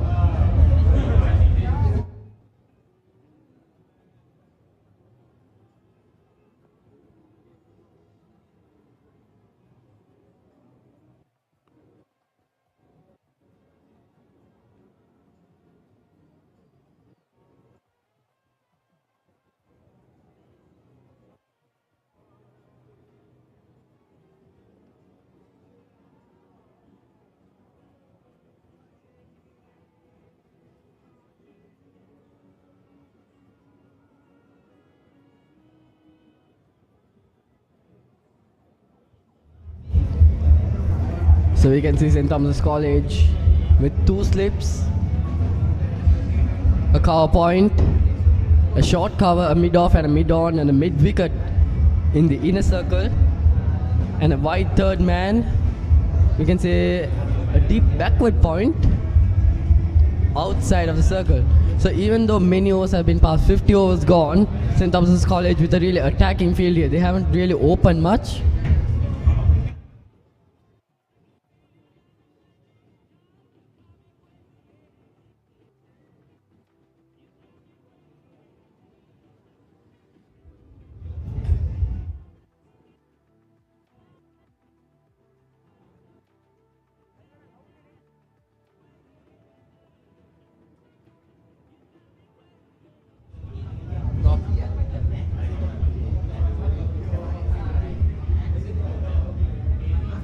So 50 overs gone by now. Half of the day completed. I can say 2/4 of the game has been completed. Royal College nearing that 200 run mark. 4 wickets gone. Raman Perera and Dasan Manchanayake with a beautiful partnership here of more than 100 runs. Just brilliant from these two men. Playing a really matured innings. Dasan Manchanayake has been really attacking from the start. And indeed, it was very risky for him. We were having some negative thoughts on how his batting was going on. But indeed, he has really well proved that he has been correct. And his approach has been the greatest.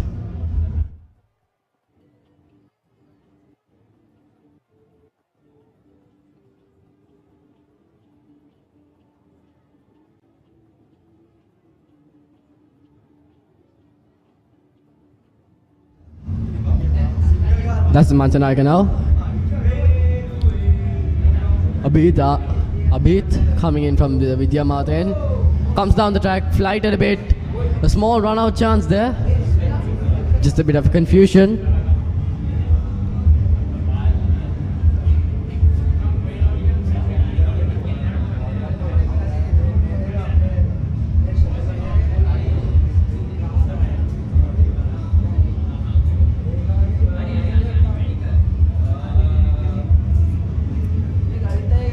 We can see Abhit really flighting the ball down there, trying to get that maximum amount of turn using this pitch. But it's all about the variations as well. Not just going for this off spinner all the time, just not going for the flighted balls all the time. It's about going for those arm balls, trying to get it drifted down and get those wickets. Dasan Manchanayake comes down the track, plays it roundly and gets a boundary. That makes 200 runs for Royal College. And what an achievement it is for the standard that they were in, for the situation that they were in. Dasan Manchanayake and Raman Perera has taken Royal College to a great extent that no one really actually believed that 200 runs for the loss of 4 wickets was really achievable for Royal College at the stance that they were going. But Dasan Manchanayake and Raman Perera, hands up, just appreciate that innings. Beautiful play.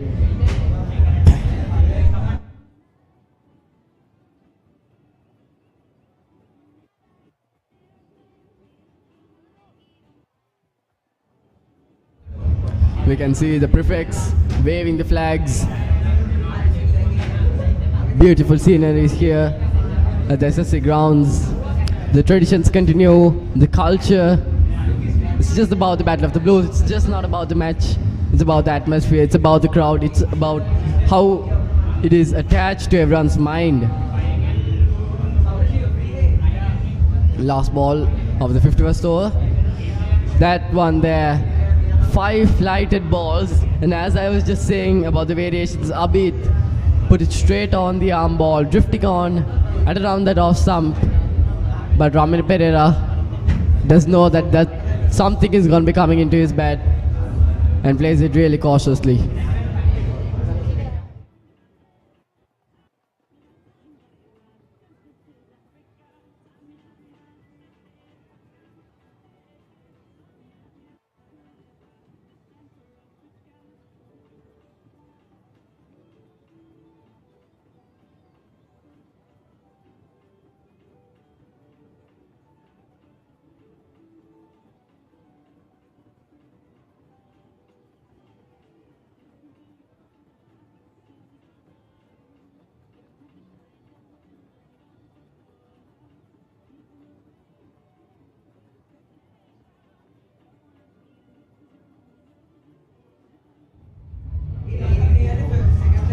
That's his Manchanaik on strike. Count the dice. Around that off stump. Putting in that bait. So that Das Manchanaik goes for the drive. But he does not take it. Das Manchanaik are really, really careful on that. Really beautiful line and length from Kavindu. Coming in over the wicket and pushing it down to the offside.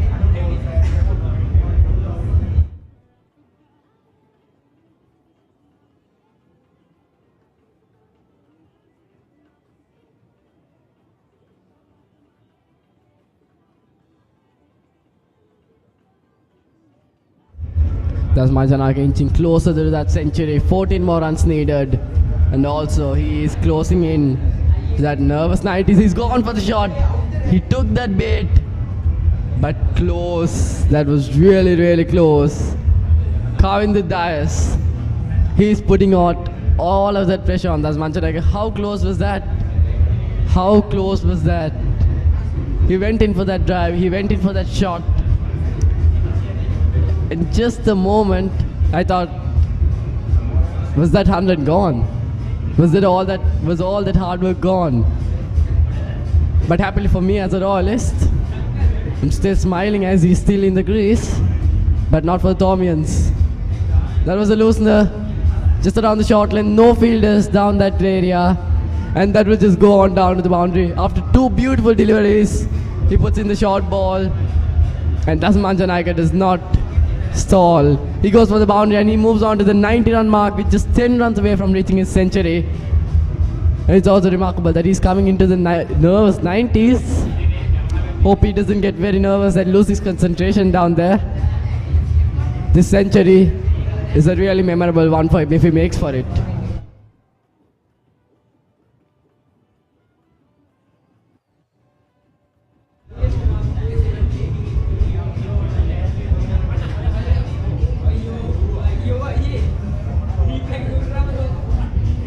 Basis Manchanaik once again 10 more runs required for his century.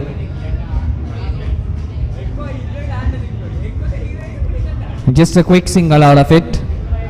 Royal College managing to surpass the run score of 200 runs, and now as the scoreboard indicates it's 206 for the loss of 4 wickets.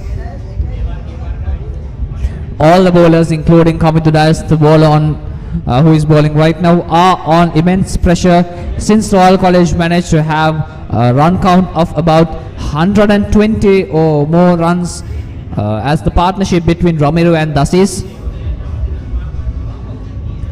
Ramiro Pereira, the man on strike, with high hopes for a boundary this time. Once again, let us see what happens. Once again, a very good work done by the fielding unit, right on the spot. Not something Ramiro Pereira wants, I'm sure.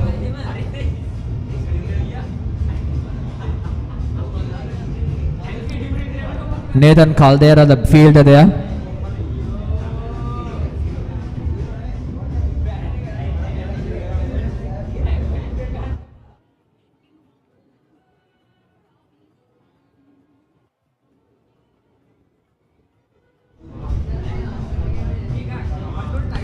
As the scoreboard indicates, it's 206 for the loss of 4 wickets. It's around 3:25 in the afternoon.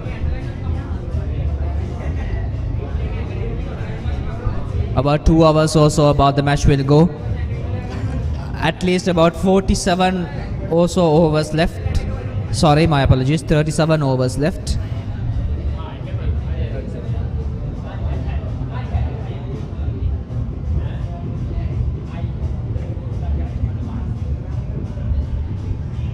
We could see the faces of the Thomians not so happy with what the partnership that Royal College has been building so far.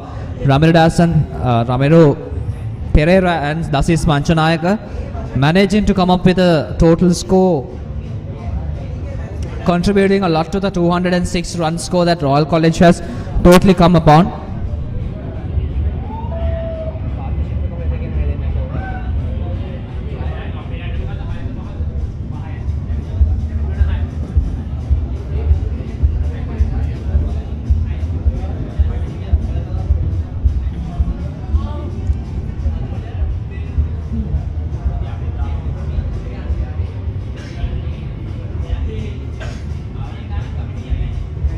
At the end of the 52nd over, it's 206 for 4 lost. A sweep shot this time, straight to the hands of the fielder. Just a quick single out of it.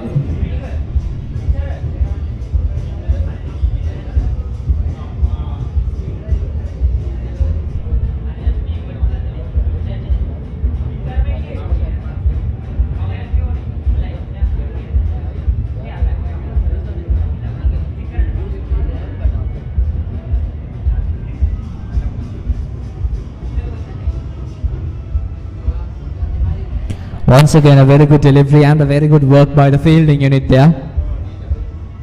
Dasis Manchanayaka just need 8 more runs for his century. I think Dasis is doing his best just to score his century. I think that would be a great thing in the Rohito at a very hyped up and desperate situation that Royal College used to face. But right now, I think RC Royal College is already at a very steady pace, and St. Thomas's College is facing a little bit of challenge here with the pressure, because the last wicket was between the run count of 50 and 100, if I can remember it right.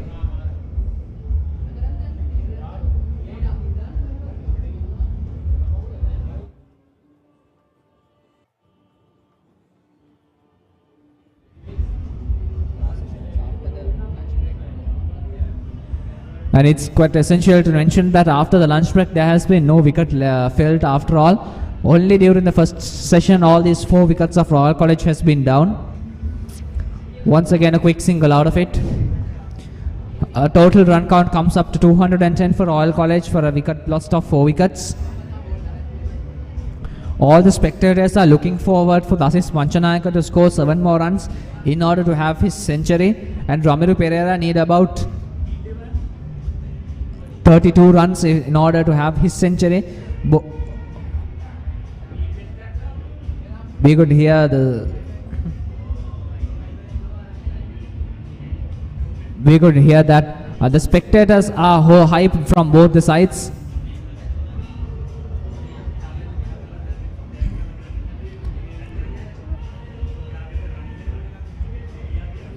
We are not quite sure which school is actually cheering right now, but I think from both the sides it has been equally pomp and pages and very anticipating about the whole Rohito encounter.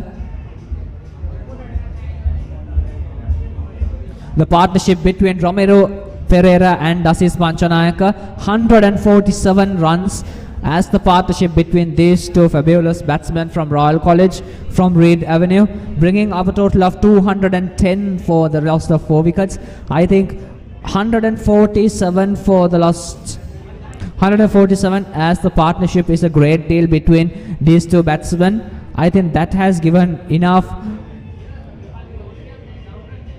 confidence for the Royal College batsmen in order to face the next upcoming challenge.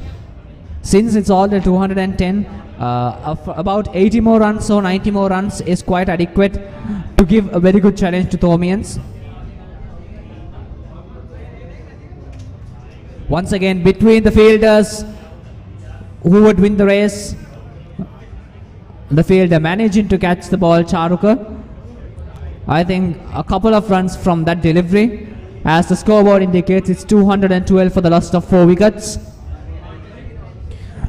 Ramiro Pereira managing to score 70, and Dasis Manchanayaka 7 more runs required in order to have his century. And Kavita Dias trying desperately to break either one of these batsmen, and Dasis and Ramiro, both of them are equally being a trouble for the Thomians. I think the worst nightmares of Thomians is actually coming true. Both these, the partnership going up to a level of 149, 1 more run in order to have the partnership to 150. Once again, there goes the ball down the ground. Is there a fielder nearby? No, they are straight to the boundary, down the ground, and that's 4 more runs. 150 plus partnership goes for Ramiro and Dasis Manchanayaka. Ramiro Pereira needs 26 more runs for his century, and Dasis Manchanayaka, there's just 7 more runs in order to have his century. Both these cricketers anticipating and waiting and playing very patiently, great sportsmanship, and the way, the style they play, we can actually see that the shots are very professional. We could say Kavinduda is not very happy about the situation right now. The Thomian captain included, and all the players and the spectators of Thomas not that happy about what the partnership that Royal College has managed to score. 150 plus partnership. This is exactly what Royal College needed, and this is exactly what these two great batsmen has given in return for Royal College. I think they have done their duty so far, so good. Ramiro once again on strike. That was a close call, but down the ground, between the two players, the keeper and the slip, 4 more run comes up to the scoreboard as the scoreboard tips up into a 220 as a total for the loss of 4 wickets. And Ramiro Pereira 78 runs. Once again, that's the review. If by any chance the keeper just thought to jump, I think that would have been a wicket. We could see the disappointment at Kavinduda's face. I think with that pressure, that wicket would have been great, and a great boost of adrenaline and a great boost of pump to the Thomians. But unfortunately, they couldn't have it. This time, Ramiro Pereira doing the wisest decision. Kavinduda managing to swing the ball, and Ramiro Pereira anticipated it and make sure that not to lose the wicket, for not to fall into the strategical way that the Thomians have planned by having the slip right in the position where the ball would come.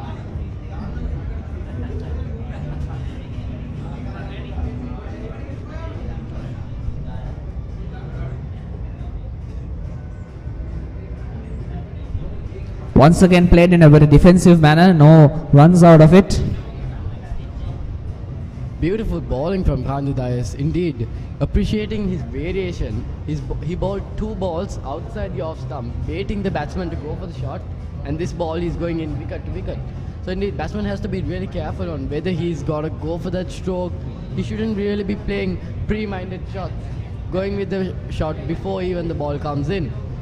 So Kavinduda on that note is doing a really, really great job. Full toss, wide outside the off stump. Ramiro Pereira tries to stroke it, but he does not get any of it. It was a chance, but many do come after this.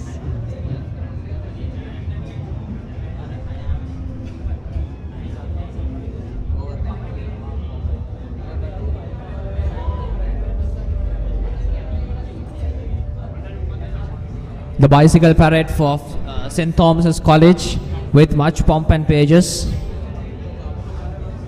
The senior cadets of St. Thomas's College carrying their flag of blue and black, and the youngsters and the students of St. Thomas's College. I think those are some beautiful pictures of the March Madness fever that is taking place as a result of the Royal Court. Both the schools have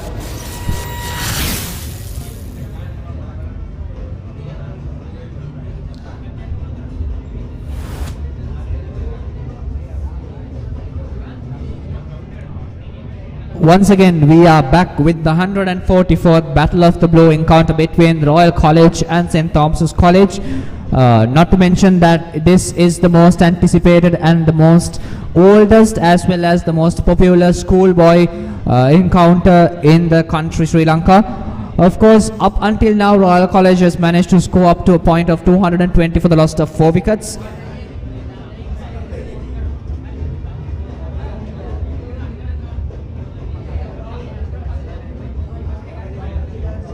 We could see Dinet as the new bowler. Once again, a very beautiful sportsmanship. Chasing the ball once again. That's a very good athleticism by the Thomas fielders. A good effort in order to stop the ball and managing to stop the ball.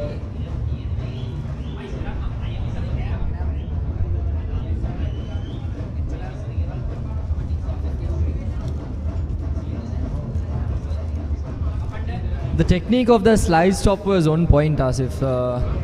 You could see that he was pretty contained and he had his mind on the right place to stop the ball there.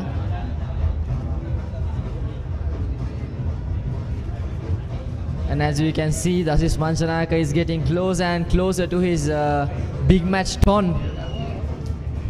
And especially as the captain. That has to be pointed out here because he had a huge responsibility on his shoulder to keep himself contained and to carry his team over to the standpoint as we are standing right now. He did a pretty great job at keeping Ramiru's mind in place as well because he's a pretty young player and Dasis is the man with the experience, but he did his role pretty well, guiding Ramiru to whatever needed to be done at certain points of the game. And they are standing on a pretty dominant position right now. Oh, what a beautiful shot. Try to keep the placement.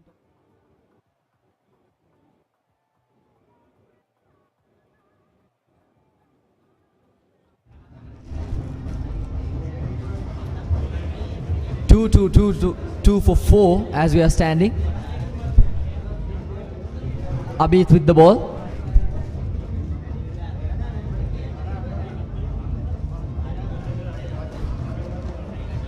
Attempted a clean stroke on the offside but couldn't quite succeed with his attempt. It was played right towards the fielder.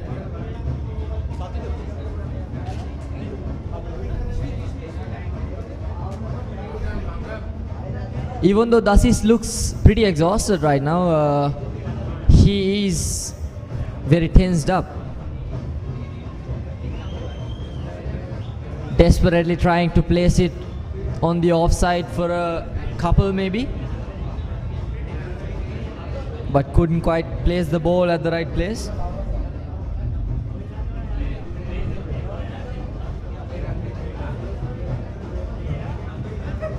Nicely played on the onside towards the fine leg region. Will he go for 4? No.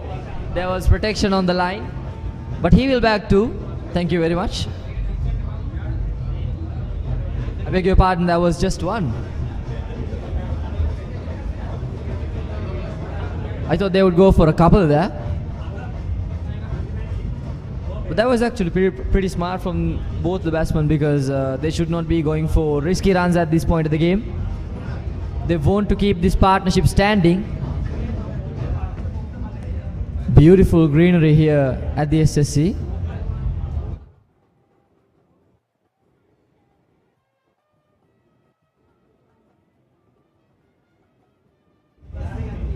Ramiru left right alone. And what a brilliant partnership it has been. 160 plus at a stage of the game where it was most needed.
Oh, that was pretty close.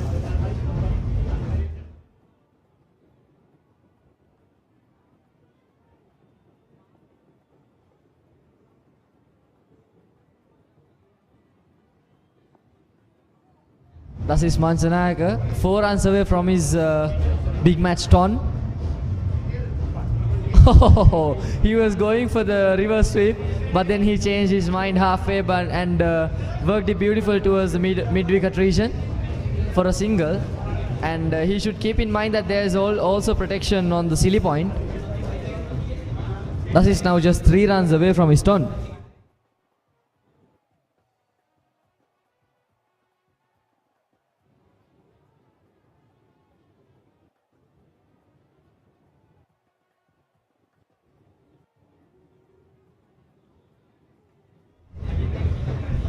Dasis Manchanayaka, I beg your pardon, Ramiro, showing his colors. Both Dasis and Ramiro absolutely rocking the pitch, taking the game forward, taking the team forward, run by run, over by over, managing not to lose their wicket. Both playing safe, building the partnership between each other. Absolutely wonderful playing. Abid coming from tennis court end. That was a solid defense.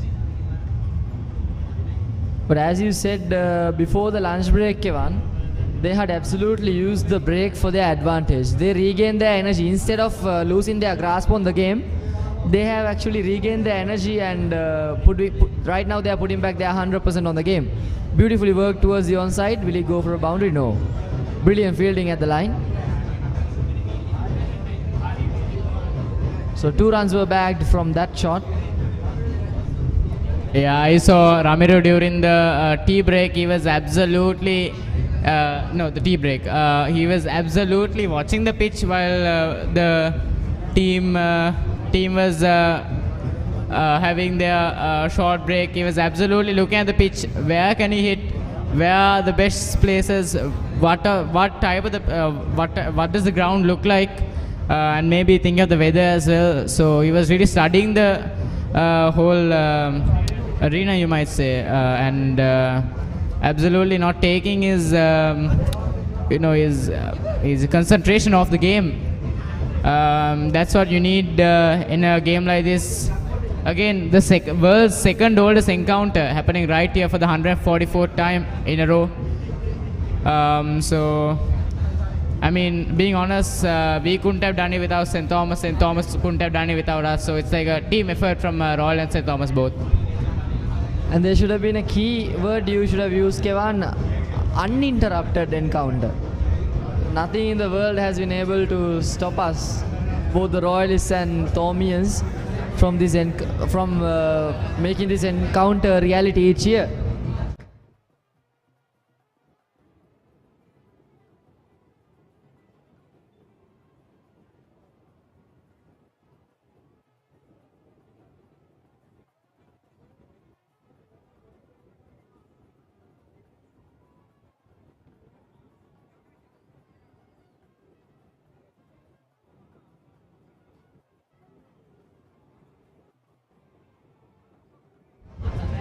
Thus is 3 runs away from his 100. 119 balls batted. Has faced 119 runs. There's an area view of Single Sports Club. Thus is Manchanayaka watching the bowler. Dinet. Oh! He tries to run with the reverse sweep. Not quite successful. But good batting and bowling itself from Dinet from tennis court end. And we could see by the way that Dasis Manchanayaka is actually playing that he desperately wants his 100. He's actually doing everything in order to have his 100 as quick as possible, which has his own risk that he might be gone before having the 100 if he's not patient with what he's playing. He just won 4, and I think this is down the ground into the 4, and that's 4 more runs, and 100 more runs comes to Dasis Manchanayaka, the captain of Royal College. 100 runs come up, the century of the play. Dasis Manchanayaka manages to score 100 runs. The last century in this encounter happened back in 2016 by Pasindu Surya Bandara, and now it's Dasis Manchanayaka, the captain. Whoa! Spectacular scenes on the ground as the old boys are going out to cheer him up. Now this is a scene. Absolutely nice stuff happening in the grounds. Whoa, whoa, whoa. All of them are fired up in the ground right now. Dasisaya is going to have a nice evening today. I think Dasis is the hero of the day and Dasis is the hero of the match. I think Dasis has made sure that Royal College would forever remember the name Dasis Manchanayaka. And now Dasis Manchanayaka with that beautiful 4 runs managing to have his managing to have his century and thus giving new hopes to the Royal College team. We could see the prefect of Royal College with the royal flag. As I said, Asif, Dasisaya is going to have one of the best nights in his life tonight because all of the old boys are very hyped up about him and treats are coming, I guess. As I said, Fergus. As I said earlier, Fergus, Dasis has been the royal hero of Royal College once again for today.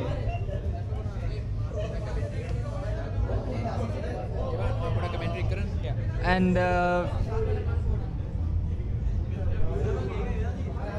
we have a special guest at the commentary box once again. The past board Merck chairman Minidu Amarsekara, who is also an experienced commentator. Good afternoon, Minidu. Good evening, you guys. Good evening, Fervis, and good evening, Asif. We just saw Dasis Manchanayaka getting that vital 100 for Royal College. I mean, where did they left off? On lunch, actually, it was like 82 before, right? Now look at this partnership.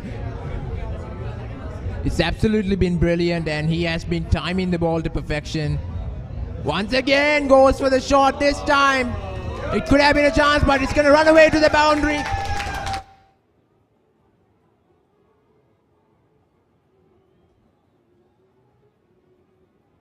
For Dasis Manchanayaka, he's cruising along here, and he's not gonna get back onto the back foot.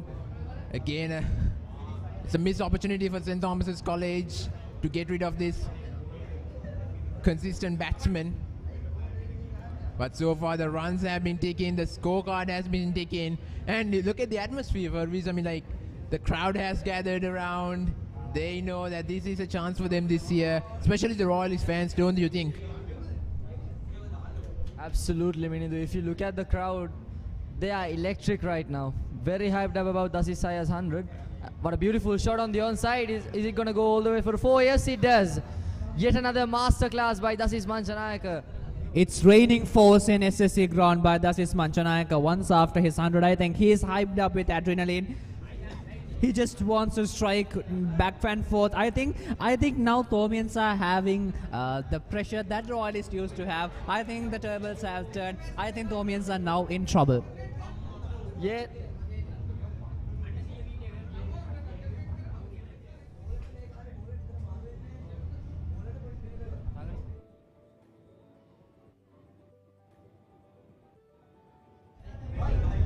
I wish Anish was here with us right now because he was like, right after the 4 wickets were down, he asked me, Farwiza, yeah, do you think Thora is going to win the game today?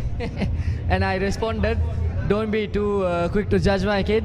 And exactly what I said has happened right now. The game has turned upside down, definitely not going the Thomian's way. And oh my gosh, how the tables have turned. Just now you saw the highlights of Dasis Manchanayaka's innings.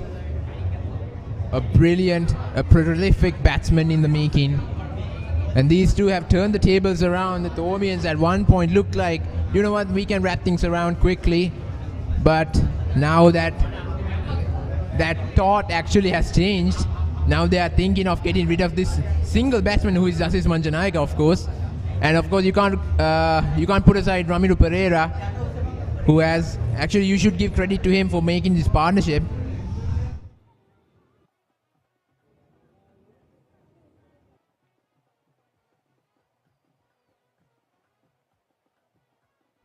We have Akash coming up next. He has given only 35 runs for the cost of 2 wickets. Key bowler for St. Thomas. Ramiru will be facing him, so let's see what Akash has in store for the game. Akash has been brilliant during his first few spells. We'll see what he has in the bag right now. Nice little stroke, 2 towards the cover region. Now it's just up to Ramiro Pereira to follow the footstep of Dasis Manchanayaka and has to have his century. 20 more runs needed for Ramiro to have his century after all, but following the footstep and under the guidance of Dasis Manchanayaka, under the guidance of not just Dasis Manchanayaka, under the guidance of an experienced player like Dasis Manchanayaka, I think Ramiro Pereira has a high tendency and a potential to make it up to a century after all.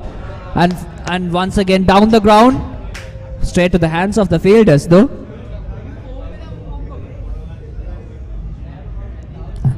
I think by now Thomians are trying their best in order to make sure that the showering boundaries are at a controlled rate so that they could make sure that Royal College is still under the usual pressure. But unfortunately Royal College managing to score 241 runs at the breakdown of just 4 wickets, and these 4 wickets has been broken down, if I can remember right, between the 50 and 100 milestone. So basically it's more than around 150 runs coming up for the half century as the partnership, don't you think?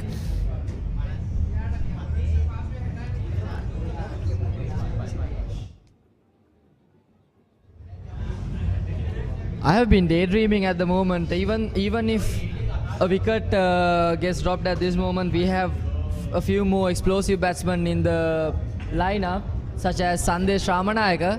Oh, what a shot! Oh, that is brilliant fielding by the fielder on the mid-on. You have to give credit for that stop though. Pretty electric stuff.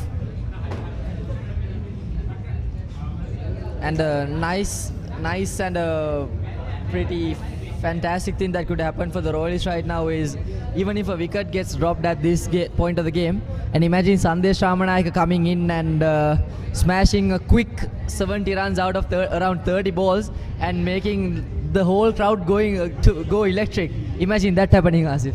And of course, like, it's very essential to know that Sandesh Ramanayake is not a person who is very patient with his bat. He would just swing with his manpower and that would just go away straight into the boundary. Sandesh Ramanayake is usually a player like this, and here we can see some sceneries of beautiful Colombo, the city of Colombo around the ground right there.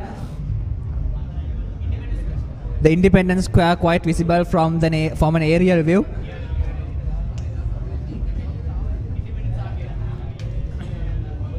Akash Fernando back with his spell out. Once again, a very good work by the fielding unit.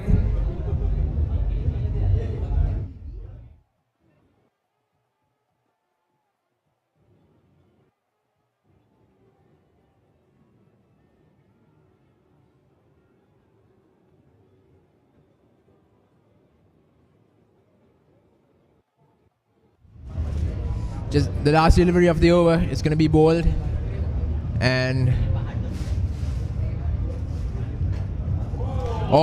goes to the back foot and pulls it away, and that's going to be another boundary. And what a way to end off the over. Royal College are 245 for the loss of 4 wickets, and these two batters who are in the middle, they are cruising along. There's no sign of stopping for them. The Royalist fans loves it, but the Thomians, of course, they might be thinking otherwise. I mean, the Thomians had their fair deal of being happy in a session as well. They had their first session all for themselves, not for Royalists essentially. But at the moment, Minidu, we are on top of the mountain. We are on the upper hand. And you can see the boys are absolutely enjoying the game. But the umpire is checking whether it's a boundary or if it had gone all the way.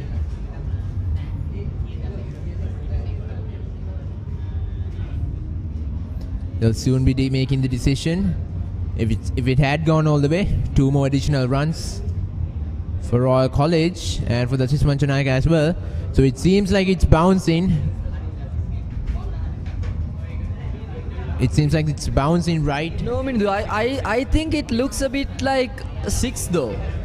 It's very, very close. One could argue if it was a 4, but for me it looks like it's gone all the way. We'll see. TV umpire Prageet Rambukwalla is on the job right now. Well, soon he'll be making the decision. So that view is going to help us to make that decision much more clearly. And that is, of course, I think from this angle, it really looks like a boundary for Reese. Wait a second, give it a second. Yeah, it's a boundary. It's a pretty controversial decision, isn't it, Minidu? I mean, it's a very, very hard decision for the umpires. You could not blame them at this. Oh, it's a boundary, Minidu. You were right. I'll give you the credit. You have a better eye than me. Well, I don't need to visit Vision Care anymore. I mean, my spectacles are in my bag, so it explains it.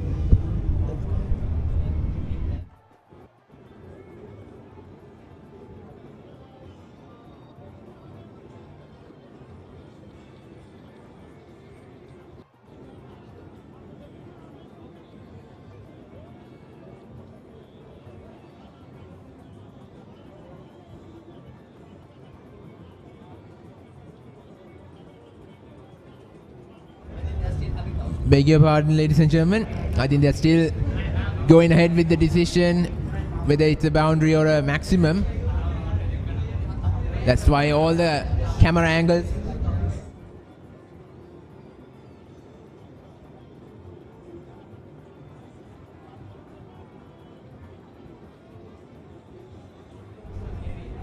Still all the camera angles that are available are being checked. They want to do justice. That's what it's all about. The umpires.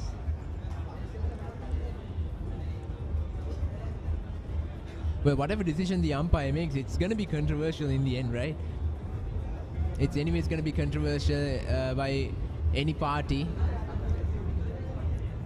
Well, Nathan Caldera. Oh, Ramiro Pereira.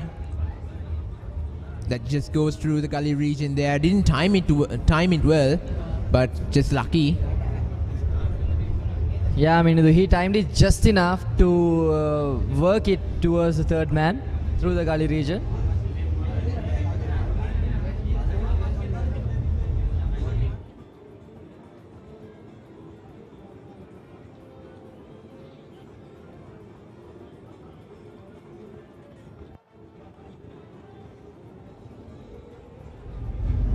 You can hear the music on the background, Minidu. Oh my goodness, the atmosphere is getting tense and tenser by the minute. A little bit of a change on the field as well, if you look closely. Well, just imagine if we were the players on the field. Just imagine if we were the players on the field, how hard would it have been to communicate with the loud noises and of course the papare bands. Oh, that's a brilliant cheeky. Oh, that's another missed opportunity and a lucky chance for Royal College here. That's a boundary. Caldera is absolutely distressed actually at that moment. I wonder what Dasis was trying to do though, because they placed the fielder right at that spot perfectly, and Dasis actually ran down the pitch and placed it right to the fielder. Well, actually, I think he didn't do it on purpose. It almost looked inviting to play the uppercut there. Brilliant thinking from the bowler then, isn't it? Yes, of course. Deep third man was in place. Again goes for the shot, but this time the protection is out there. It's not going to be a boundary this time as well. Again, Dasis just trying to get those cheeky runs, but will it cost him if he continues to do so? But right now he's on form. I think I have seen his confidence starting to build up. He's been playing a lot of aggressive strokes in these last few overs and deliveries since he got his 100. I mean, it happens naturally when you get a half century or a century. You get that confidence to go on as well. As a cricketer myself, I have experienced that. And of course, it's an adrenaline rush when you reach those milestones. Caldera once again. Well played by Ramiro Pereira. Just a little bit of a way swing there, but he times it well, and a good delivery also by Caldera as well. As a fast bowler myself, Minidu, even at this stage of the game, if you could swing the ball, now that is what I call talent. That is not everyone's cup of tea. Once the new ball's shine goes away, it's very, very hard to swing the ball, because you have to grip the ball and deliver it for perfection. So this is something Nathan has mastered, it seems. Yet again, you can see him using that little bit of a reverse swing along with a seam there. But Ramiro Pereira managed to tickle it away nicely towards the third man region. The scoreboard is ticking minute by minute. And of course, Sandesh Ramanayaka, he's looking to pounce on the Thomians once he gets onto the field. He's looking for that opportunity, but these two are cruising along well. He might not get it if Royal declares after these two's brilliance out in the field. But it looks like Royal has completely changed their approach, because Dasis is now always standing on an aggressive stance. He's trying to shuffle across the crease, be innovative and find more runs, because he knows and he trusts in his batting lineup. Because as you could see there, Sandesh had a big smile on his face. He knew this is the stage that he can be most confident at, and he can come to the crease and showcase his talent at his best, because he basically will have no pressure whatsoever if Dasis and Ramiro manage to put on, let's say, another 60-70 marks on the board. Well, that's true. I mean, he's gonna. I'm pretty sure he's gonna play a short cameo, try to hit the ball out of the park and just get the runs the Royalists need in these last few overs. But looking at this final session, they might get some few more runs, and from my perspective, I think they might declare, giving the Thomians a chance to chase the total. But right now, the partnership between Dasis Manchanayak and Ramiro Pereira, it's 189 runs. It's the 5th highest partnership in the Royal Thomian cricketing counter, which is happening this year for the 144th time. Ramiro Pereira on strike. Mahit Pereira, brilliant. Well played. Didn't want to invite any unwanted trouble.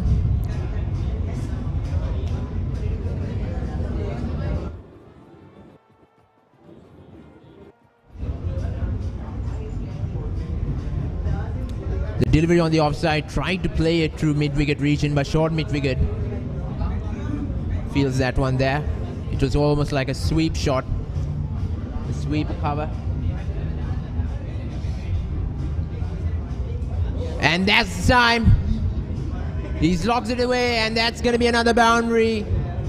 And Ramiro Pereira joins the party this time. He's been silent in the other end, and now he's again amongst the boundaries.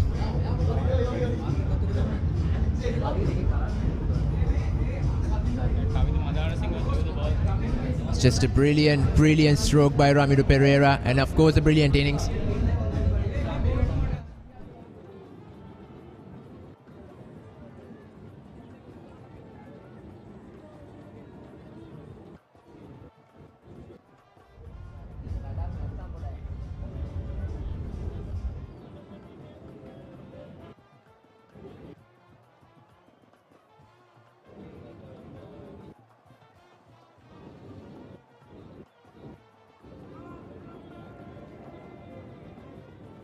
Long on there, gets a single. So Dasis again on strike. Imagine Dasis, beg your pardon, imagine Ramiro getting a ton, just being 16 years old at the Rohito big match. He's just 15. He's turning 16 this year. Apologies, Faris. I think it's actually 15. Sorry, I was the one who corrected you. He's 15, and he's I'm not meaning to jinx it, but he's 15 and almost at his maiden ton at a Rohito. He's gonna be considered a superhero in his section back in school after the big match, Vinidu.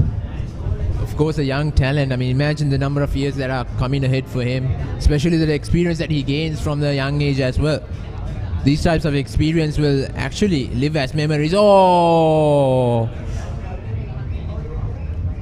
Dasis, I think he's actually going through that shot that he played and thinking what went wrong. And if you look at that replay once again, tried to go for that reverse sweep. Again goes for the unorthodox shot, and that's going to be a boundary as well. It goes through the fine leg region. And thus is Manchanayaka again continuing his strokes and actually reducing the gap between the number of balls he faced. I mean, that actually gives a definition of his intention after he got his century.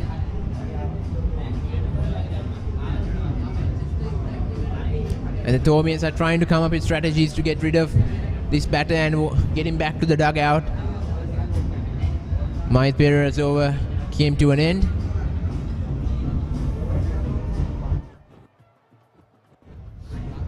They just need another 2 runs to complete a 200-run partnership.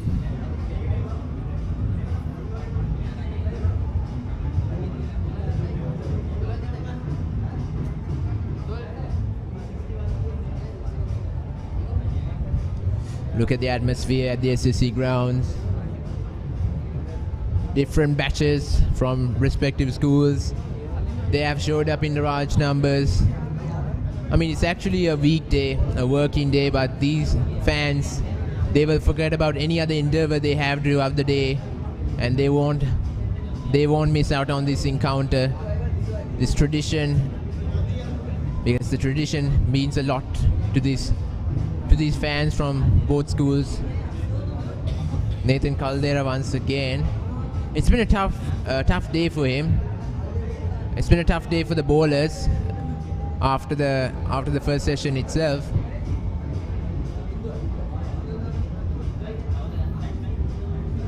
Ramiro Pereira closing in on his century there. That was actually the last boundary that was scored by Manchanayaka.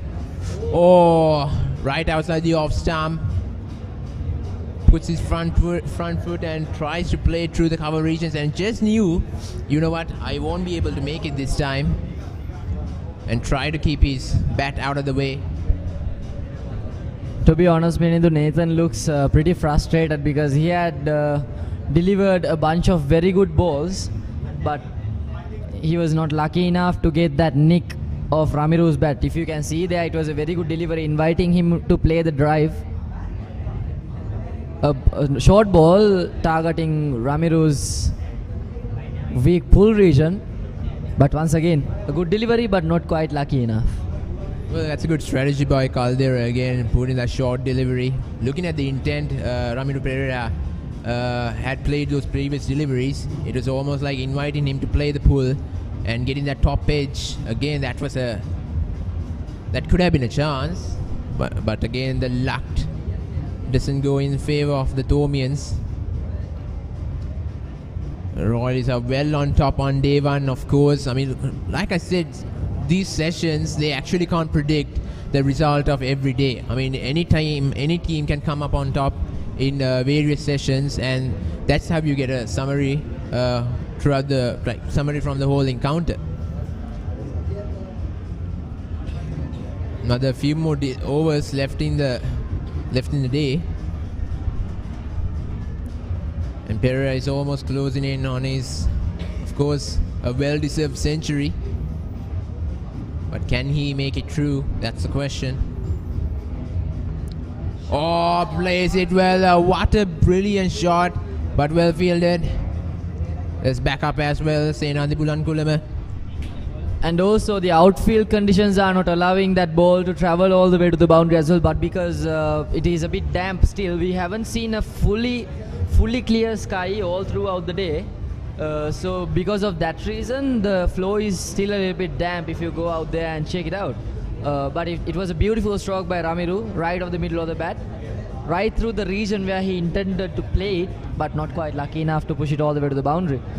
Thus is Manchanayaka trying once again that orthodox shot that he has been playing all throughout his spell after he scored the century.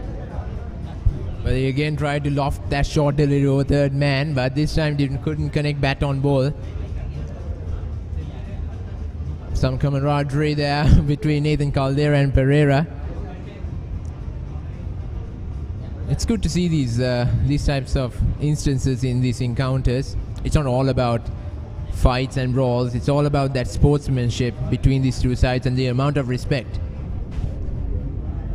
And of course the brotherhood between these two schools. And that's his Manchanayaka. He's the first Royal captain to score a century since 1996. And of course it was Polonvita who scored that last century in 1996.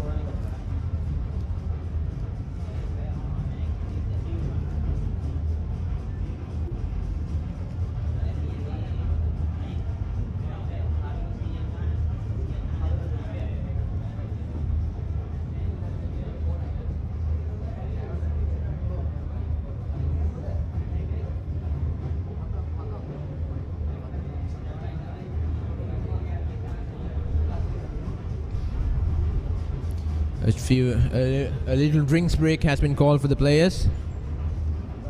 Just enough time for them to get their spirits lifted.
I mean, actually admiring this atmosphere at the SSC grounds. We've been missing this for the last 2 years.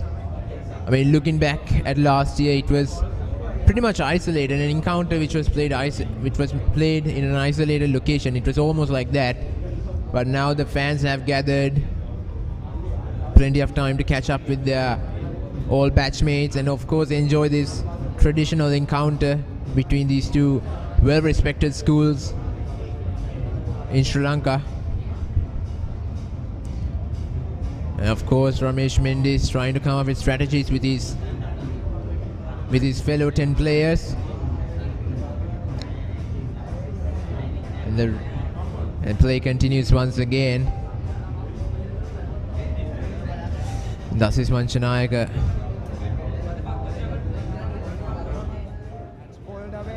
And that was actually the last winning moment.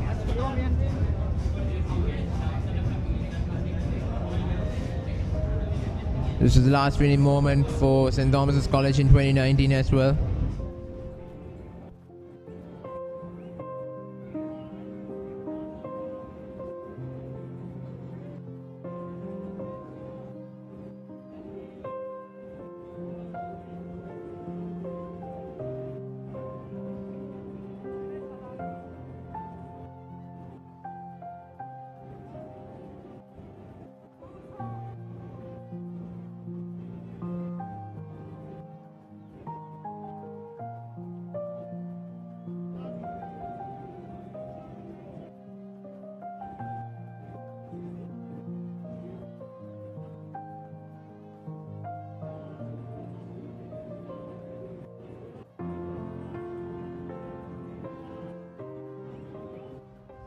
Charu Kapiris comes into the attack this time. A right arm off spinner. 43 runs conceded without any wickets to be claimed under his name. A brilliant back foot punch through the point region once again and would be a 2. It's good running between the wickets and well timed shot through the gap as well.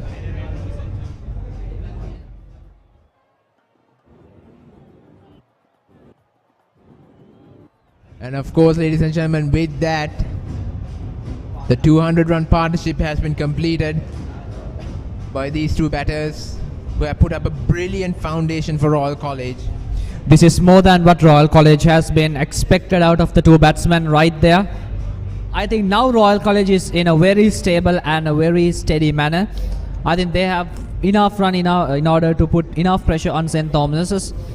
I mean, 265 for the loss of 4 wickets. Also, Dasis Manchanayaka having 124 runs. And Ramiro 8 more runs in order to score his century. I think this is more than what we wanted as Royalists. It is more than what the spectators wanted. I think if by any chance Ramiro had the century, he would have the same amount of treatment by the old boys, the same way Dasis Manchanayaka got.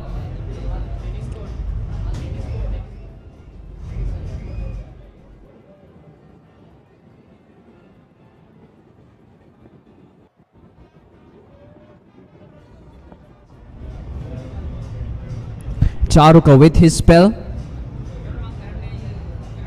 Once again, a very good effort by the fielding unit, making sure that the ball does not go into the boundary. Now I think the Thomians are desperately looking forward in order to make sure that Royalists are not having those going on boundaries one after the other. And it's quite funny the way how the tables turned, and now Royal College has the front pedal, and no matter what the Thomians are doing, it doesn't seem to affect the Royalists after all. They seem to anticipate all of their weapons and in their armor and making sure that they can face each and every one of them. All of the attacks of the bowlers of St. Thomas's College is in vain, and once again the ball goes slow into the hands of the fielder. The out pitch is quite advantageous to the bowling unit, but still during the first few hours it was quite evident that Thomians used all of their effort in order to make sure that Royalists are not having their power start. But unfortunately they have not anticipated the middle part of it, and here we see footages of the beautiful Royal College. Look at the beautiful architecture, Royal College at Colombo 7. I think a school for about 8,500 students, and more than that throughout the history of since 1835. Beautiful architecture, and from grade to grade the architecture is different. And here comes the main hall of Royal College, beautiful as it is, as majestic as it is from that day to today. Ramiro Pereira on strike. Caldera once again goes to the back foot, just flicks it through the leg side region.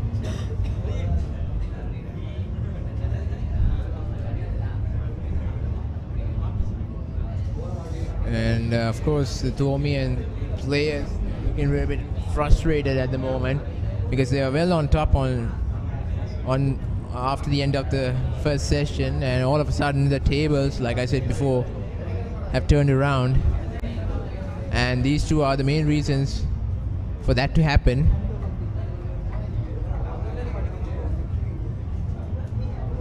Again, plays it through the leg side region.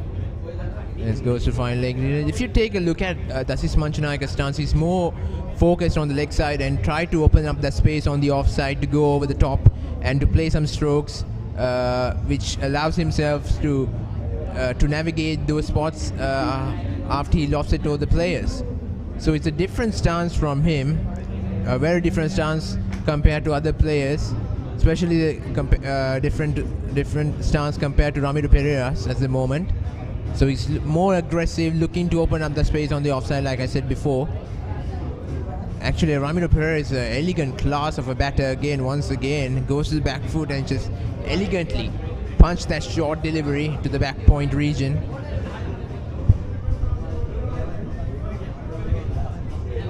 Yes, of course, it's a brilliant day.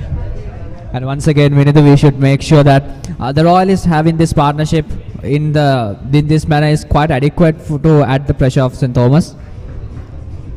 Of course, the partnership's away. The partnership's away, and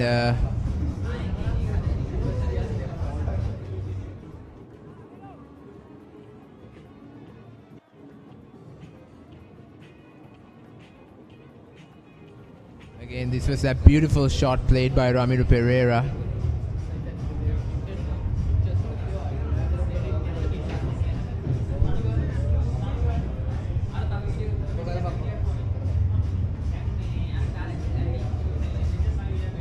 Nathan Caldera once again. Oh, brilliant. Just brilliant.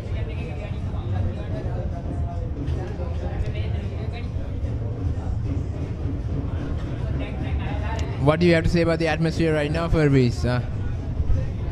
Oh, right now it's at its climax, Minidu, because it's the last hour of the game, and the SSC downstands is the best one so far I've seen, because they are enjoying the day at their best extent. And if you looked at the boys' tent, it's also pretty crowded still. And as always, the stewards are on the fence, screaming their lungs out. Nathan Caldera with the ball on the onside. Luckily for Ramiro, he did not nick it. He has to be careful at this stage of the game, Minidu, because he's just 6 runs away from his ton. Being a very young player, it's gonna be a dream come true for him.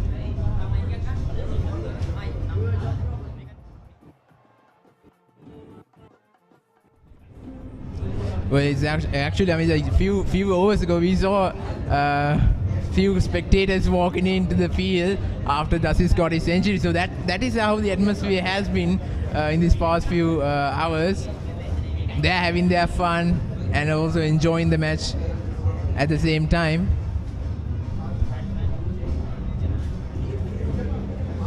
Manchanayaka. Just define him in one word, Furvis, just one word. I would say, with the purest of the definitions, I would say he is what we call a leader. I know it sounds pretty ordinary for you guys, all the listeners out there, but leader, the word leader covers such a huge grey area. That's a word with a lot of responsibility, which Dasis has been showcasing all throughout the day, Minidu. I hope that gives the answer you looked for.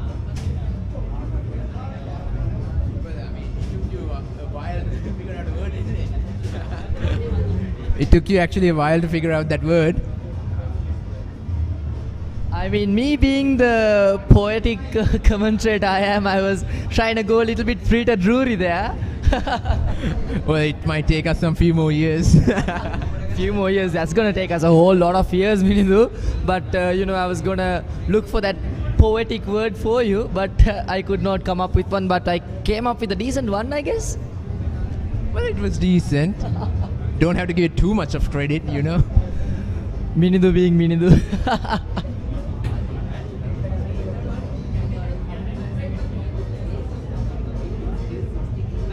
The papare is booming out there. Oh my goodness. Yeah, it's actually a little bit hard to communicate in this media box, because right alongside the box, the papare bands are playing. So actually they are having their fun. Shahrukh Piris once again. Oh, turns back in. He almost anticipated that it would not turn that much and try to play through again the back foot point region, but again it just spun back in. As we talked about in the pre-match review, Minindu, the pitch has started to harden up a little bit, and it's holding a little bit of that spin so far. It has lost its grass cover that it had in the morning hours. Now it has stopped drifting through the pitch. It has started to turn a little bit, so the batsman must be pretty surprised at the deliveries that are coming their way right now, because they have to adapt to the situation pretty fast. And you can see on the screen it's Kavindu Madara Singha, the captain of year 2018, if I'm not mistaken.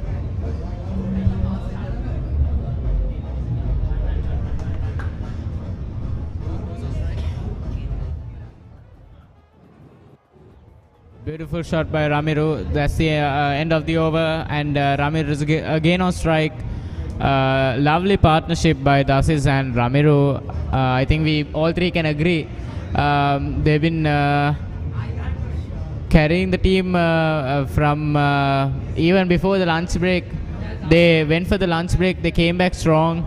They didn't lose any wickets, and run by run, over by over, they took this team forward step by step, hopefully towards victory. I told actually Hakam that we will be able to reach about 250 runs, and that run rate above 4 will be ideal. So yeah, I think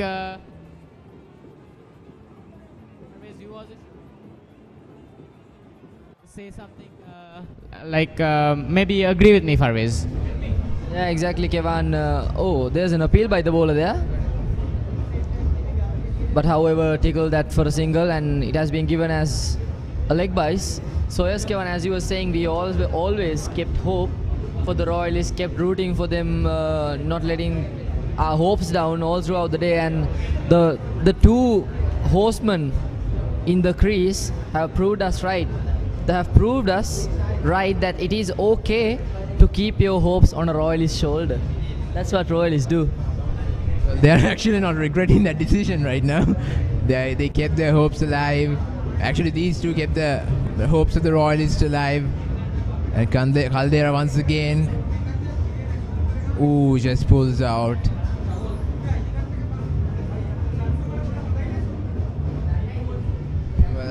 So I mean, you said it's pretty hard to communicate within the media box because there's a papare going on right besides the media box. But I don't think we can blame them for that, Minidu. It has been way too long since they have been able to dance for a papare at a Rohito big match like this. It has been a huge gap between where we last saw that scenes and where we are right now at the moment.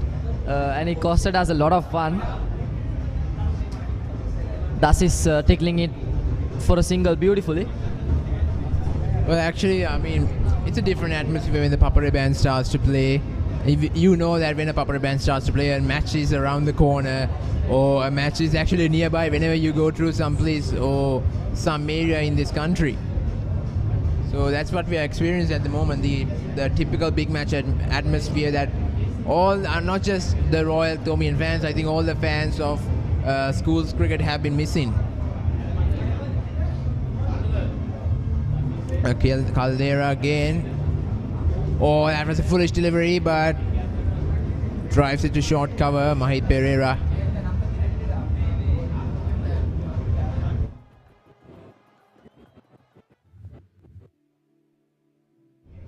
Beautiful scenery of course, Colombo. Well, you could see Royal College just few meters away. And look at that partnership between Ramiro Pereira and Dasis Manchanayaka. The fifth wicket partnership for Royal College. Left that one right outside the off stump there. Nathan keeps inviting Ramiro for that drive on the offside, but Ramiro is smart enough to leave that alone. I mean, me personally looking at Ramiro's batting intelligence, he showcases a player who is filled with experience somehow. I don't know how.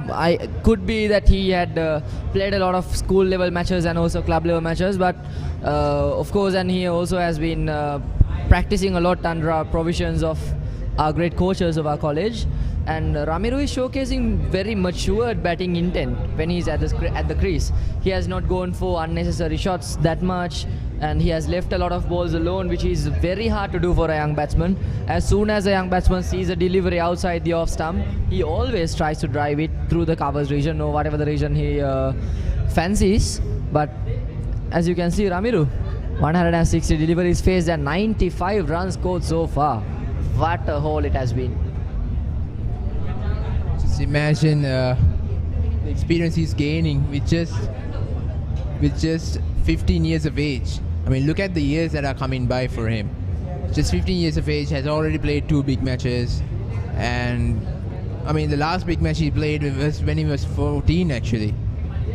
Just imagine a 14-year-old playing alongside 18, 19-year-olds. It's actually another experience playing with a lot of seniors. Oh, that goes up in the air. Is that a chance? No, it isn't. Just falls short of mid-on there. Once again, a short delivery. Caldera has been bowling into Ramiro Pereira. This time it worked, but the end result was not in the favor of the Thomians. Ramiro, he shouldn't juggle anymore because he's just 4 runs away from his century. He's been cruising along so far, and he has to be patient and time his shots to perfection if he wants to get those last 4 runs and get to that decisive and well important milestone he has been dreaming about since I think many years, since the first day he walked into the school.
Good shot by Ramiro towards Charuk, being able to take the single, inching forward, run by run, ball by ball to Ramiro's century. 97, just 3 right now for Royal is 275 for 4 with a current run rate of 4.20 and 65 overs have elapsed. So Royals batting in the, so they didn't run, so Ramiro could be I believe the reason that they didn't run is so that Ramiro could be on strike and maybe hit his 100, as he's only 3 runs away from 100, and we're about to start our 67th over.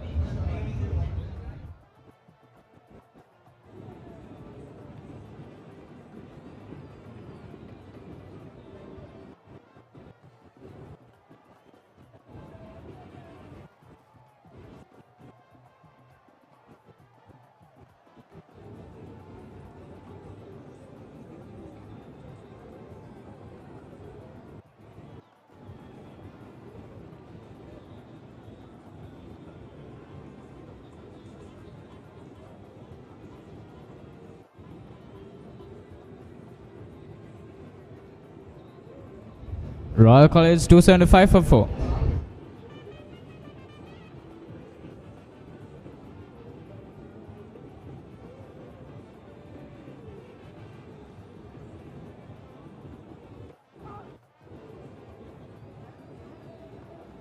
Oh, that's a century for Ramiro. Century for Ramiro. Beautiful shot for excitement from the crowd, excitement from the commentator box. Great playing by Ramiro.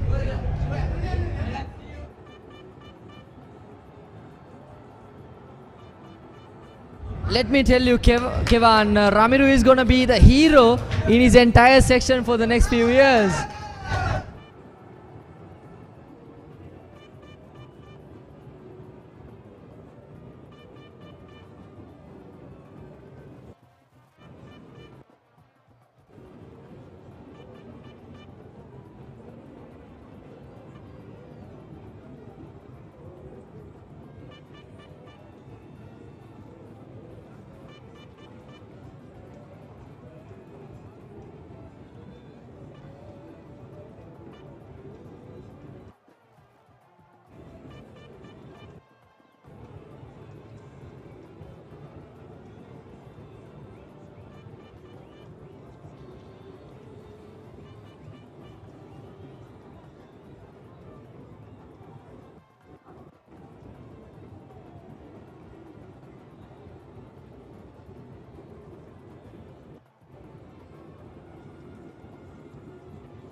both the batsmen with 3-figure marks. This is a really, really important event here at the Battle of the Blues history, as the last century by a royalist was in 2016 by Pasin Surya Bandara, and now this time 2022, after 6 years, Dasan Manchanaika scores a century, and again Ramir Pereira scores another one. This is just beautiful. A partnership of more than 200 runs, 221 runs of partnership, and it's just going on. Dasan Manchanaika, since the start of his century, after he started his 3-figure mark, he has been aggressing, and just going on for the strokes, and he hasn't made a lot of blunders in that process as well. 2 more runs are just coming in. Royal College 286 runs for the loss of 4 wickets. We could see at around at least 10 to 15, 20 overs at least for the day, and Royal College hopefully would score at least 320 run mark and declare, then put on St. Thomas's College, put pressure on them, mount a lot of pressure on them, and get them all out tomorrow. And that will be the perfect route for their victory, to retain that shield, retain the DS Senanayake Memorial Shield back to Reed Avenue. And look at that Ramir Pereira's classy innings there.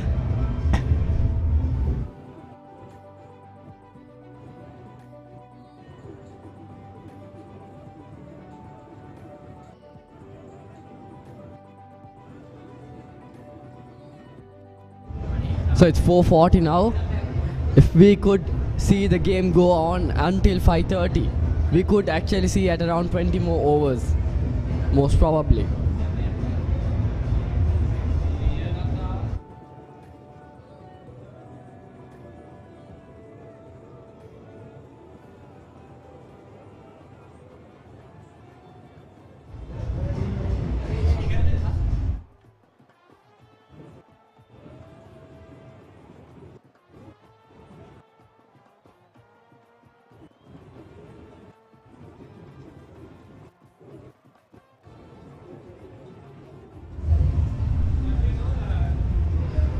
So Ramir Pereira, during his mark from 85 to 100, he was pretty slow, while Dasan Manchanaika was aggressing from the other end.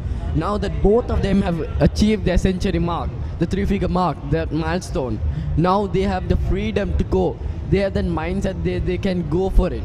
And even if they lose a wicket, Sandesh Ramanaika is there to put on a terrific knock, because he's in great form. He scored a 50 against St. Peter's College, and at a really great rate. A cameo of an innings was that. So indeed, looking forward on the depth of the Royal batting. They've got hidden talents there. Tries to play the leg cut, appeal from the keeper. No, the umpire does not give it. Regular challenges from St. Thomas's College, but none of them are succeeding. That was really, really close. Ramir Pereira.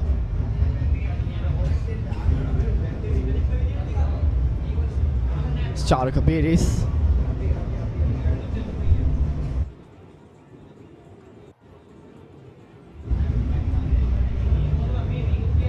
Comes down the track and pushes it down to the long on region for another run.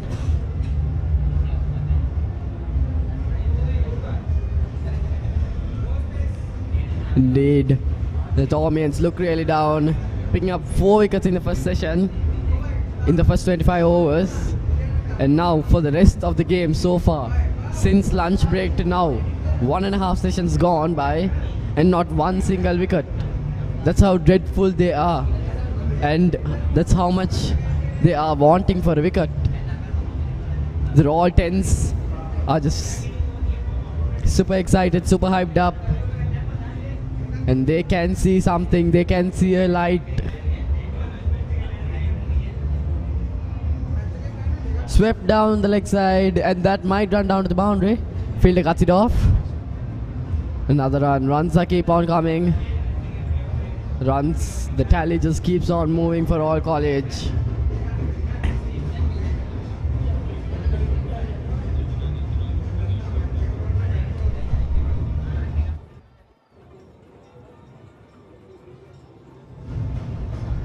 Indeed, Royal College now nearing the 300 run mark. Super close there. We got the spinner coming in. Flick down the leg side again for another run.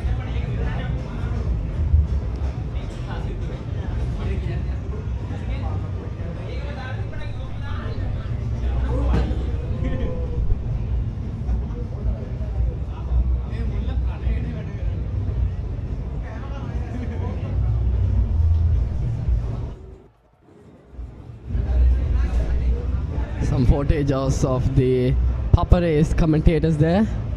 So it's not actually me commentating that in that footage.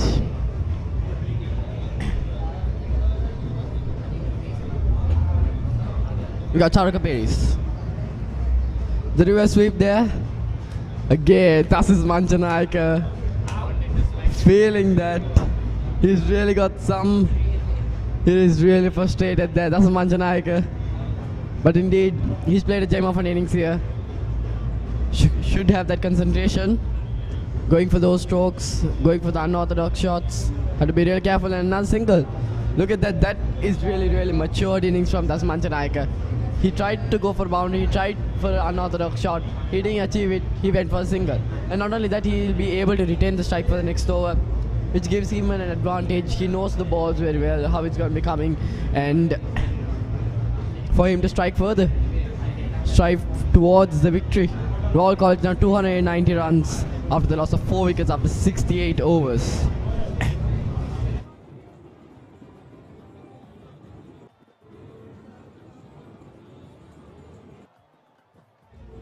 I believe, how come I mentioned, when you asked me the question, I mentioned we were going to get over 250. Well, we may just hit 300. I believe we can do that before the end of the innings today. Actually, it's important we say it again, how good of a partnership Ramiru and Dasis had from before the lunch break.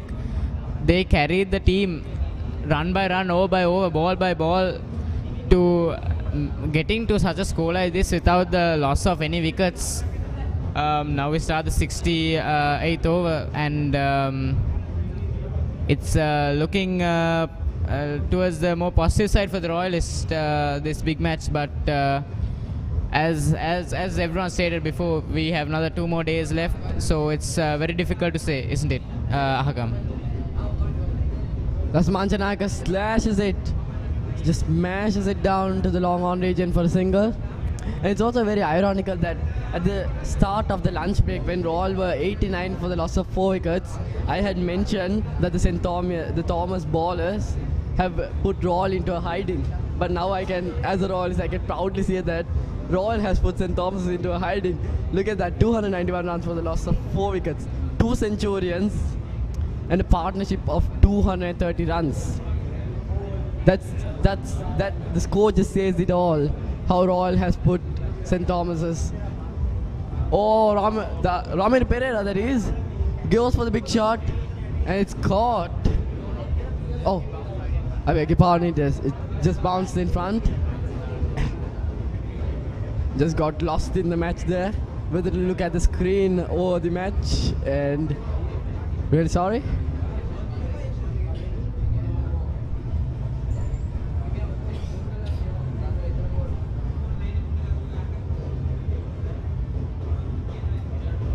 Coming to Dias, coming from Vidyamatha, and from today's overs, he has taken 1 wicket and given 39 runs. Oh, bowled! Thus is Manchanaika is bowled. 137, 149, 292 for 5. Kavindu Dias really want to get a wicket. Thus is Manchanaika. Absolutely splendid performance today, but it comes to an end. All players, St. Thomas and Royal, congratulating him. Oh, that shot. It hit the bat, actually, hit his leg and then hit the wicket, hit the stump. So it was very unfortunate, to say the least. Indeed. Kavinda is changing his strategy to come around the wicket, coming around the wicket and angling into the stumps. and thus Manjanayaka falters. But that was a gem of an innings written in the history. 137 runs for Royal College, and he has changed the whole trajectory. And that is there. Prefects come in, congratulate him for the innings and motivate him for further one. And this is also a really great sportsmanship that St. Thomas's College fielders congratulated him after his wickets innings. So most probably, I think it's gonna be Sandesh Ramanayaka to come in. But we've got many other players, so we can't give an exact person who is coming in, and it is Sandesh Ramanayaka. As I was talking before, he's the finisher of Royal College, I know. He's the man who can score, who can smash sixes. A perfect person to come at this range. He scored a 50, the best he scored of 60 runs was against St. Peter's College, where he played a beautiful cameo, smashed all around the park, and now he has to do it again.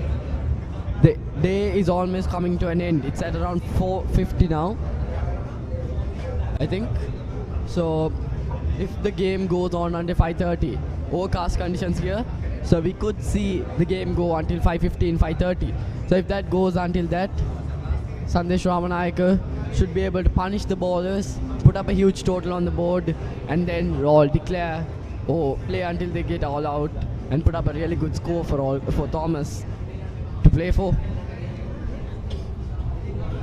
And indeed, that wicket gives a lot of confidence in St. Thomas's College. The Thomians are back onto the field, the cheers are back on, the game is back for St. Thomas's College. But let's see how they utilize that. That is where it comes in.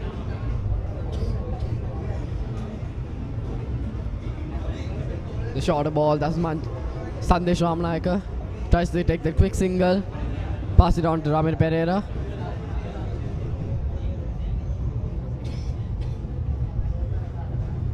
Royal College 292 for 5. That's in. I beg your pardon. Royal College 292 for 5.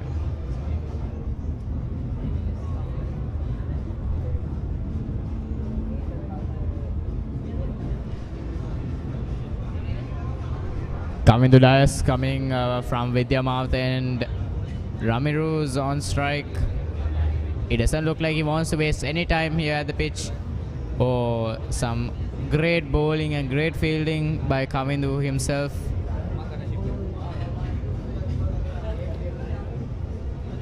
Great plays from both the teams, as I am joined by Asif here. Yes, Kevin.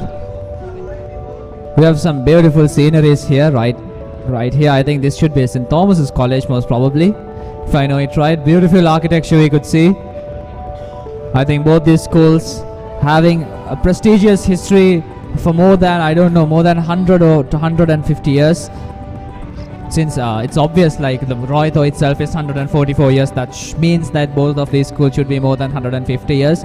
I think a beautiful architecture in Mount Lavinia, St. Thomas's College.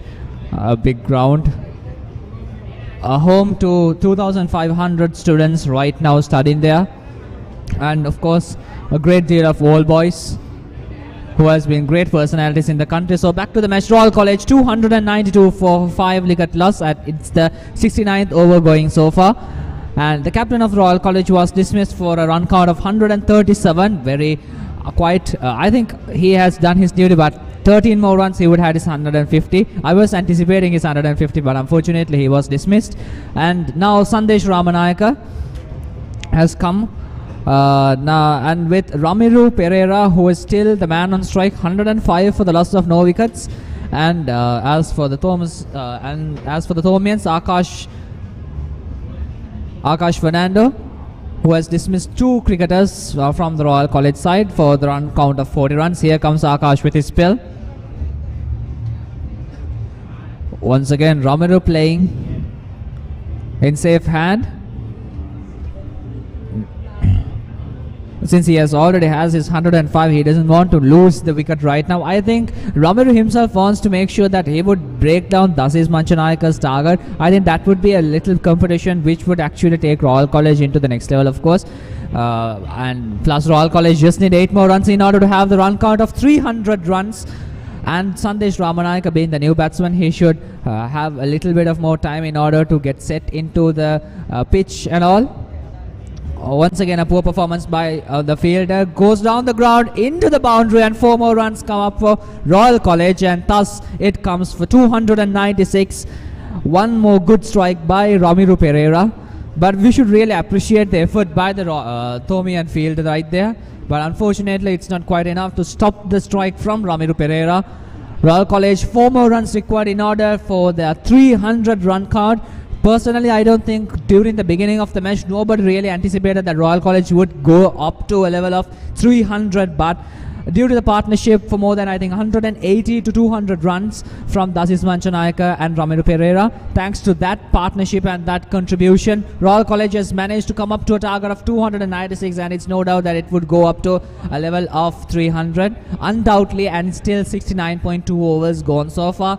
Royal College is quite at a very stabilized manner, and thus is pressuring on St. Thomas's College. Let us see what sort of spell that Akash Fernando has now got on his sleeves. Once again, that was quite a close one. A very good bowling performance by Akash Fernando. Ramiru Pereira just swung the bat, missed by a little bit.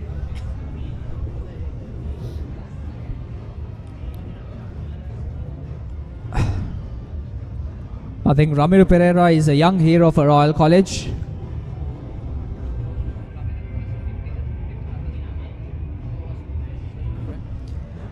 Once again, a very good strike. And would it be a boundary? Yes, it would be once again another boundary. And here comes the 300 run score for Royal College.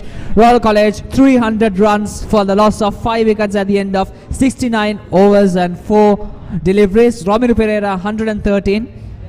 I think having his maiden century at Roito, I think that is quite a very good experience, exactly like the captain Dasis Manchanayaka. He had his maiden half century during his first Roito, and now Ramiru Pereira going in the footstep of a great player Dasis Manchanayaka, managing to score 113 runs not out, and thus bringing down Royal College for a run count of 300. We could say back in the boundary that there is a small stop by the umpire. I think most probably because of the Royal College prefects are going around the field waving the royal flag blue and gold because of the 300 run count, which is quite not anticipated by both the teams, I think. Once again, that's a very good performance, but down the third man there's a fielder.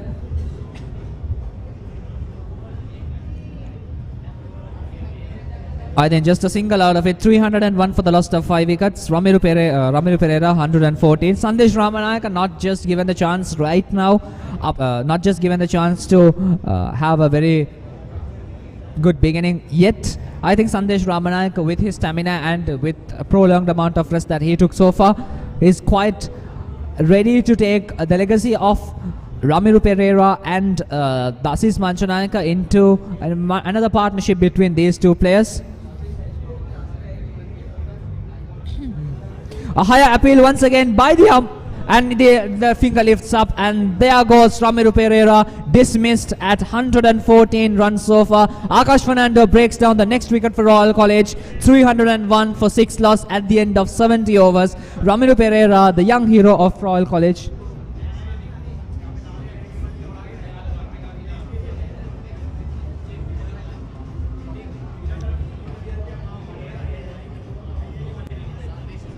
My apologies. That was not Ramiru Pereira that was out. It was Sandesh Ramanayaka. Sandesh Ramanayaka was dismissed by Akash Fernando at 0 runs so far.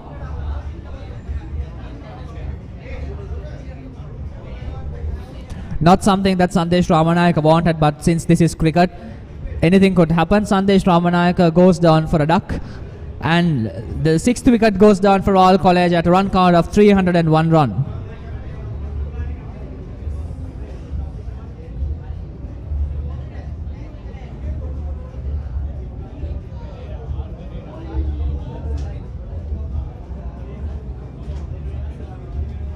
The new batsman come forward, Sanvidu from Royal College.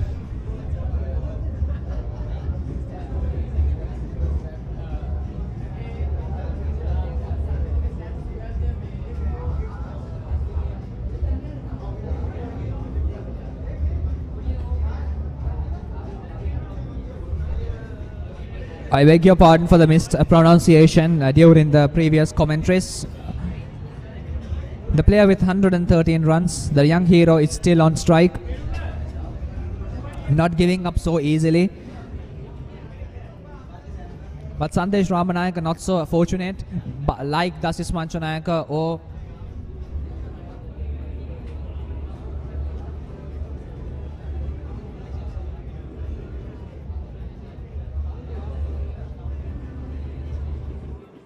not so fortunate like the other two players, I think.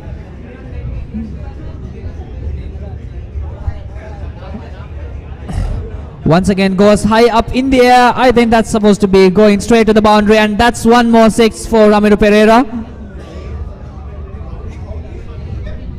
Ramiro Pereira certainly settling in. He's getting more comfortable with more risky shots. He knows where to hit, when to hit, and how to hit, and he's taking that advantage. There is a high possibility of seeing Ramiro Pereira possibly hitting 150 before the end of today, but we have 30 minutes more, but anything could happen. Like what happened to the Dasis, like you cannot predict the match. Definitely we cannot ever predict a match. Once again, that's a very good strike. I think down the ground into the boundary, and 4 more runs come up for Royal College. Ramiro Pereira on strike. Ramiro on fire right now, and 311 runs score up for Royal College as the scoreboard tickles up, and at the loss of 6 wickets, Ramiro Pereira being a lone hero here, making sure that his side is not on the losing side. I think adding up pressure for the Thomians.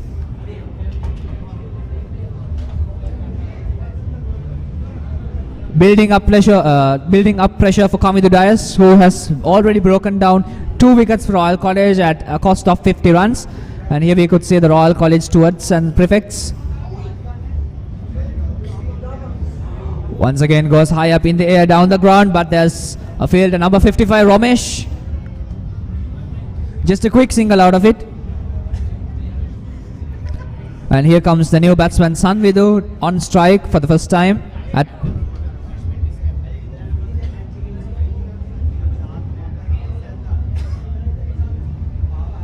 some beautiful whips of Royal College with the royal flag, blue and gold. And here comes Sanvidu, 15 matches and 434 runs at an average of 31.02, best score 78 at an age of 19 years, and a strike rate of 46.57. And a left-hand batsman Sanvidu.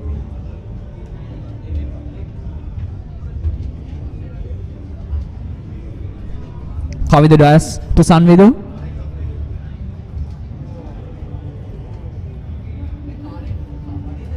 I think just a quick single out of it.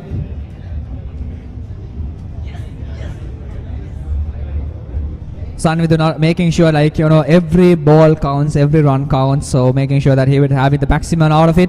And here we could see the prefects of Royal College waving the flag of Royal, blue and gold. The Royal colours in the sky, up with much more pomp and pages and pride.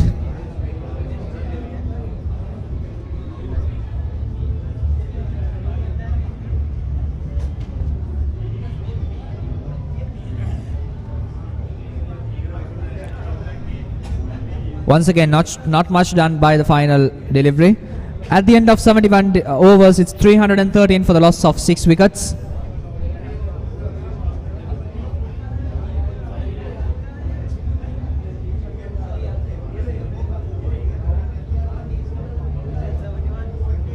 My apologies, one more delivery remaining in order to finish the 70th over.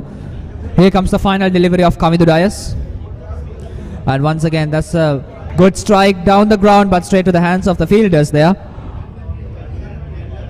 Probably just a single run out of it, as the run rate is about 4.45. 71 overs done, 314 for a loss of 6. 314 runs for a loss of 6 wickets. Royal College on strike.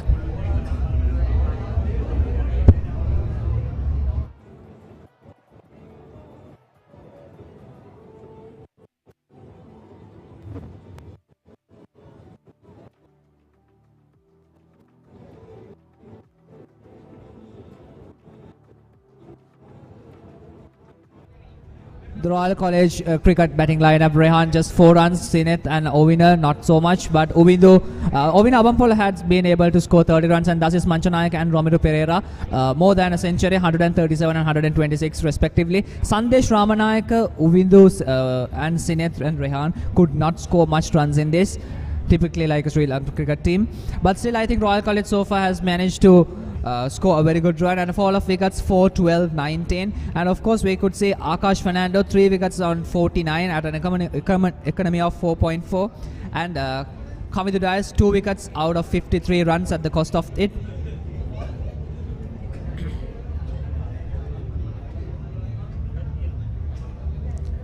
And here comes the beginning of another over, just 1 single run out of it.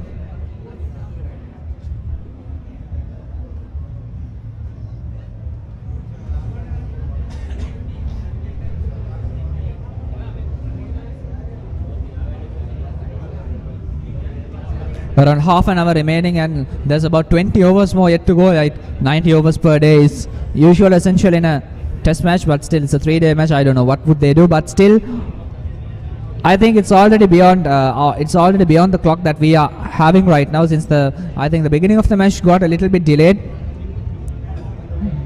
And once again the umpire stopping.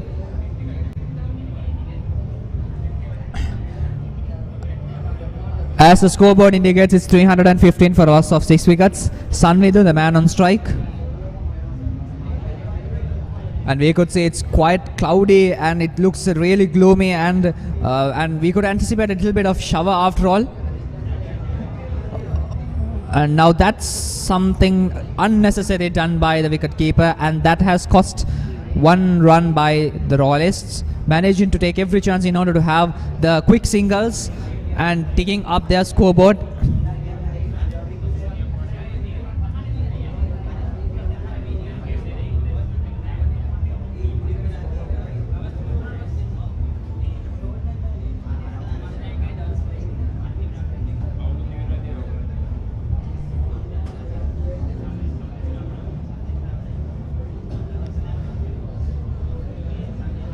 It's 316 for a loss of 6 wickets.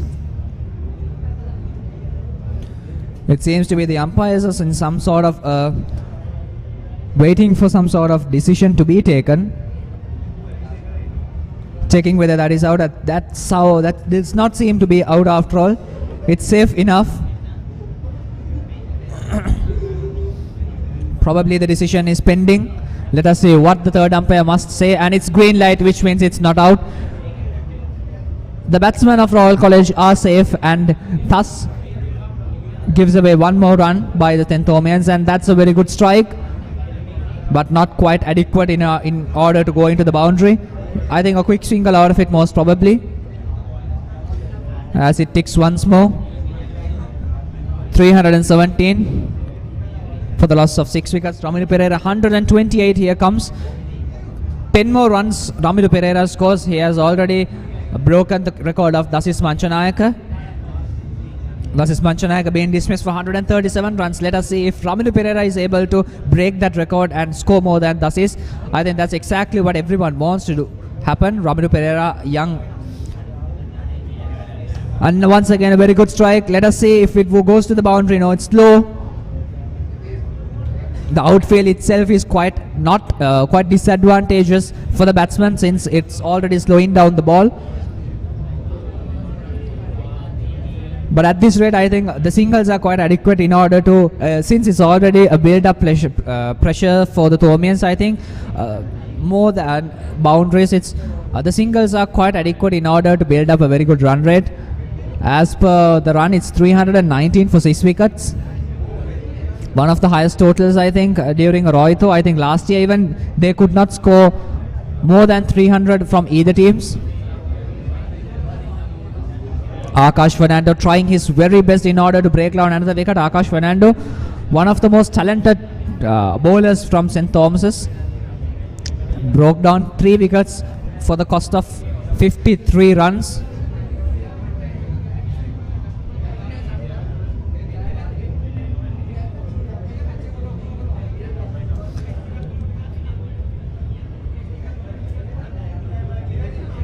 Once again, a very good running between the wicket by the batsman.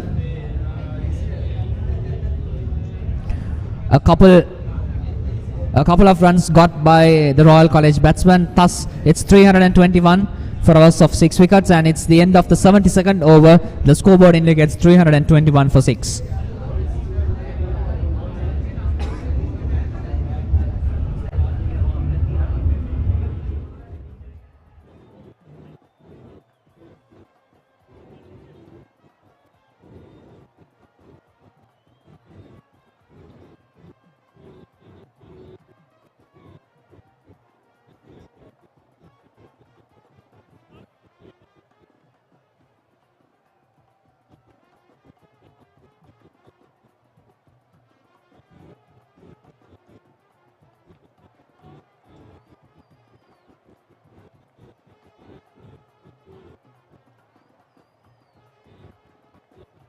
We could see some encouraging words from the captain to the upcoming bowler. That little amount of motivation is needed at least. Kaviduda is the new bowler with the ball in order to have his spell. Kaviduda has been done sensational during the past few overs, I think. Once again, that's an easy strike, very beautifully played, but that's a wicket once again. Romesh, the captain of St. Thomas College, breaks down the next wicket. And thus, Ramiro Pereira is being dismissed.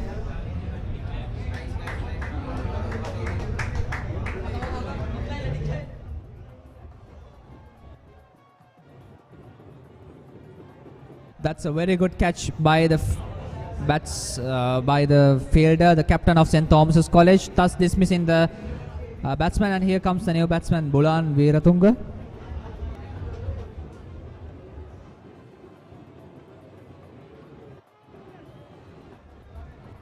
Ramiro Pereira thus dismissed at the run score of 128, I think. The second highest total, the second highest run by a Royalist at the Rohito, 144th Rohito. And here comes the next batsman, Bulan Veeratunga.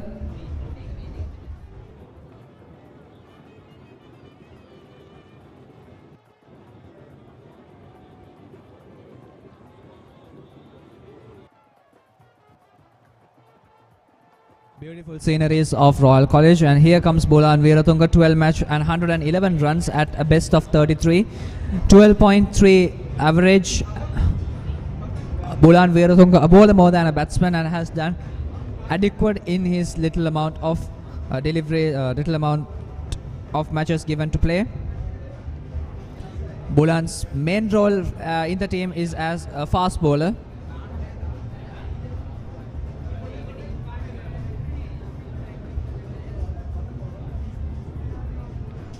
Quick single taken.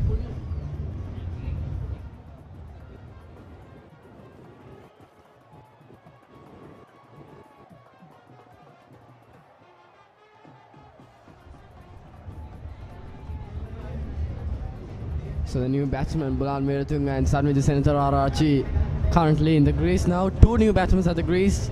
Royal College from a really top position. They're coming down a bit, but they have scored the total that they need. They are in a really great position in terms of their total. That's a beautiful stroke, but just does not find the placement, just does not find the gap, and won't gain any runs there.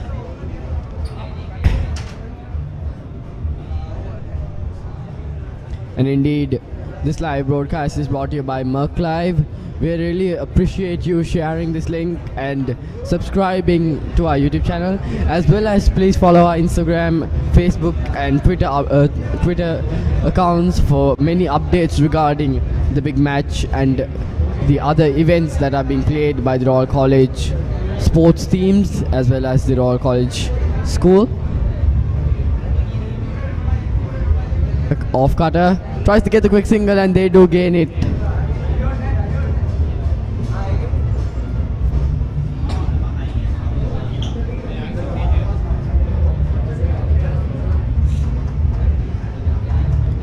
With the center Arachi.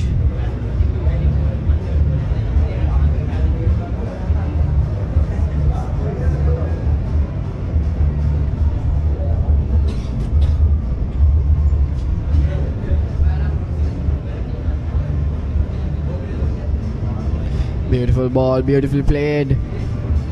Batsman in a hurry to pass the strike. Batsman in a hurry to get some runs. And we can understand what they are trying to do. We can get at least around 15 minutes of game left. And around 3 to 4 overs. Most probably. At an average. So if we are to get that, Royal College should be able to score the maximum of it and put Thomas to bat tomorrow.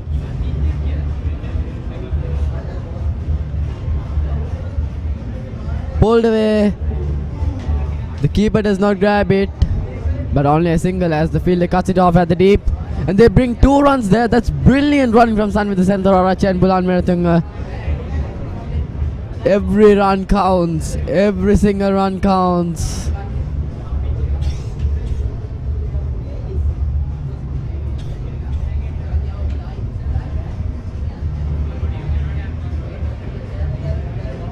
And indeed, something that should be noted is that St. Thomas's College so far has bowled only 73 overs. And I really don't think, stopping it here, looking at the visuals, seems like the keeper is a bit injured.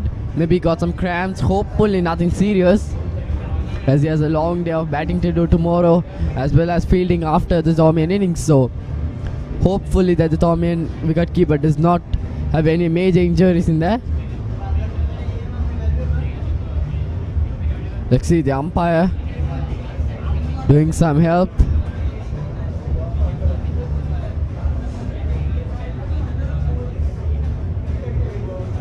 Getting back to what I had said earlier, the over rate. Normally at least around 90 overs minimum or at an average are bowled for a day in international matches or 2-day matches. But this time around St. Thomas College has been pretty slow in their over rate. Just 73 overs bowled so far, so the umpire would try their maximum to go for at least another 7 overs to complete that 80 over mark. But will there be enough time? It's already 5:15 now. Average of around 15 more minutes of game left to play if the umpire wills to go for 5:30. The lights also doesn't look really great here. Overcast conditions. We can see a storm coming in from the Vidya mouth end, but there is time, hopefully. And as well as Kevan said earlier, that there is around more than half chance of rain to come at around 5:30. So it is possible. And this injury seems to be causing a bit of time to go by.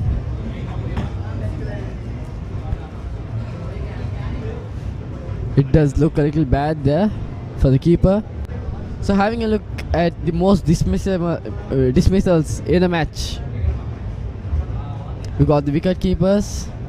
C.V. Cook by St. Thomas's College in 1923 with 8 dismissals. And the latest one was in 2008, Vishwabir Vardhana with 5 dismissals. So a keeper plays a really important role in that. Those catches, those thumpings. Not only that, in the Sri Lanka versus New Zealand match, Dikwella had dropped one tough catch. That was a really tough catch, but that was a game changer there of Kane Williamson. So keepers really play an important role, and it's not the easiest. Balls coming at around 140 to 150 kilometers per hour, and taking that edge off that reflection, it's never easy as a wicket keeper. But they are doing a really great job, and they are playing a really important role.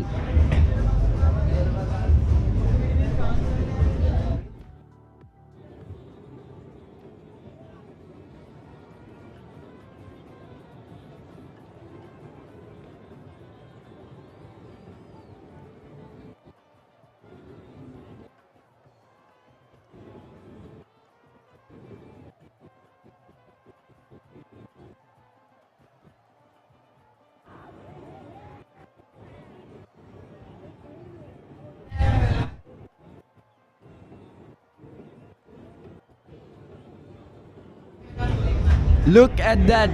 He's bowled and the wicket has flown. The wicket is broken enough. Oh my goodness. Now this is quite the scene over at the SSC. Ironically, it's against Bulan himself, who is the fastest bowler of Royal College. And What a delivery, it was dipping back in. Wonderful stuff.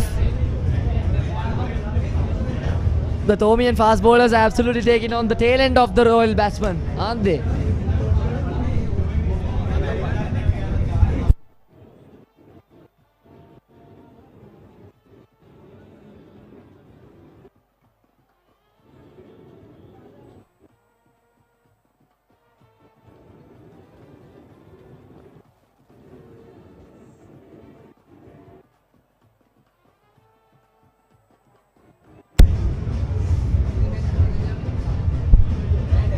Over to the crease is Nethwin Dharmaratna, the left-hand batsman.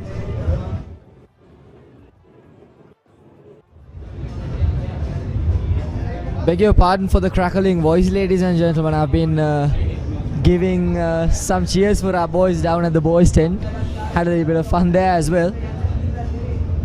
You can see Dasis Manchanayaka along with Kavindu Madarasinghe. Prefects coming over to Dasis Saya to congratulate him for his century, maybe.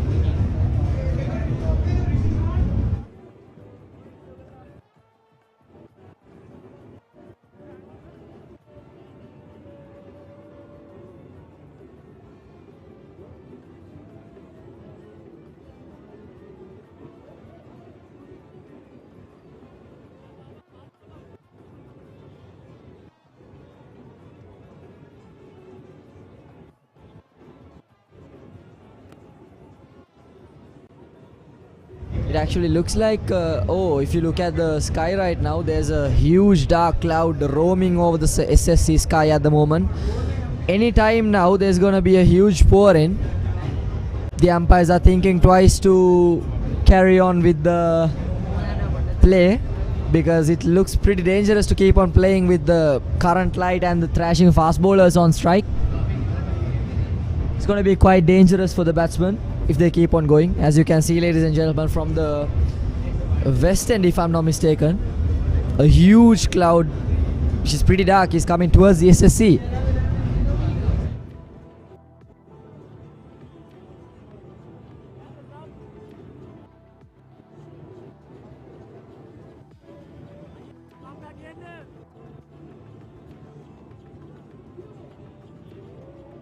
The umpires along with the players trying to resolve the situation right now.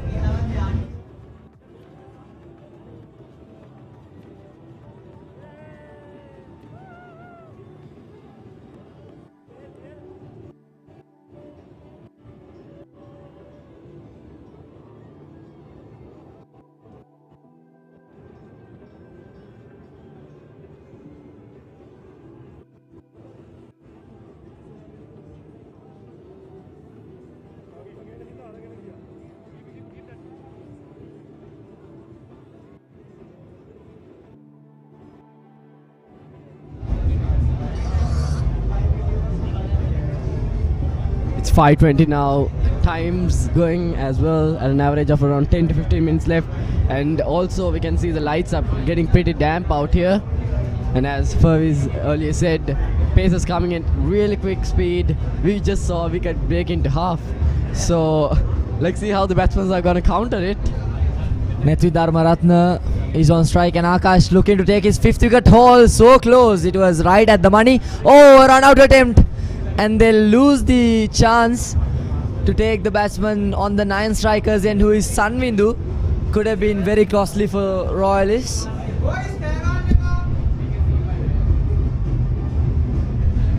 It was pretty close. It would have been very dangerous for Sanvindu if that actually became a direct hit. And there you have it. The stump breaking in half. Reminding me of Nuwan Kulasekara's days, where he used to do it as a sport on a daily basis, where he broke stumps in half, both in games, and I've personally seen him practice, and he does that a lot actually. Everything is happening here. A run out chance, a wicket breaking into half. We got 2 centurions and now almost a 5 wicket haul for Akash. And this is why Test cricket at its greatest. What a day it has been. Oh, so close.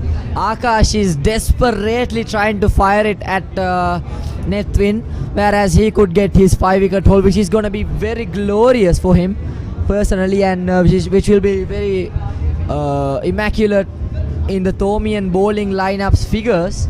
Having a 5-wicket haul is always beautiful on a bowling figures once the game has been resoluted. Akash coming in once again from the tennis court end. Almost. Nethwin is trying to chase after that ball. It was very inviting to play that square drive through the extra covers region, but he was just lucky enough not to nick it. It would have been very costly. We'll see what Akash has in the bag for the last delivery. Bulan shaking for that rainy cloud. And Manchiaya having a little chat with the coach. Akash coming in once again. Oh, trying for that Yorker, but it was a bit too much on the leg side. 74 overs has been completed as the time stands right now. It's 5:24 p.m. What will it be? The umpires are having a bit of a chat. The day has been resoluted, it seems.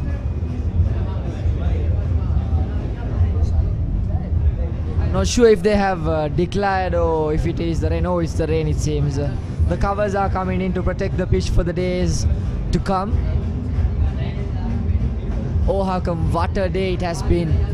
As you said earlier, everything was happening. A brilliant bowling spell from the Thomian bowling lineup, and 2 centurions from the Royal batsmen, right where we needed it the most. We were right inside a pit hole, and the captain himself took the charge and took us, I should say carried us right outside of that pit. And after that, you could see a stump breaking in half, and then a youngster scoring another century. It was pretty beautiful for a day of cricket. Now the weather is standing on the edge for us right now. The players loved it, the media box loved it, and the crowd loved it. What a day.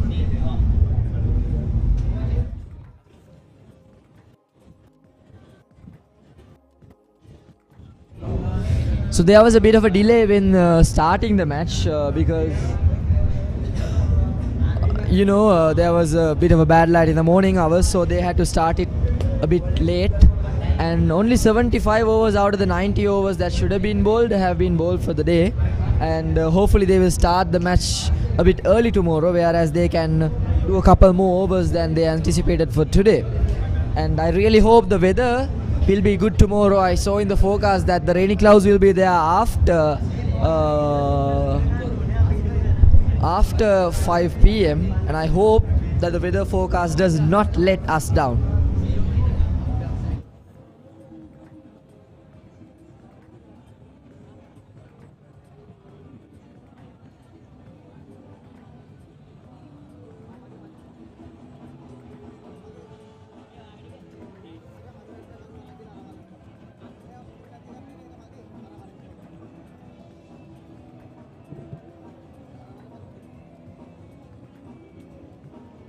So that was, ladies and gentlemen, the resolution for the day. See you once again at the post-match review. Until then, enjoy.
Well, ladies and gentlemen, welcome back to the 144th Battle of the Blues. And of course, it's the end of day one, and Royal College, what a performance they have put up in the middle, Farvis. Exactly, Mithu. It is the exact opposite standpoint, whereas we stood at the end of the first session of the day, where we were down by 4 wickets and we were somewhere in between 70s and 80s. But now, as the day stands, it's 326 for 8. What a turnover, Minidu. Well, if you look at the first session, it was well and truly a Thomian session, to be honest. And all of a sudden, the second session and the third session, the tables turned around. Dasis and Ramiru, they started playing some strokes which were out of this world. Actually, the Thomians didn't expect that either. The Thomian bowlers, they were on top on session 1, and I think they took that confidence into those coming sessions as well. But all of a sudden, the counter attack by Dasis and Ramiru, it was just absolute perfect. They did what was actually advised to them, and they executed perfectly, and I think that's the end result. You can take the scorecard and just look at it. Dasis and Ramiru, the two main people for Royal College who set the foundation and who actually went on to build up a 200-run partnership. I said it earlier in that post-match after lunch that they had to build a partnership, and these two actually did that. I was kind of expecting that. Considering the history of Ramiro Pereira playing in that last big match in which he actually played a brilliant role as a supporter in the non-strikers end. And this time also he did well, and Dasis took the lead, and at some moments Ramiro took the lead, and both of them, they had a good chemistry, and that's what set them apart from the Thomian bowlers. And if you look at the numbers, Minidu, it was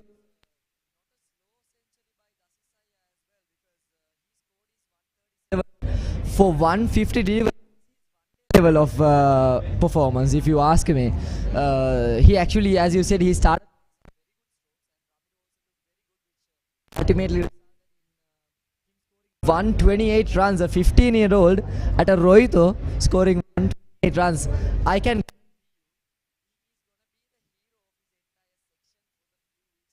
What do you think?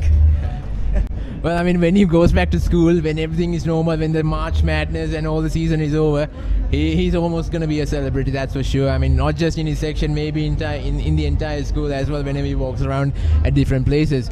But like I said before, the atmosphere is back, and still the paparazzi are going off. People are still here. The match has been called off due to bad light. Some raining clouds are hovering over the SSC grounds. But like I said before, the people are here to have some fun. It's not always about fun, it's actually about the tradition. People are actually concentrating about the tradition and having the chance to catch up with their batchmates from long time ago maybe. And of course the school boys are having a brilliant time in the boys tent as well, run by the stewards, and of course the councils and the councils of both, prefects council of both sides are providing the right support to the players as well. So you actually have a mix of everything in this big match, and that's what you really want. This is what it has been missing for the last 2 years, and now we actually seen that being completed. And Minidu, looking at the sky, I really hope it does not pour down tonight, because if the flow gets damp once again, tomorrow morning is gonna be a bit slow, slow and boring. The boundaries are not gonna be there unless otherwise absolutely trashes it all the way to max. So I hope a lot of rain is with us today, and I bet that tomorrow is gonna be another electrified day with the figure. Looking at the figures, 326 for 8, and even if we declare as we are standing right now, our bowlers are gonna have to do a lot of work to keep the upper hand in our positioning, because it just takes another from St. Thomas's College to turn the entire table around once more. So what do you think, Minidu, will happen tomorrow? It actually depends on today whether it's gonna rain or not, whether there's gonna be a drizzle in the early morning itself. But I'm pretty sure the Royalists are gonna have another shot at batting and getting some runs on the board as well. So they'll look at another 30 or 40 runs, and I'm pretty sure they'll try to accumulate it very quickly. So Sunmidu and of course Netwin, who are in the middle, They're not known to be like big hitters, but still, I hope they can turn the game around. But you can't underestimate the Thomian bowlers as well, because looking at the first session, they were on top, and who knows, the second session, the second day, first session might come in their favor as well. But like even in this last session, they took some quick wickets after the wicket of Dasis Manchanayaka, Sandesh, Bulan. Everyone went back to the dugout very quickly, so they might have another chance at coming back into this game and getting them into the spot to chase down the total early in the morning. So I think that's what the Royalists want as well. They don't want this to end as a draw. They want a result, a fair result. Both sides are fighting for that. You can clearly see it out in the middle, and I'm pretty sure the fans, they are expecting for a result as well, because every time if it's a draw, then they'll consider it as another year. But when a result comes in, that's going to be a memory. That's definitely going to be a memory. And I think for the Thomians, 2019 is a big memory. For the Royalists, 2016 is a big memory for us. So those are the two memories so far that are fresh in our minds. So we are hoping for another fresh memory coming up. Absolutely, Minidu. I'm also, being a Royalist, wish the Shield is gonna be back at a cabinet inside the Reed Avenue, because always the modern Test cricket has been starting to become a format of cricket which results in a win or a lose, because the games have become very dynamic with the time. They are not, rather, it used to be very slow. The games used to be very slow, but nowadays even the batsmen are being very, very innovative. As you could see today, Dasis Manchanayaka, as soon as he got his century, he started shuffling across the entire crease, and he was very innovative. So that's what cricket is right now. It's very, very very dynamic, and it's very, very interesting. And also should the bowlers who took advantage of that new ball and those conditions in the morning hours as well. Last year, they were absolutely magnificent with the new ball. I really hope that tomorrow morning is not like that, because it was very dangerous for us. But we of course do have, and if they're all out by chance soon, I hope that the conditions are wet once again, because Bulan can do a lot with the new ball. He's gonna be vital for the Royalists tomorrow. So looking forward to a good day of cricket, aren't we? Yeah, of course we are looking forward to a good day of cricket, because we are enjoying it right here at the media box, because we can clearly see this is like the best view in the entire stadium, and I'm pretty sure the fans are looking forward to a brilliant action in the coming days as well. But who knows what's going to happen tomorrow in the morning, because we can see the covers are being put up throughout the whole ground to prevent the outfield from getting wet. But right now, I mean, everything depends on tonight. Actually, on tonight, and we got to see whether the Thomians are going to be able to get back into the game with those late 2 wickets, and whether the Royalists will cruise on and get another 50 to 40 runs onto their scoreboard.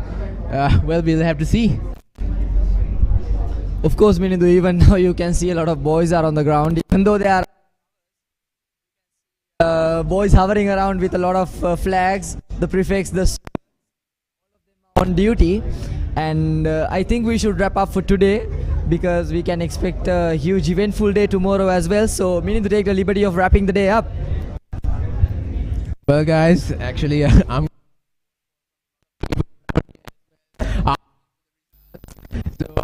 gonna have to answer and quick response. Catch the live action on Merc Live, ladies and gentlemen. Yeah, everyone who's catch. You don't have to answer your calls and give you all the scorecards and score updates, so it's easy to watch it live itself. Follow us on Twitter, on all our social media platforms. So this is the end of day 1 of the 144th Battle of the Blues, ladies and gentlemen. See you on day 2. Take care and have a good night. Bye bye, guys.